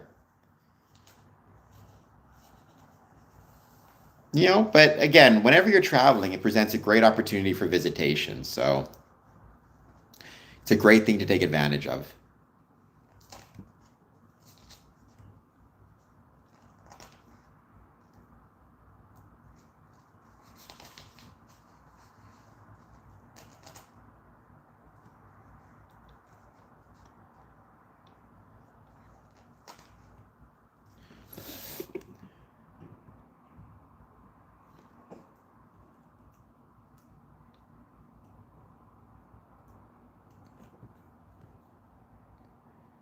Can anybody visit a lodge? I mean, it depends, right? Most Masonic lodges, if they have a library, it's not open to the public, but very often they will let you tour it. If you're interested, you just have to contact them in advance. There are some Masonic buildings that have libraries that have public tours, like Philadelphia, UGLE. So it just depends on the lodge. But the most important thing is to contact them in advance and let them know you're interested.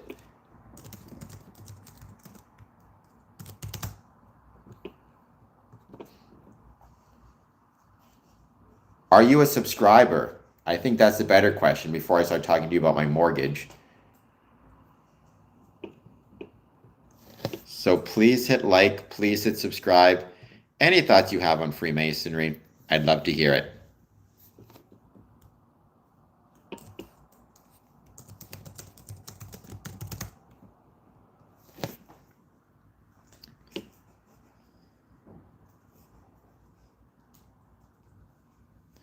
So that was there was an attempt to make that a thing, Pastor. Yeah, Windsor Lodge 403. That's my mother lodge. The number, right, as you know, the number represents the registry. The lower the number, the older the lodge. So in Ontario, I don't know what the number of total lodges there are, but we were the 403rd lodge to be chartered in Ontario. Um,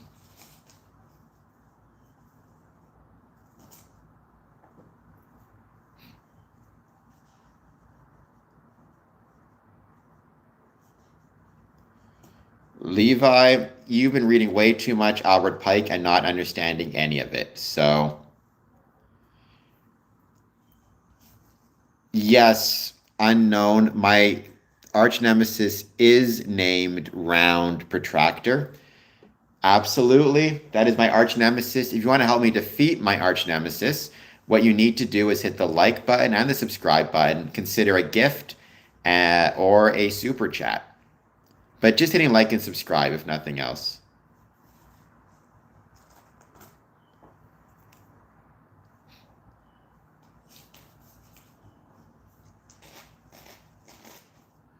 Sorry, which attempt, Pastor? Oh, unfortunately, as the numbers of Freemasons dropped and there were less travels, it just became less financially feasible to actually include sleeping areas in buildings. Because if you want to have a sleeping area in your Masonic building, um, one of the things that happens very often is you need to get special licenses to let people stay overnight, right? You can't just, if a building is, for example, commercial or not-for-profit building of some sort, you can't just have people staying there overnight. You need to make sure that you have the proper licenses, and that means certain number of square foot. You need to have a certain dedicated, there's a whole bunch of stuff you need, and it costs money to do it properly. And if you have a lower number of Masons traveling and visiting, you end up with people not willing to spend the cost. The other thing is, like, you look at Detroit, which was building hotel rooms in their area for visiting Masons in their temple. Just after their building was built, they opened up a hotel like a block away, and so that took all of the demand away. So it's one of those things. I do agree we as Freemasons should be travelers. I don't disagree. I wish we traveled more often than we do, without question. It's unfortunate that Masons, for a variety of reasons, maybe find themselves lacking the time or the inclination, but having actual places where a Mason could sleep and stay overnight without needing to get a hotel room would probably encourage more Masons to travel. I would say without question. I would love to be an itinerant Mason and travel from lodge to lodge all over the world. I think that'd be a lot of fun.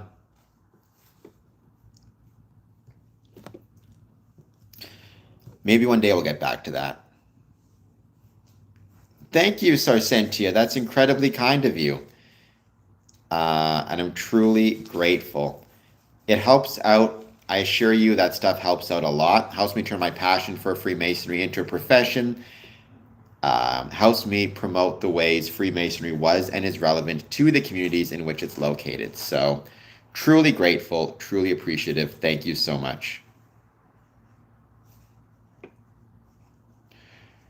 Well, I've been a Mason for I've been a Mason for 19 years, technically. I joined in 2007, so I'll be a Mason for 20 years next year. I've traveled to over 1,000 Masonic events around the world. The biggest thing about my studies is the more I've studied, the more I realize how little I know. Because there are probably hundreds of different Masonic jurisdictions around the world, each with their own unique rituals, regulations. There is regularity and recognition, which is how I'm able to travel. The point is, I think I'm pretty active. Though, if you think you know everything about Freemasonry, you're an idiot, obviously, right? Nobody knows everything about Freemasonry. Not me, not anybody. But I can tell you my experiences traveling around for 20 years, probably attended over 1,000 Masonic events. I'm most familiar with Masonic regulation in Ontario, because that's where I'm from. But I'd say I have a fairly decent grasp of it on a worldwide level. I'm not really familiar with York Rite. That's something I'm not as familiar with. I'm somewhat familiar with Scottish Rite, more familiar with Craft Lodge. But again, Craft Lodge in Ontario is under different constitution than Craft Lodge in Manitoba. You need to keep that in mind as well. Hello, Lana Venus. I'm just going to call you Venus. How's it going? Thank you for being here. I mean, I like to think I've not done any damage this century, but whom are you referring? Or for whom are you referring? I assume you're referring about Freemasons. Freemasons have not done any damage this century. In fact, I would say Freemasons have been one of the guiding forces for good, both this century and the last. Sydney, I'm not going to use the term celebrate because I don't think it's mine to celebrate. I'm going to observe and respect Pride Month. And to anybody who is celebrating Pride Month, more power to you. Whether you're LGBTQ or anything else, I just wish you nothing but the best this month and every day. Um, define good. I mean, on net, well, not even on net. If I had to define good, I don't even know how to define good now that I think about the definition. I know what good is. It's hard to define, right? Good is millions of dollars in charitable donations. Good is keeping countless brethren from being homeless by providing benevolence and assistance when they were struggling to ensure they can stay in their home and put food on their table. Good is millions of friendships made of people of different religions, ethnicities, backgrounds.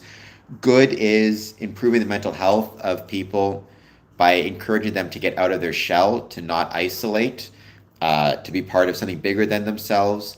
Good is extra life expectancy. All the evidence shows that being part of a community and being part of a group actually increases your life expectancy by increasing your health. In Texas, Masons were likely to live an extra 11 years, if I recall correctly, than non-Masons. That results in 11 extra years with grandkids, with friends, with family, with contributions. Good is, demonstrating tolerance for different religions and different politics. Good is architectural wonders, buildings being created that become community centers.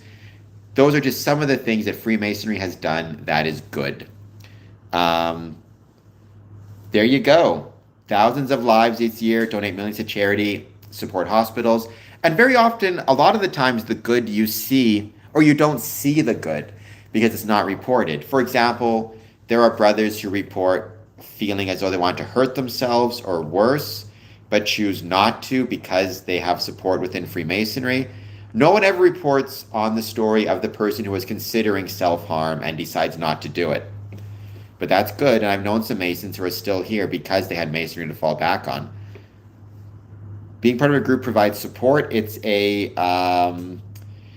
social safety net, and it's an incredibly valuable social safety net. We need to keep that in mind as well, right?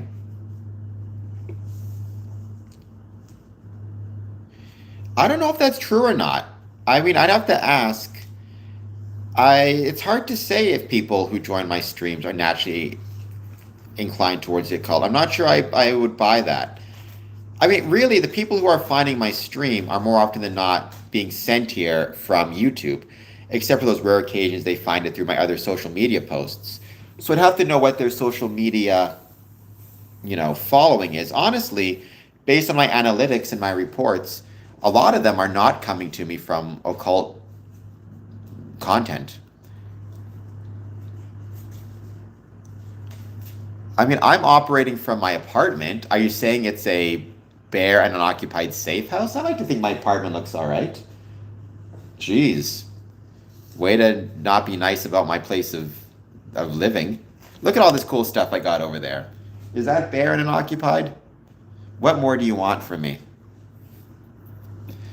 And please hit like and subscribe. I mean, kumbaya, you say that in a weirdly, I can't tell if that's meant to be sarcastic, but kumbaya is not such a terrible thing. Maybe the world could use more kumbaya. I don't need shelves. I don't have any legs either. I'm doing just fine. So if I don't have any legs, do I really need shelves? I mean, some people are interested in Freemasonry because it's history. Some people are interested in Freemasonry because their families are Freemasons. Some people are interested in Freemasonry for a variety of different reasons. So I don't know if I would necessarily say this. I don't know automatically if I would say it's occult interests.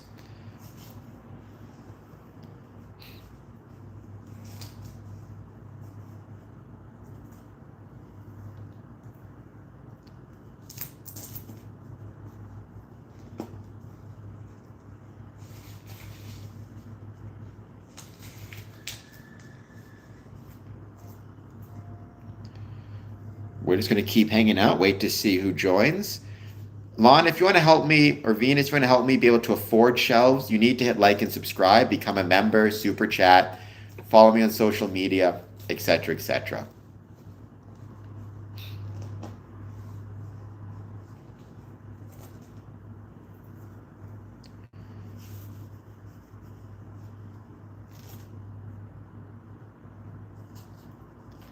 And as always, any thoughts you have on Freemasonry, positive, negative, or neutral, let me know.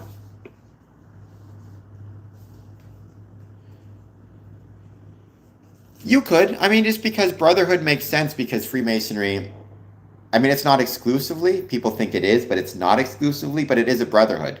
So, a fraternity, or it has a major fraternal component.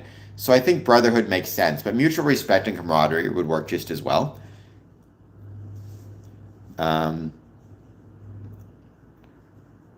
That's true. I mean, I definitely get some people on my streams who are interested in the occult. There's no doubt about that, Pastor Sempa. So you're not wrong about that. But it's not exclusively. I don't know what the percentage is. Maybe one day I'll just do a poll question or a quiz and I'll just ask, are you interested in the occult? Yes or no, and see what the numbers come back as. Might be a fun thing to try one day.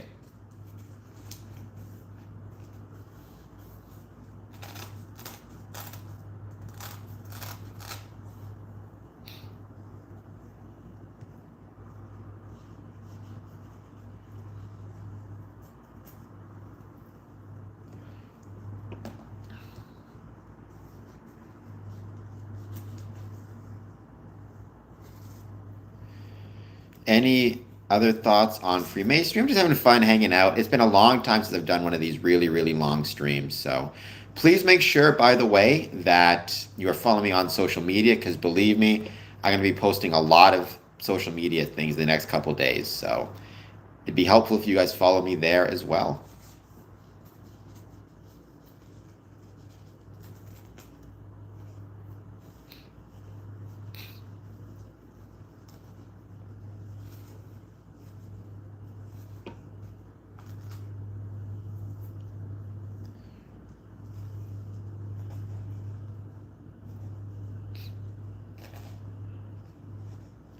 I mean, I think it's always better to focus on the good.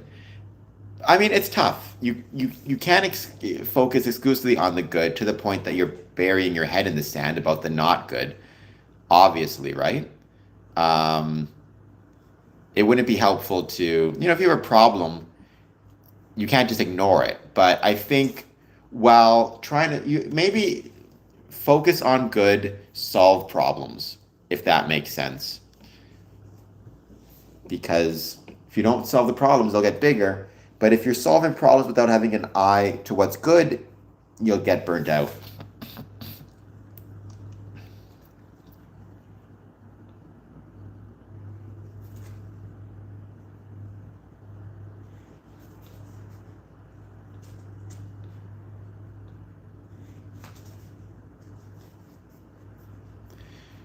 We're just going to keep waiting a bit longer, see who else joins.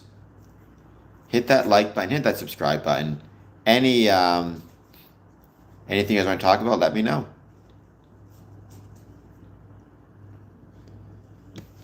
We'll give it maybe another 5 or 10 minutes or so. All is well, Cannon. How's it going with you? Thank you for joining. I hope you're having a good day.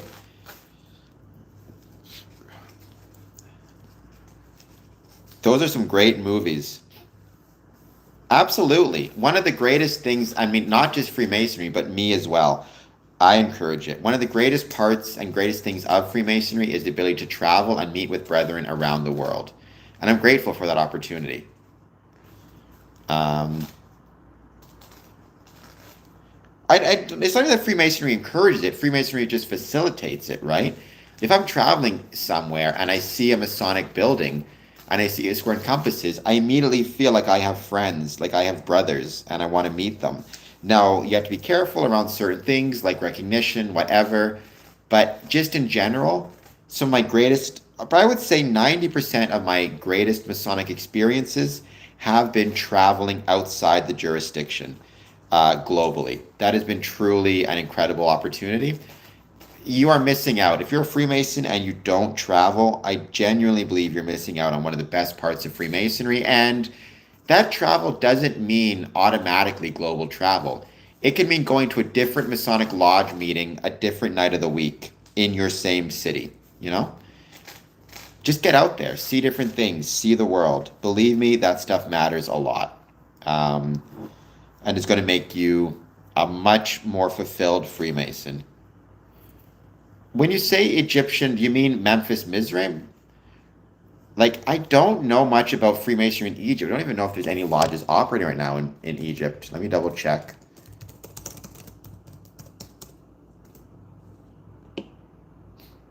So Memphis Mizraim is what I think of. But I don't know if there's any. Oh, there's Sovereign Grand Lodge of England. It was abolished in 1958.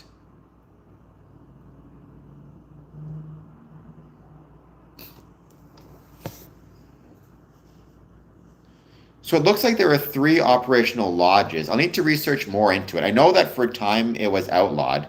I think in the like 1950s. I need to look more into it and when precisely it was. But if you're talking about Memphis Mizraim, it's something I know very little about. It's not recognized here in North America. That's very true. If not over a career, maybe thousands, depending on how much you travel.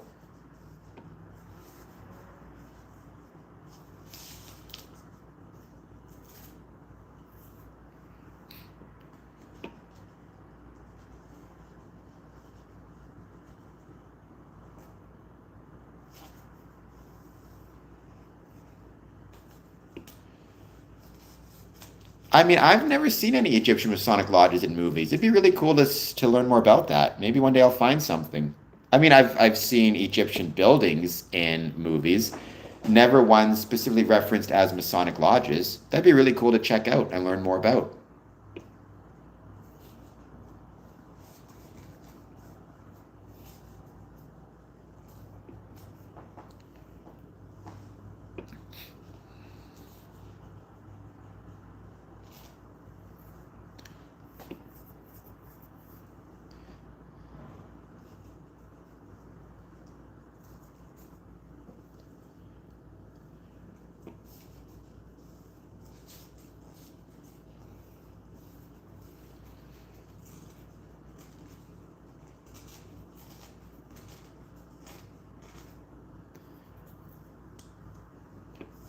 When you become a Freemason, do you wear a badge or a ring or similar?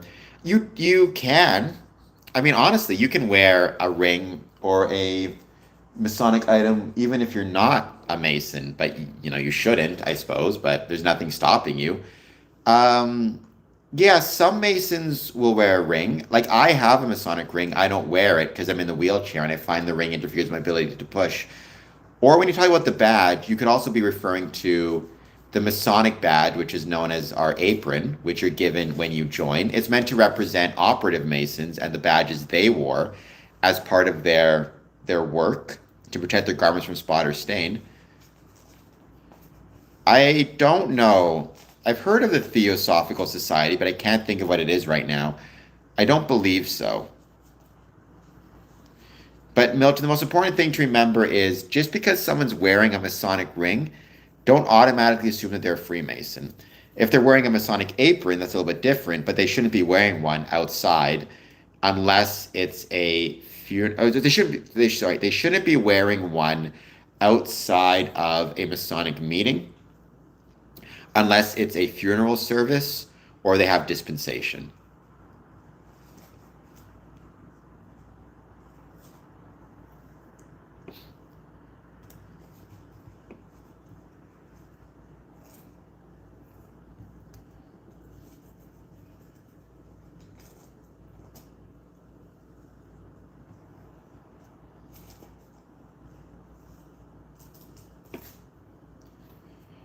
We're going to give this a bit more time, wait to see. But my battery is also running low now, so I'll have to end this sooner rather than later.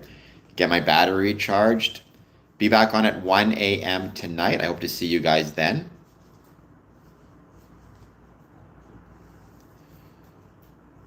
Freemasonry, I mean, I wouldn't use the term dominated. Obviously, the majority of Freemasons are men. I would probably say 90%, but there is the Order of Women Freemasons. There's also Eastern Star and Rainbow, all of which are for women and young girls. So maybe 80-20 actually, but definitely the majority of Masonic lodges are male exclusive or fraternities. But again, the Order of Women Freemasons started in 1908, if I recall correctly. Very important part of the craft, very important part of our history. Didn't really get the love it deserved for a long time. International Order of Rainbow. It's a Masonic youth group for young women ages 9 to 21, I would believe. Actually, I think 11 to 21. So there's also DMLA, which is a Masonic youth group for young men, same ages. Locker, where do I go? There's no such thing as a Masonic baddies. We're all good people trying to make the world a better place. Hit like and subscribe, though. I would very much appreciate it.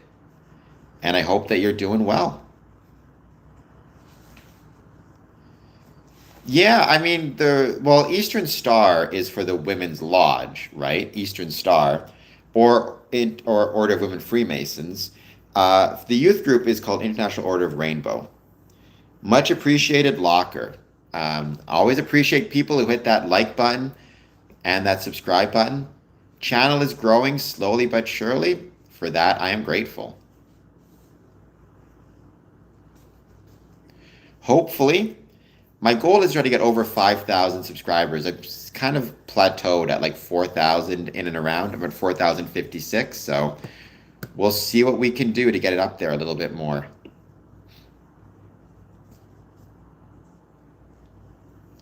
Thank you, Maverick. I appreciate that, but I'm not Matt Damon. But most people say I'm ugly. So if you think I look like Matt Damon, I'll not complain about that at all. I will, however, ask you to hit the like and subscribe button. You haven't seen the new Odyssey film yet, by the way. I don't like the fact that it's not even out yet, and people are knocking this film. It looks okay. I don't know. I was a fan of Greek literature for a while. I did the classics in school. Um, you know, I think I'm not freaking out that Lupita Nyong'o is Helen of Troy. It'll be fine. I don't know. I don't know. I don't like all this stuff about these movies and people freaking out about them. You don't have to go see it, you know. And Zendaya as Athena, that I think could work actually. I think that makes a lot of sense. Well, thank you, Pastor. Many people disagree. No, Locker, I will not, because you know I don't believe in summoning demons. So if I were to say I summon a demon, I'd be lying to you, and I would not want to lie for a million streams. Even that, I mean, it's interesting we bring this up in Pride Month. I don't know. I'm not I mean, first of all, we don't know what character Elliot Page is playing, but also, like, I don't know. Achilles was famous for being kind of yes, he was a great warrior, but he was also kind of a brat. He sulked in his tent and refused to help his king because he didn't like, maybe I could see Elliot Page playing that type of character well. I don't know. People need to calm down, is all I'm saying. Wait until the movie comes out and then have your judgments, You don't need to be prejudging it. Well, famously, Achilles also tried to get out of fighting in the Trojan War by dressing as a woman and pretending to be a woman. So he had very interesting history. This idea that, I mean, don't get me wrong, I love Troy. I thought it was a great movie. I didn't like the fact that I think it got a lot of disrespect when it first came out. I thought it was better than the critics said. But the point is, like, he was not just some super macho great fighter and nothing else. He was a very complicated character, complicated legend.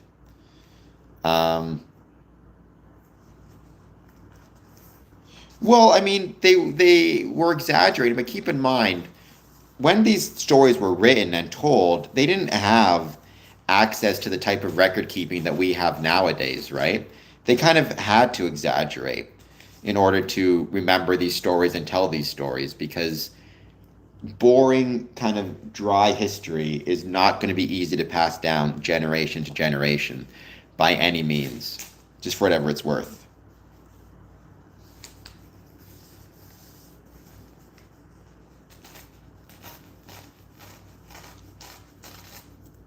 So I don't know. I mean, I'm not going to. The point is, these were always mythical stories. They were always um, larger than life. They were never meant. I mean, I don't know. I just think we need to calm down, wait till the movie comes out, and then decide. This automatic knocking of the movie, I don't like that. What do you mean, Locker? Why did every civilization come to which same conclusion about which myths? I mean, I would say every civilization has its own myths and develops its own mythology, each one kind of unique to it and with unique stories that reflect the culture, civilization. I mean, there's a reason why, for example, in Greek mythology, the sea is so important, right? Achilles' mom was a sea nymph, because the sea was omnipresent, the sea was everywhere. I don't think you necessarily see those same myths amongst, let's say, indigenous tribes living in Central America. I mean, but Alexander the Great was also pretty incredible. People are complicated. Human nature is complicated. Alexander the Great did a lot of incredible things. He also did a lot of not so great things. I don't know. I think the greatest unanswered question in human history is, what if Alexander the Great traveled west instead of east and challenged ancient Rome? Like at that time, ancient Rome would have defeated the Carthaginians in the first two Punic Wars, right? No, not quite yet. I used to know these things.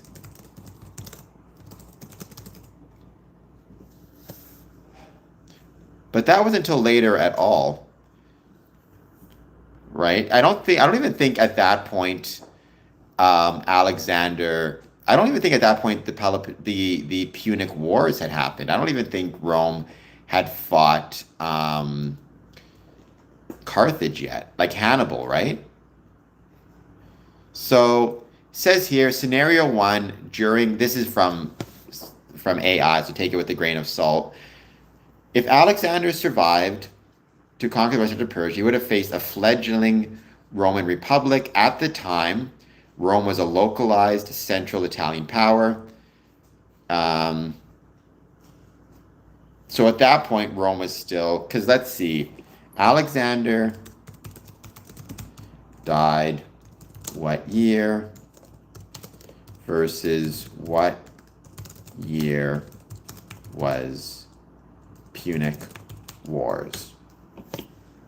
Ptolemy was one of Alexander's generals who took over Egypt and Egyptian lands after Alexander passed away, and was the great-great-great-grandfather of Cleopatra, or at least the grandfather of Cleopatra. I think great-great-great. So Alexander the Great died 323 BC. The Punic Wars took place 264 to 146. So if Alexander had decided to fight ancient Rome at that time, ancient Rome had not even engaged in the Punic Wars. They were not nearly the civilization they would become. My suspicion is Alexander would have won. Now, if it had been Alexander the Great versus Julius Caesar, I think Julius Caesar would have won. But that Alexander would have had to live for another 300 years.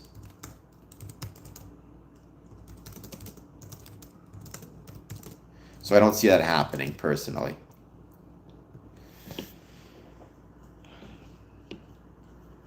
I mean, I don't think wars are started strictly by madmen and losers, but I think very often that can be the case.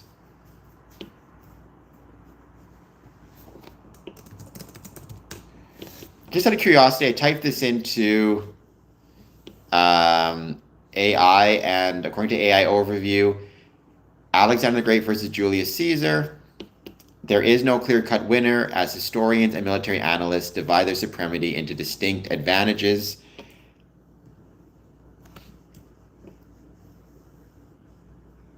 According to this, in a direct battlefield clash, Alexander is favored. In pitting Alexander's peak Macedonian army directly against Caesar's veteran Roman legions, Alexander's combined arms tactics, specifically the overwhelming power of the companions' heavy cavalry against the flanks of legions, would secure a victory, but in a prolonged war, Caesar's favored. Sounds about right to me. This is not about Freemasonry, although I will say stonework was an incredibly important part of ancient Rome's success. Stonemasonry was an incredibly important part of Rome's success. Not just stonemasonry in terms of their big grand buildings like the Colosseum, but their sewage system, which was a stonemason and plumber's kind of crowning achievements. Aqueducts. So stonemasonry is connected to the advancement of Greece and Rome and Egypt. Without it, none of these civilizations would have been able to advance as far as they did. Trajan, the good emperor, like the Trajan that came before Hadrian, there's an argument to be made for that, but don't forget Trajan was working with an entire Roman infrastructure and all the powers of being an emperor of an entire empire that already existed pre-Trajan's existence, pre-Trajan being the emperor, right? I mean, I don't know if that's a fair comparison. Imagine what Alexander the Great could have done if he had been a Roman emperor when Trajan was. Although Trajan was the first Roman emperor, and I think the one Roman emperor to set foot in every Roman province. Interesting little side note. Yes, but Sarcentia, thank you for being here. I truly appreciate it, and I'm grateful. And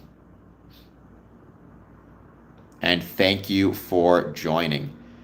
Honestly, my favorite Roman emperors, this is a completely separate note from Freemasonry, but nonetheless, it would be Vespasian, Trajan, Hadrian, Nerva, Augustus, maybe in that order.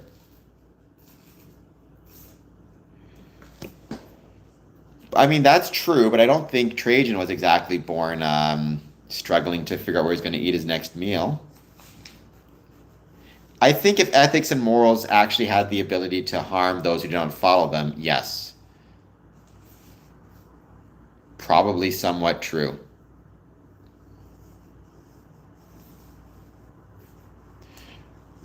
It's been nice to do these longer streams again. It's been a while since I've done a longer stream, so thank you everybody for joining.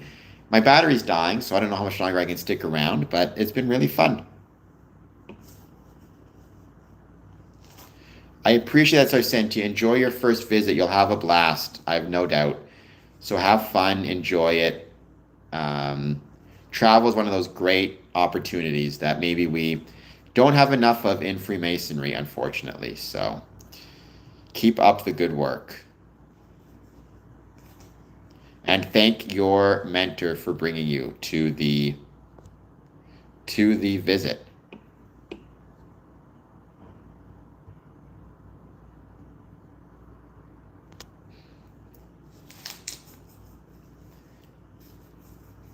All right. Well, thank you guys for joining. It's been a lot of fun. I'm going to be posting a lot of stuff on social media, so be prepared. In the meantime, please hit like, please hit subscribe. I don't know enough about fasting to say, Pastor, talk to a doctor. And I will see you all very soon. Have a great rest of your day. See y'all soon. Be back on at 1 a.m. tonight.